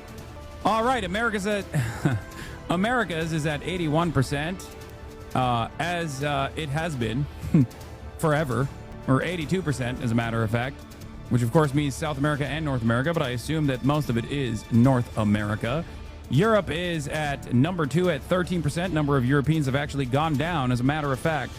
And Australia is at 2%, an increase from Australia, still less than when it was at 2022. Asia is at 2%, also somewhat of an increase from 2024. And Africa is at 1%, an increase from 0.8. Part of the reason why this is the polling results is time zone as well, for sure. But a big part of the reason is because we have mostly, Europe would probably be much higher percentage-wise if, I had a different time zone that I was doing it in. I suspect that my European chatters have a hard time staying up this late. How many for North Korea? All of the 2% Asia is actually North Korean. It's the entire population of North Koreans that have access to the internet. All right, ladies and gentlemen, moving on to the next. Another real doozy. No Middle East. Dog, it's one of the respective continents that's on there. We have 5 options only. What do you want from me? Every goddamn year. All right, time for the salary conversation. Might feel as though you're talking to your parents and having that uncomfortable conversation about when you're going to inevitably move out, but it's time. Salary none/unemployed, which of course means you might be a student as well. Salary at $1 a year to $20,000 a year. Salary at $20,000 to $50,000 a year. Salary at $50,000 to $100,000 a year. And last but not least, the greatest salary number, which is $100,000 plus. You have 3 minutes. Now, of course, initially when I first started in December 2020, a lot of y'all were none and unemployed. Lots of students, maybe still in college, or just straight up unemployed and laid off. And of course, that unemployment layoff number increased a little bit in 2021 during COVID. I'm in Canada. How do I do this? Convert to American dollary dues. Actually, no, just say it in Canadian dollars, whatever it reflects to. Okay? All right. None unemployed was 29%. What, 1 million bracket when? Is it just my salary or both our salaries? My partner is mega fucking rich. Man, if you share a bank account, then fine. Everyone's Rancor, thank you for the 5 gifted subs.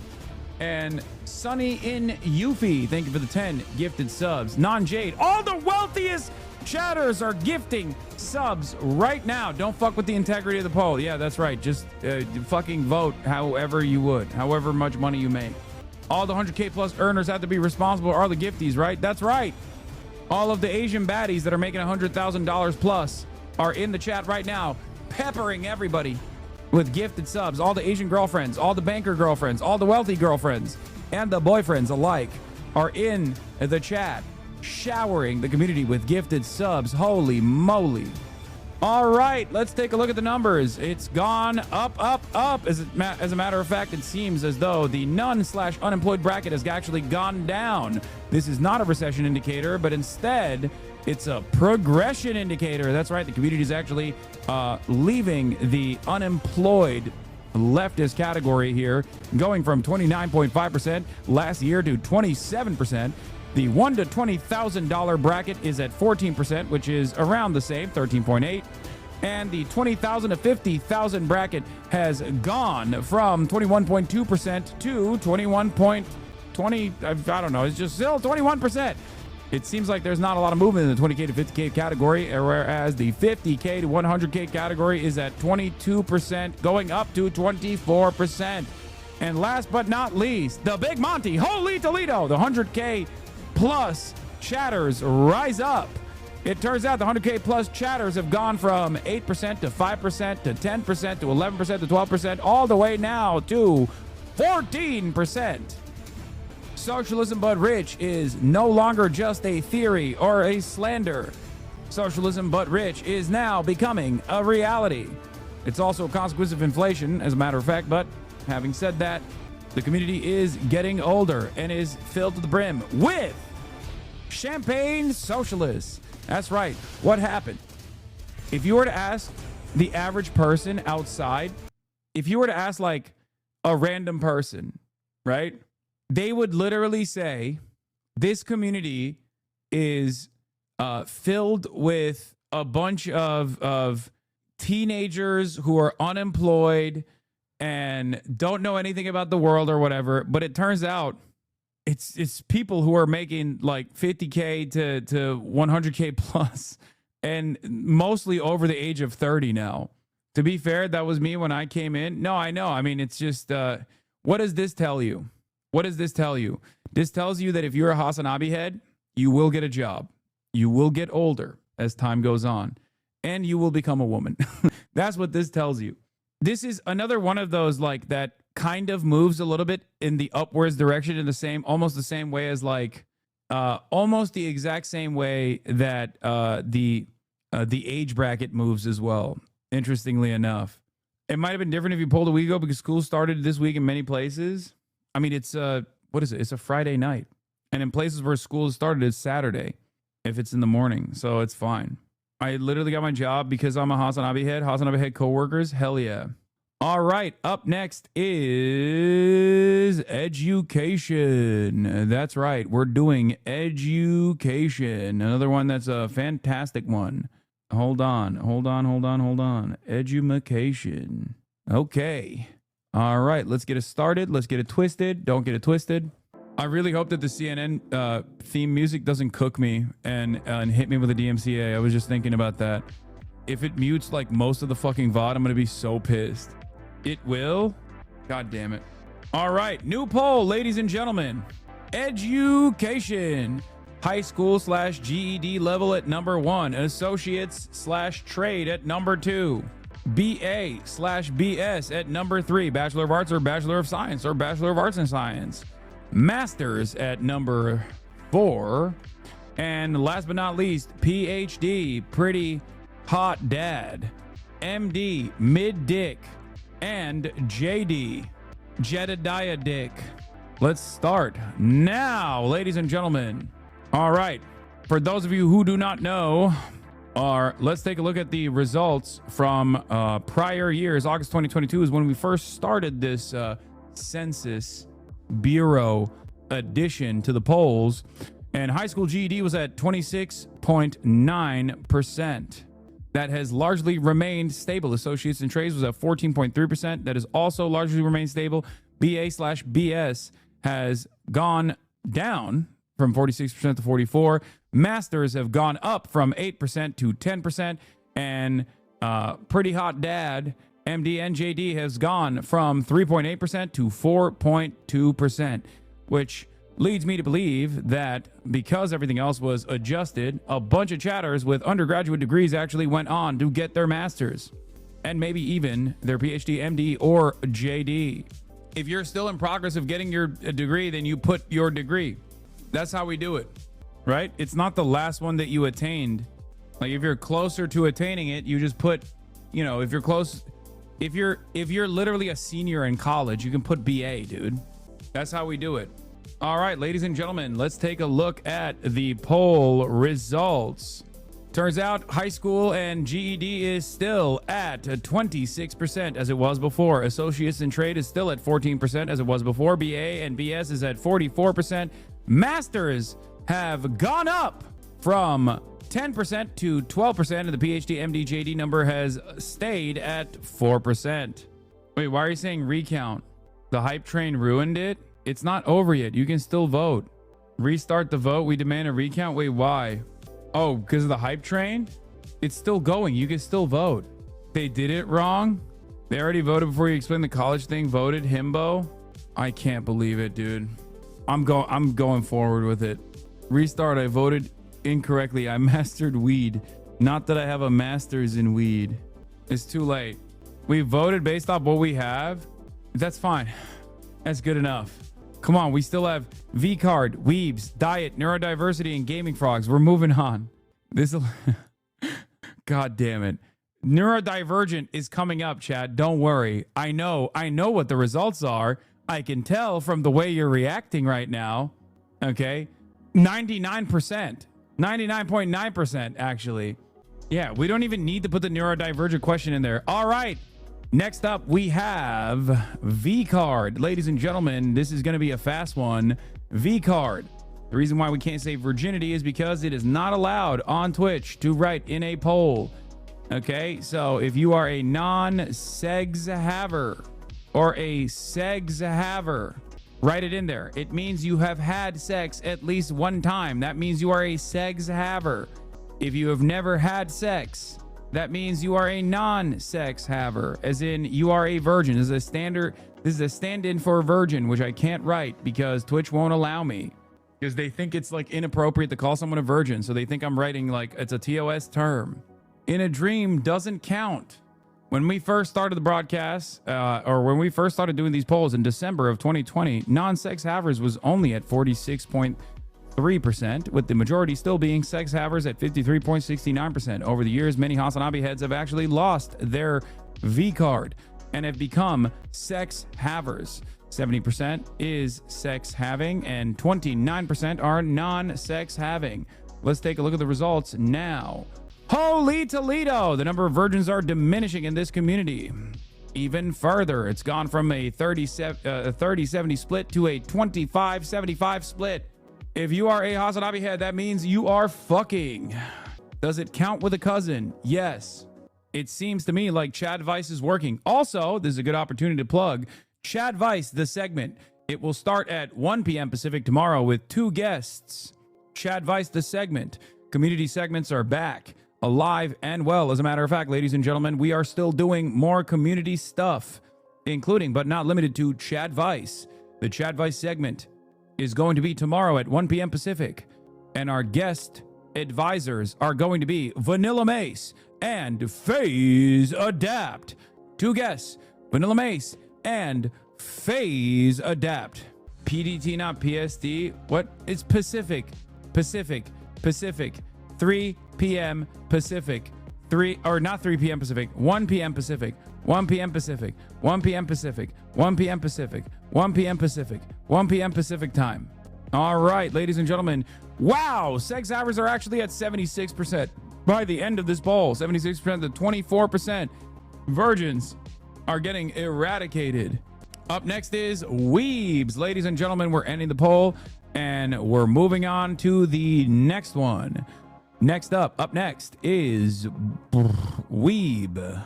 This is one that is near and dear to me. The number of weebs have actually swung wildly over the course of many years now. In December 2020, the number of weebs in this community was at 47.42%, as opposed to the number of non-weebs was at 52%. Nowadays, the number of non-weebs is at 54% to 45%. It turns out weebs have not been rising up. I'm going to put it at ayaya or no. Ladies and gentlemen, the Weeb poll is alive and well.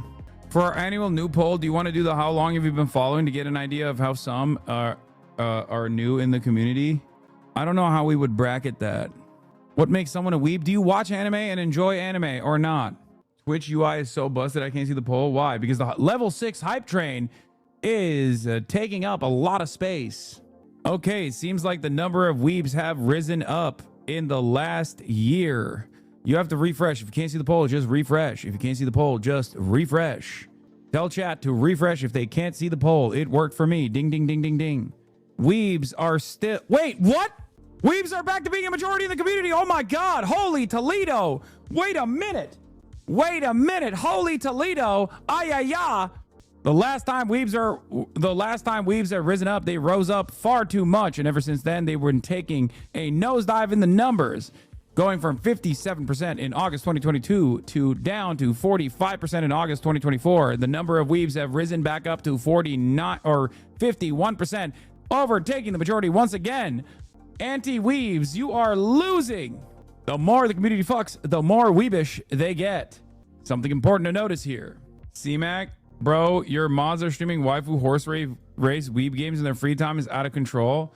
Hell yeah. Umamasume. Body pillows for all. Number of weebs are at 51% and number of non-weebs are at 49%. Non-weebs out. All right, we're moving on to another incredibly annoying poll. Diet. That's right, ladies and gentlemen, I'm ending this poll, and as I said, 51 to 49%. We're moving on to the next poll. The next poll is diet. All right, ladies and gentlemen, boys, girls, and MBs, mostly women in here. Shouts out to the women. I love women. Girly Pop Nation, rise up. At number 1, we have carnist, omnivore. Number 2, we have vegetarian.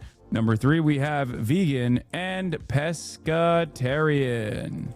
All right, starting the poll in 3, 2, 1. Fired off. Waiting for the carnist lab-grown category.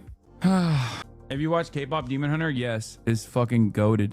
I just ate next to Marsh in Bushwick. That's funny. Who's Marsh?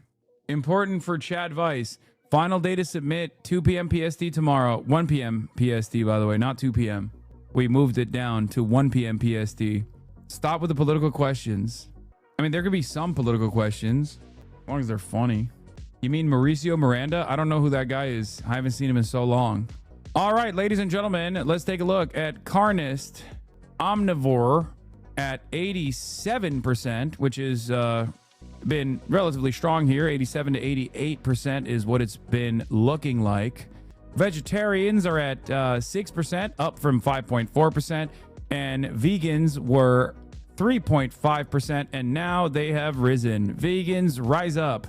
They are at 4% now, finally reaching that same boundary that they had in December 2021 when we first implemented the vegan poll question, and pescatarians have gone up from 2% to 3%. It's kind of funny because whenever this question comes up, of course, Megan Venice, why do you think eating animals is ethical? As you guys know, especially back in the day with Austinox, this used to be a major point of contention where every year I'd be shocked at how little the numbers of vegans were in this community, and yet how much they occupied so much fucking time on the broadcast. I used to butt heads with vegans all the time. We had Bao Bao. We had Bao Bao, who's gone. He's not even in the chat anymore. I don't know what the fuck happened to him. Maybe he became a hater. Who knows? What happened to Bao Bao? Israel already walked back. Hamas is baiting them to committing genocide. Why isn't Gaza just picking themselves up by their bootstraps? Them demands food and water and freedom. We don't negotiate with terrorists.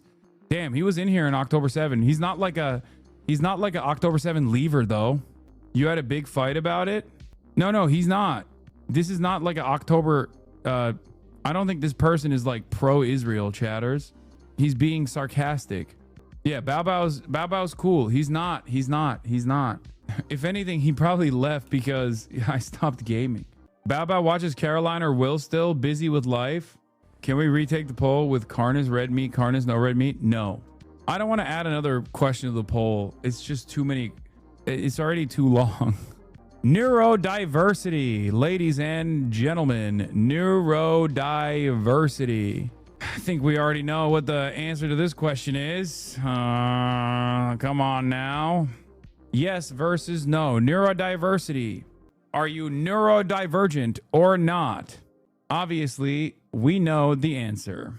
When we first started this in July 2023, the numbers of neurodivergent chatters was at 64%. And the neurotypical chatters was at 36%. Let's see if those numbers have increased in spectacular fashion. Yeah, this question should be, are you neurodivergent or are you in denial? But I wouldn't say that, of course, except I just kind of briefly alluded to it. But let's take a look at the number of neurodivergent chatters versus the number of chatters that are in denial. Okay. 67%. There is an increase from 63% to 67%. The number of neurotypicals has gone down from 36% to 33%. RFK is going to use this to send us to the farms. Yeah. Hassan's my hyperfixation. They've been trying to box me in for years, but I'll never let them. Neurodiversity has gone up. The schizophrenia count. What the fuck do you think? God damn it. 6'7". Up 6'6". Gone up from 63.8% to 66%. Neurodivergency is up and up. And last but not least, the scariest question of all, the one that was implemented last year for the first time. This is going to be the first year to see if the numbers have gone up or gone down. A lot of people are going to be talking shit about this, of course. There it is, 66 to 34. New poll, Gaming Frogs. Many of you are dead at this point, but is it alive and well? We will find out. Gaming Frogs, watch none, watch some, watch all. All right, ladies and gentlemen, the last question of last year, and we'll be getting polled for the first time ever this year, is Gaming Frogs. I've literally never seen you game. Would you watch, or have you watched? Would you watch some gaming, or would you watch all gaming, or would you watch none? If you were to look at this community, you would assume that this is the #1 gaming community of all time. Okay, a lot of people are saying depends on the game. I said your Marvel Rivals gameplay was cute. Retirement home cute. And of course, predictably, everyone is a liar. Last year when we first polled this question, Watch None was at 20.1%, Watch Some was at 62%, which I think is a lie, by the way. And Watch All was at 17.8%. This year, there has not been a lot of gaming. There have been some, but not a lot. And the numbers have remained 20, 60, 20. That's right. Watch All has gone up to 20%, which is a fucking lie. Watch Some has gone down from 62 to 60%, and Watch None is still at 20%. You would assume that this would mean that I would go from 30K with a 20% dip. I would only have a 20% dip at 30K and not half the community leaving immediately in droves. Except we know what the truth is. What is this? The requested page could not be found. Is not 80% watch all? Okay, that's true. I guess that does make sense. When people say watch some, a bunch of streamers were playing Among Us yesterday. Could have been you. No, they asked me. It was Elam's lobby initially. I didn't want to play Among Us. And also it was in the morning. Oh, so you are doing this to us for fun? No, guys, I don't want to play Among Us. If someone were to invite me to a Peak lobby, I would play. I've been meaning to play Peak. Why are you like this? Watch Some at 60%, Watch None at 20%, and Watch All at 20%. I guess that actually does make sense. So the Watch Some chatters are you know, they range. Play Peak with Vanilla Mace, please. I'm down. That's why you don't have Gen Alpha chatters. Yeah, Watch Some means 50-50 split, which means that my audience number dwindles to 50%. So it does make sense. It goes from 30K to 15K when I'm gaming, which means that only 30% watch some of the games and the other 30% watch some of the games. So Watch Some does make sense. The half that leaves aren't even voting in the polls. Look at the vote count, lol. That's normal. Having like 35K people in the chat and having like this number of voters is perfectly valid. It's perfectly normal. Like right now, there's 32,000 people watching, right? That concludes our community function for the day. Yeah, we have 27,703 chatters right now. So there's like 5K inactive watchers that are not chatting. This was great. All right, fuck it. I'll do a new question. What should I do? All right, we'll do a new question. Fuck it. What should the new question be? How many years have you been watching? Years watched? Cat or dog? Dick size, clit length? Dude, there are years. It's been years. Why do you guys still ask me this? It's been years. Why? Why is that still something that a bunch of chatters will ask? This is so crazy. At least now it's inclusive to clit length as well. It went from just dick size to clit length. And that's fucking nuts, because I guess that means it's because we are a fucking 60-30 community now. You know what I mean? Israel supporter versus anti-Zionist. Okay, that's going to be 100% poll. There are two things that this community does not have: cops and Israel supporters. Okay, if there's anything that is impossible for people to, like, people know where my preferences are on this. Relationship status versus years watched. 6 months, 1 year, 3 years, 5 years, something like this. Wife havers. Okay, Megaphonics. Shut the fuck up. We know why you want that. We get it, bro. Your years watched is good. All right, let's do years watched. Let's do years watched. All right, last question. New question being added. I'm such a sucker, dude. And then after that, we'll go back to Ghislaine Maxwell. Okay, years watched. Follow age 3 months, 6 months, 1 year, 3 year, 5 year. I don't think that should be. But it's 5+ years is gonna win out like big time on that one. I think. Wait, maybe like where you found me, like hater pipeline. Could that be good? TYT, gaming with friends, hater pipeline, social media like TikTok. You know what I mean? Broad. Put in leftovers. Nah. Podcasts. Is that too much? Last year you said you wanted to add a poll for how many parents, legal guardians are in the chat since chat is getting older. No, I don't want to do that. What union we're in, if any? No, that's not. You need to include the HasanAbi Clips Industrial Complex. I follow because one of my friends said you were banned for the 9/11 comments, and I thought based. How do I count that? Poke did something like that, but with a Google form might be the... Yeah, there's a limit to the polls. It has to be 5, right? So that's the issue. Okay, this is too hard. This is too hard. Because... No, I'm not going to break it to 2 questions. There's too much there. There's too much there. That's like too difficult to put together. That's not going to work, I don't think. Let me think. Political alignment before watching? What do you mean political alignment? We already did that. Oh, you mean like before watching. Years ago, Osman Gold was glazing you, so I started watching. Lol, Jesus Christ. This is before Osman Gold's pivot. X Arthur, thank you for the 5, give the subs. Yeah, I think years watched is easier. I've always wanted to do that. Hell yeah. Yeah. Based on the trends in like 5 years, we're all going to be short, old, rich, white, bisexual Christian women. Hell yeah. Okay. We're doing years watched. Years watched frequently. Okay. At number 1, 0 to 1 year. At number 2, 1 to 2 year. At number 3, 3 to 4 years. 3 to 4 year. At number 5, 4 to 5 year. And at number 6, 5+ year. All right, let's take a look. New one just came in. Hot, fresh off the polls. Fresh off the presses. Not even on the Brilliant Drink GitHub yet.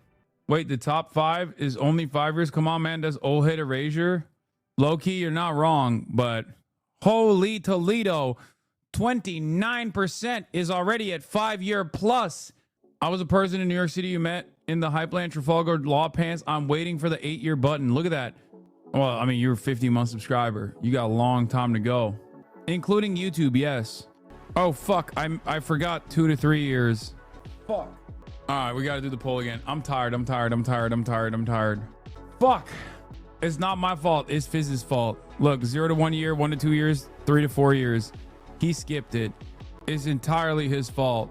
Stop the count. We're going to do it again. Years watched frequently. Okay. 0 to, I'm going to say 0 to 2 years, and then 2 to 4, do 4 years plus. The data is more useful when we see who is new. Okay, you're right. 0 to 1 year. Damn, that's brilliant. You're right, Lil Bear. And then 2 to 3 year, 3 to 4 year, and then 4 year plus. That number's gonna go crazy though. All right, let's do it. Let's do it. Once again, doing it one more time. For the one time. 0 to 1 year, 1 to 2 year, 2 to 3 year, 3 to 4 year, 4 year plus. Jesus Christ, dude. This is so much less informative. Wait, why? It's not. It's not. It's just we don't have any new viewers. Yeah, Hellbender, my sub badge is like twice as old as the top tier of that poll. 6-year subscriber. 74 months. Guys, any other Twitch community where you would do a poll like this, I can't stress this enough. Any other Twitch community where you do a poll like this, the numbers would look exactly the opposite. You understand that, right? Most people's Twitch careers have a limited time span. Like, there's a reason why so many content creators who are at the top will just eventually like fizzle out and move in a different direction. I don't think you understand. This level of viewer retention is not normal at all. If you're gonna do a new poll, I think this would work. My girlfriend, 1010 straight white autistic socialist streamer, cis atheist baddie with juicy firm ass, by the way, is the breadwinner, which is a huge W. Hell yeah. God damn. 0 to 1 year is at 14%. 1 to 2 years is at 12%. 2 to 3 years at 12%, 3 to 4 years at 14%, and 4 year plus is at 47%. It's crazy that we don't have that many people that are new because I feel like I've seen you in way more podcasts and publications. I think the reason why is because a lot of, like, I would say that like a lot of my impact, like there's still new people coming in here very clearly, right? Obviously, there's still a lot of new people coming in here. I mean, 12% of the community is new. It's just like 1 to 2 years. or I mean, 14% is 0 to 1 year. Sorry. So that means like there are a lot. I mean, 14% of the community is new. Having said that, however, I would say that part of the reason why, at least for Twitch, part of the reason why this is the way it is because a lot of the facets of new viewership coming in here to be like, oh, let me check this guy out. I haven't really considered him. Yeah, I'm one bottlenecked by the lack of new Twitch users, but there are a lot of new Twitch users. They're just watching like, you know, younger content creators that are doing like very different kinds of content. And I would say that those who are like interested in politics primarily or like apolitical do get their notes from a lot of the slop tubers and shit. So I'm sure there's that's part of it. 25% are post October 7th. That's huge. Yeah, that's true. Yeah. Look, 12% and 14%. That's 26% of the community that's post October 7th that have been watching since October 7th. That's huge. Which also tracks because I did lose literally 33% of my audience after October 7th. Gen Alpha fucks with XUC, little bro. No, that's not even true. They don't fuck with XUC either. They ain't coming in. You're like CNN for Gen Z and millennials. No, Gen Alpha fucks with like AMP and Phase, which isn't the worst thing, honestly. Yeah. Yeah, they watch, a lot of Gen Alpha watches Keizo, Jinxie. Oh my God, brother. Let me tell you something. Do you know how much Gen Alpha loves Jinxie? Holy fuck, dude. They play fucking Clash Royale. They play whatever the fuck he's playing, okay? They love Speed. They love Jinxie. They watch Kai. They watch Keizo. They watch AMP. They watch FaZe. That's who they watch. But yeah, this was a fun ass thing we did, man. God damn. Especially after the fucking week that I've had. Holy shit. Definitely the start of this week was way crazier. This past weekend was insane. I mean, I came in from unlimited death threats and mass deplatforming attempts. Damn, Brilliant Drink updated it already. Holy shit. No, HasanAbi Census, baby. Updated and upgraded. Yeah, next year we're bracketing off 30 plus and 40 plus. We're doing under 21. We're doing under 21 as a new category, and then we're bracketing off like, you know, 20. We're bracketing off like 30 to 35 and then 35 plus or something. Because it's literally almost 50%. I mean, it's basically 50% of the community is 30 plus now. We're getting old. We're getting old as shit, chat. Let's be real. How did this happen? Look at this spike. It feels like we're giving up on the youngins. Aren't they the future? I think this is partially a byproduct of Andrew Tate and Aiden Ross and Kick and a lot of youngins who are, remember when you were young, okay? I can't believe I'm saying that because you're fucking all 30 plus, just like I am. But when you were a little bit younger, like you probably found yourself like watching a lot of slop tuber, whatever you would consider a slop tuber now. You probably were watching that back then. And if a lot of those slop tubers have really fucked up right-wing aligned politics, then, you know, you're not going to fuck with a person like me. You're going to be like, oh, that guy sucks. That guy's unk and he's bad. He's a bad guy. I've heard. So you don't even entertain this side of politics in general. Give up chasing the face bag, old man. Grab some icy hot. Yeah. Back then we didn't have slop tubers. People just uploaded for fun. No, there was definitely a lot of right-wing commentators as well. But I wouldn't say that there was as much like the apolitical side of YouTube and the commentary sphere wasn't as like hardline busted into like taking a fuck Hassan position. And I feel like there's probably a lot of people who watch that shit that are like relatively young who don't really know anything about politics. Keem was slop tube and still is. I mean, those guys are going to grow up eventually and form their own political worldview, and it won't be as busted, I don't think. But I also don't do a lot of collabs and don't do a lot of fun stuff to bring in like a younger audience as much any longer. Partially because I'm hyper focused on news, and that's partially because you guys have gotten older and you don't fuck with anything fun. I've become more lame in the process, I think. So I need to do more. I need to do more fun collabs and shit like that. And more like, think about it this way. This is peak woke. Okay. So, of course, if you were under the age of 18 in 2020 during COVID, you were literally like either a Minecraft fan, like a Minecraft stan, and you were Omega woke, and you probably thought I was maybe a little too reactionary. Okay. But you're like most people's positions back then was crazy woke. And it dwindled away slowly but surely as like the younger and younger people and most of their content consumption swung exactly in the opposite direction. We took Minecraft wokeness for granted, man. That was pretty nice. Oh my God, I know. Because at most they were annoying. You made me less woke and annoying. Exactly. That was what I tried to do a lot back then. To make like people who are unimaginably frustrating because they were little babies less annoying. And there was definitely a lot of success. Thank you, Brilliant Drink, by the way, for the census. Bro, I was 14 when I watched you. Not all Zoomers are cooked. No, I'm not saying. I don't think Zoomers are cooked. There's still Zoomers in here. As a Gen Zer, you helped mobilize a lot of us. No, for sure. Based on your Discord, not really Lamau. Don't listen. It's just Discord.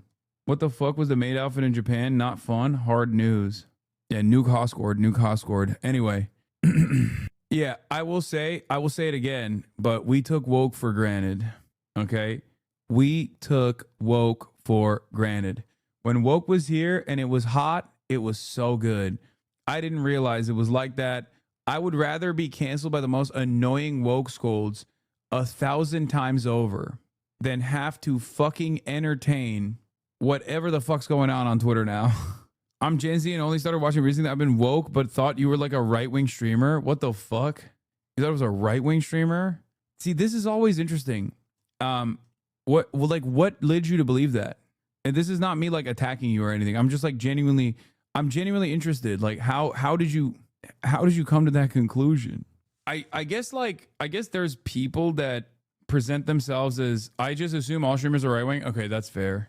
That's fair. No, it's not the MAGA body. No, I was going to say, because there's a lot of people who like present themselves as liberals who are just like incredibly right-wing, but then will like, in a very cynical way, do woke scolding. Like they'll do the actual virtue signaling. I was surprised to see woke on Twitch law. Yeah, no, it's been here. Used to be here way more as a prominent fixture. Still here though, hasn't gone away. Like people back in the day, I mean, not back in the day, but like since 2021, there's been a lot of people who have done this thing where they're not like socialist at all, but they present themselves as though like there is a, I also thought you were just like the other reactionary slop tubers until February 2024 after 710 happened. And I saw a video by the HasanAbi industrial complex, and that basically led me to watching Twitch live. In my mind, it was always Democrats and Republicans, and I saw you shitting on Democrats, so I'm like, oh, he must be a Republican in 2020. Huh. Being a virtue signaling liberal while also being incredibly right-wing is literally just Ethan Lemefeu. No, he's not the first guy to do this. That's what I'm trying to say. Like, what Ethan is doing is not even new or unique. You just described every single quote-unquote apolitical slop tuber. Like, fucking, what's his name? The turkey guy. Or Destiny. Or any number of his different orbiters that are now eating his ass alive and, like, shanking him. All those guys, when they attack someone like myself, they present themselves as, like, apolitical, liberal-adjacent guys who are simply saying that I'm hypocritical. They're not actually saying what their worldview is at all. And none of those guys are like socialist or anything. You know what I mean? All of those guys are like, oh, socialism means not a house, but you have house. How does that work? Stupid. And then like a bunch of people who don't understand anything about politics will like watch that and go, wait, that does make sense. Socialism should mean no house. You're right. This guy's a real fucking hypocrite. And there is a lot of, he was the first time I've ever seen someone behave like that. No. Every annoying shit lib that Pearl clutches about how much I hate America while still maintaining some kind of like liberal aesthetics is doing that exact same thing. Because back in the day, throughout my career, I've experienced every type of attack, right? I've experienced every type of attack. And most of the time, the people that said, you fucking hate America weren't people who consider themselves Democrats or liberals. People who said, Hasan, you hate America, you need to be deported. Hasan, you hate America, you need to be prosecuted. Hasan, you hate America, you're a terrorist, was the Steven Crowders of the world, the Ben Shapiro's of the world. Those were the guys who called me a fucking terrorist, America hater. Nowadays, there is an entire crop of like center-right, apolitical, liberal adjacent, but secretly far-right content creators and right-wing content creators who have presented themselves as like either apolitical or liberal, and they just cynically attack not any of the positions that I actually hold, but positions that they think I hold, that they make up for me, like a straw man. Yes, a lot of the liberals did the same right-wing backsliding that Kamala Harris did, at least on not like liberal voters necessarily, because many of them are still far more progressive than the Democratic Party is, and we see the results of that. That's the reason why the Democrats are in the shitter in their approval ratings. But I think like I think the party and also a lot of like the liberal content creators that get their notes from like what the Democratic Party's position is and what they think they're supposed to be defending simply to like win an argument or whatever. Those guys have done that same backsliding. In mid-2020, I saw you at one of those QAnon rallies pretending to blend in, and I thought it was real, Lamau. That's so funny. What is this? Cult? If it gets confirmed, okay, this is just 88 votes, man. This is not that significant. If it gets confirmed that Destiny was exchanging news with a 17-year-old, would you stop watching him? 66% said no. It's only 88 votes, chatters. You're being crazy. I mean, I'm sure there are a big chunk of his community that are going to continue watching him. They're locked in. Anyway, it's hard to recommend your stream to people IRL because often I tune into you talking about your haters. Oh, come on. 8 hours? 8 hours a day? 8 hours a day. And this past week is unique. 8 hours a day, and this past week is unique because, you know, my drama is fucking prominent critics of mine being outed as pedophiles in the process of issuing death threats against me. It's a little bit different than just drama. You could say I get stunlocked, which is true. But yeah, you should show YouTube clips to normies anyway. You shouldn't make them dive off the deep end. Yeah, not just death threats, but calls for direct violence against me. I just found out I started watching you in 2020, the day the IRGC struck U.S. air bases in response to Soleimani assassination. I was very liberal and remember thinking you were too extreme because you didn't really speak nicely about the U.S.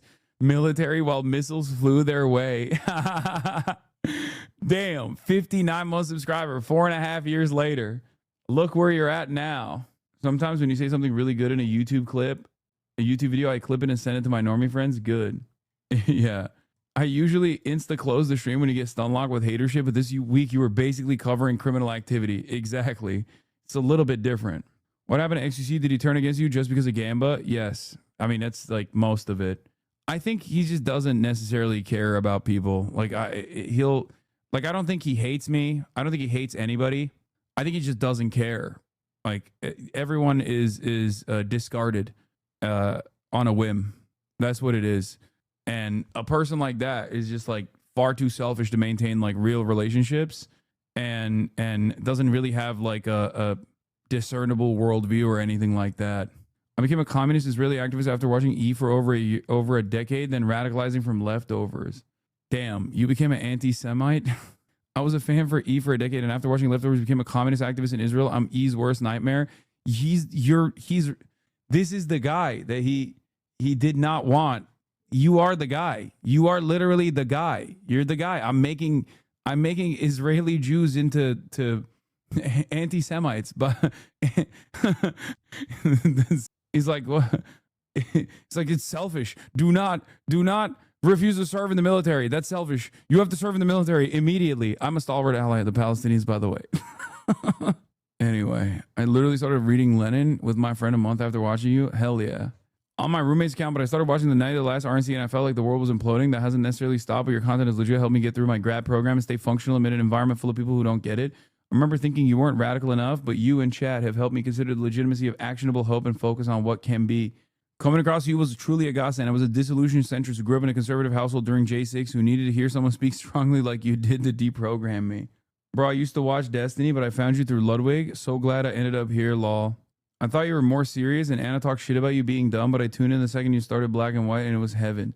In 2020, I saw brief frames of you from time to time, but assumed you were just another Twitch streamer. I saw my first clip watching your reaction to Mr. Beast's 2020 Rewind and was pissed because I thought you were complaining there needed to be more right-wing figures in it, Lamau. How the fuck? Stop reading the glaze and get back to finishing the Maxwell tapes. We are not going to be able to finish the Maxwell tapes today. What are you, crazy? They're like 8 hours long.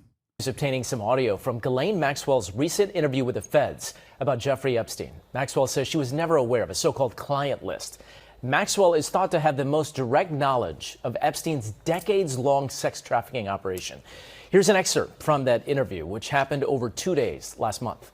You never saw any sort of list or black book or a list of individuals who, linked to certain masseuses or Absolutely anything no. like that? Absolutely no. There is no list. There is no, I'm not aware of any blackmail. I never heard that, I never saw it, and I never imagined it. Maxwell said that she never witnessed or heard of any inappropriate or criminal activity by President Trump, former President Bill Clinton, or any of the well-known men who associated with Epstein. And so for the folks we just talked about, so former Secretary of State John Kerry, Ted Kennedy, you don't know whether Mr. Epstein knew him, so I take that to mean you have no recollection of them flying on his planes or visiting him. Okay. But Bobby Kennedy knew him. Bobby, the health. Sorry, say that again about Bobby Kennedy. Bobby knew Mr. Epstein. Bobby! How do you know that? Damn, convicted sex trafficker is crazy. I thought she was innocent. What's going on? This is weird. Because we went on a trip together. We went to dinosaur bone hunting in the Dakotas. So now moving back to the 2000s, there come a time when Mr. Epstein met Prince Andrew? Yes. And others in the royal family, or just Prince Andrew, as far as you know? Well, so as much as I can piece it together, first of all, let's just state, I did not introduce him to Prince Andrew. I did not introduce him to Prince Andrew or to Sarah Ferguson. That is a flat untruth. I'll start with that. So now I'm going to tell you how he did actually meet him. So if you find me that photograph, I can date that time when he met Princess Diana at that event. And based on that, I'll be able to tell you if it's pre or post that event, because I haven't looked it up. And why is she being treated like a victim? Why is her word relied on? Because her word is exonerating Donald Trump. That's why. She's playing a very important role here. How do you hunt a dinosaur bone? Those motherfuckers are like super dead. Bro, what do you mean to eat? It's RFK Jr. we're talking about. He was trying to chomp on a fucking fossil, baby. He's like, exotic meats. I've had all kinds of roadkill, but never a dinosaur bone. I've never bothered to check. So Lynn Forrester, who was a client or some type of client, or I think she actually tried to date him, or might have dated him for the record. She was in. Do you want to ask me something? No, go ahead. Okay. She was. She had a house, or she rented a house in the Vineyard. I think it was in the Vineyard or Nantucket. I can't remember now which one it was. It was one of those. It's either Nantucket or the Vineyard. And invited Epstein to go, and I believe that's when he met Prince Andrew. However, I believe that before that event, he had gone to the Bahamas and had hung out with Sarah Ferguson. And Sarah had called Epstein and had arranged with Lynn, or I don't know now, I'm speculating. Anyway, long and short, he met Andrew up there. And I'm not holding you to an exact date, but when Well, we can approximately date was it that? from that picture, if you find me the picture. But do you know, without looking at a photo, in your mind, approximately when was that? I want to say it was 2000, no, probably 2001, 2002. Early 2000s. Yes. And I think it was... I think the reason why she's calling him Epstein instead of Jeffrey, even though they fucking dated for like 3 decades, is because she's actively trying to distance herself from him and knowing full well that these tapes are eventually going to be released. That's it. But, I mean, who the fuck believes that, you know? Actually, Prince Andrew himself who suggested that he met Jeffrey Epstein through you. I think that's true. So, well, It's true that Andrew said that. yeah, no, I'm sure it's true. Because I'm English, and my close friends are all close friends with Sarah and Andrew. And I would not say that I was close friends with Andrew before, but certainly we were friendly, and certainly his best friends, some of them were very, very close with me. And I think that my friendship, me being present, or me, is what made Andrew like Jeffrey more, trust him, or I think that's so maybe you don't dispute that that you kind of had a role in them getting together. You're just saying you didn't say, Prince, I would never Jeffrey. have introduced them. It would never have occurred to me to introduce them. I couldn't imagine them being friends. Two chalk and cheeses would never, I mean, for real, there's nothing there to connect them. So he met Prince Andrew, and then he had a relationship. I don't like that word. It sounds funky. They had a acquaintanceship. Thank you. And through Sarah, actually, I think Sarah is the one that pushed that. And they met and hung out, I want to say 2 or 3 times. That had nothing to do with me. I wasn't communicating with Andrew. I wasn't in touch with him. And I know this because I was annoyed. Your Justice Department is also sending some of the Epstein files over to the House Oversight Committee today. Are you in support of them releasing all of them? Keeping it open. Yeah. I talked to Todd. Todd's a wonderful guy. Best deputy attorney general you'll ever find. Best lawyer. Todd told me, Ghislaine said many truths, said I was a nice guy. Take this pedophile at her word. I am a nice guy. This pedophile sex trafficker says I'm nice, which means I'm nice. Believe me, very cordial with woman. She's, that's what it is, right? Hey, this war criminal said, told me that he would have never invaded Ukraine and did war crimes if I was president. And this pedophile sex trafficker said I was very nice and very cordial and a gentleman. That's 2 for 2 for Trump this past week, dude. Well, I'm convinced now. What's next? Benjamin Netanyahu, very good guy, also another war criminal, genocide there, said, I love the Palestinians. That's what he said. He said, I'm the biggest fan of Palestinians. You can't say I'm against Palestinians. Destiny, he's a streamer, not a big fan of mine, not a good guy, said, I've never done anything inappropriate with minors. He would know. This guy, he lives in Florida. Can you believe it? He's got a very patriotic son. I wish him well. He's just making new voters for me every day of the week. Can you believe it? If they wanted to innocent release. people shouldn't be hurt, but I'm in support of keeping it totally open. I couldn't care less. You got a lot of people that it could be mentioned in those files that don't deserve to be people, because he knew everybody in Palm Beach. I don't know anything about that, but I have said to Pam and everybody else, give them everything you can give them, because it's a Democrat hoax. It's just a hoax. The whole Epstein thing is a Democrat hoax. So we had the greatest 6 months, 7 months in the history of the presidency, and the Democrats don't know what to do, so they keep bringing up that stuff. But it affected them. Bill Clinton was on his plane and went to the island supposedly 28 times. I don't want to bring that up, frankly. You have Larry, whatever his name is, Summers, the head of Harvard, who was Jeffrey Epstein's best friend. Nobody ever talks about that. I mean, but I don't want to hurt Larry Summers, but he was best friends with Jeffrey Epstein.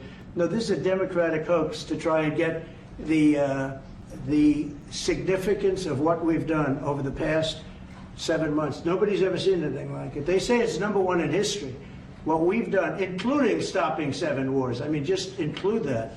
And now you look at the stock market today. It's way up to start off with from where I took it. And this market was going to crash. If Joe Biden or Kamala were president, this market we would have had a crash like in 1929. You're not going to have that. It's only a question of how high is it going to go. You know, I had the strongest. It's 10 wars. From 6 to 7 wars? Nah, it's 10 now. You don't believe me? It's so much more. It's like 10, maybe 11 wars. Up. The number of wars I've stopped has gone up. The number of wars I've stopped has gone up to 11. Economy in the history of our country. And despite COVID, We had the strongest economy in the history of our country, and we're going to blow it away this time. I was always good at making a lot of money, and whether it was for myself or whether it was, I like doing it this Oh, he's making a lot of money for himself. $3.6 billion in overall net worth increase for Donald Trump and his family. Since the beginning of this presidency, by the way, in the last 8 months, this motherfucker made $3.6 billion extra dollars, bro. He's so good. He is the GOAT. He is clearly the GOAT. I mean, he is the GOAT at making money. And I got a nice plane. I got a nice plane. way better. I mean, I like making it for the country. Our country's been ripped off by friend and foe, nations all over the world ripped off. And the friends have been much worse than the foes for the most part. And they're not ripping us off. We just signed a deal with the European Union. They're paying us essentially $950 billion, like a signing fee. They're going to buy $750 billion worth of energy. They weren't buying much of our energy. They're very smart in doing it. And as you know, Ursula was here a couple of days ago having to do with the people, the leaders that we had a great, people said they've never seen anything like it. Well, we had the leaders of Europe right here in the Oval Office. And she's so happy that she has an agreement.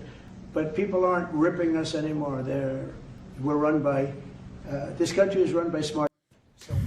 Yeah, this was the last thing I wanted to cover today, of course. I briefly alluded to it. But Chicago, maybe the next city for crime crackdown. Interesting. What does this mean? Weird. DC, Chicago. Very odd. Honored that the National Guard has done such an incredible job. Dude, I already covered this. I did. I covered it extensively yesterday. Chatters. Job working with the police. And we haven't had to bring in the regular military, which we're willing to do. We have to. And after we do this, we'll go to another location and we'll make it safe also. We're going to make our country very safe. We're going to make our cities very, very safe. Chicago's a mess. You have an incompetent mayor, grossly incompetent. And we'll straighten that one out probably next. That'll be our next one after this. And it won't even be tough. The Joe Rogan. Oh, God. All right. Well, that's enough for me today. We got a big day tomorrow. Like I said, lots to talk about. Ladies and gentlemen. Donald Trump is invading different parts of the United States of America with the military. That's fucking awesome. Well, tomorrow, obviously, we have the news, as always. But then also some fun stuff lined up as well. I'm going to be hanging out with Vanilla Mace and also Phase Adapt. Like I said, CHADVICE starting at 1 p.m. I don't know if the submissions are still available and open, but I'm bringing back community stuff. I'm bringing back fun stuff. You already know what it is, okay? My goat is cooked and chopped. Your goat is alive, live, and thriving, okay? Love you guys. See you tomorrow. Peace.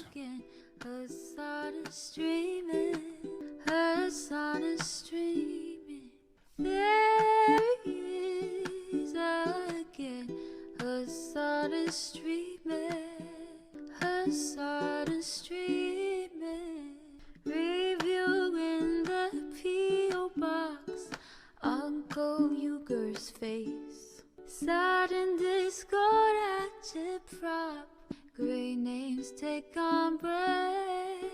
Tiny Bernie Sanders, LGBTQ Air Force. The whole left at your fingertips, Ane at your door.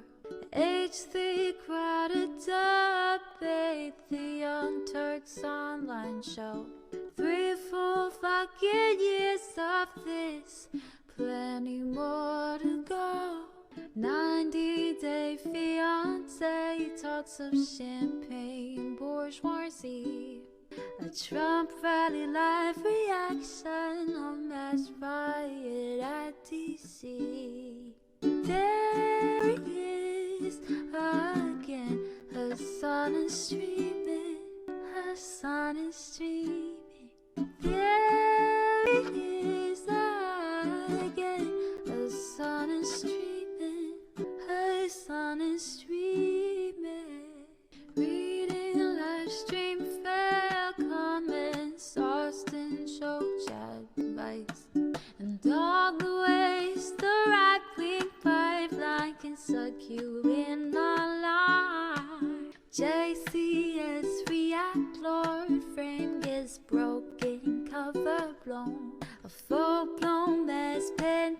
panic months are streaming at your home. Total radicalization coming out to find the system you were taught to trust in was broken the whole time. All these daily streams, whether big or whether small, have helped me and so many find the meaning through it all. There is again, her sun is streaming, her sun is streaming. There is again, her sun is streaming, her sun is streaming.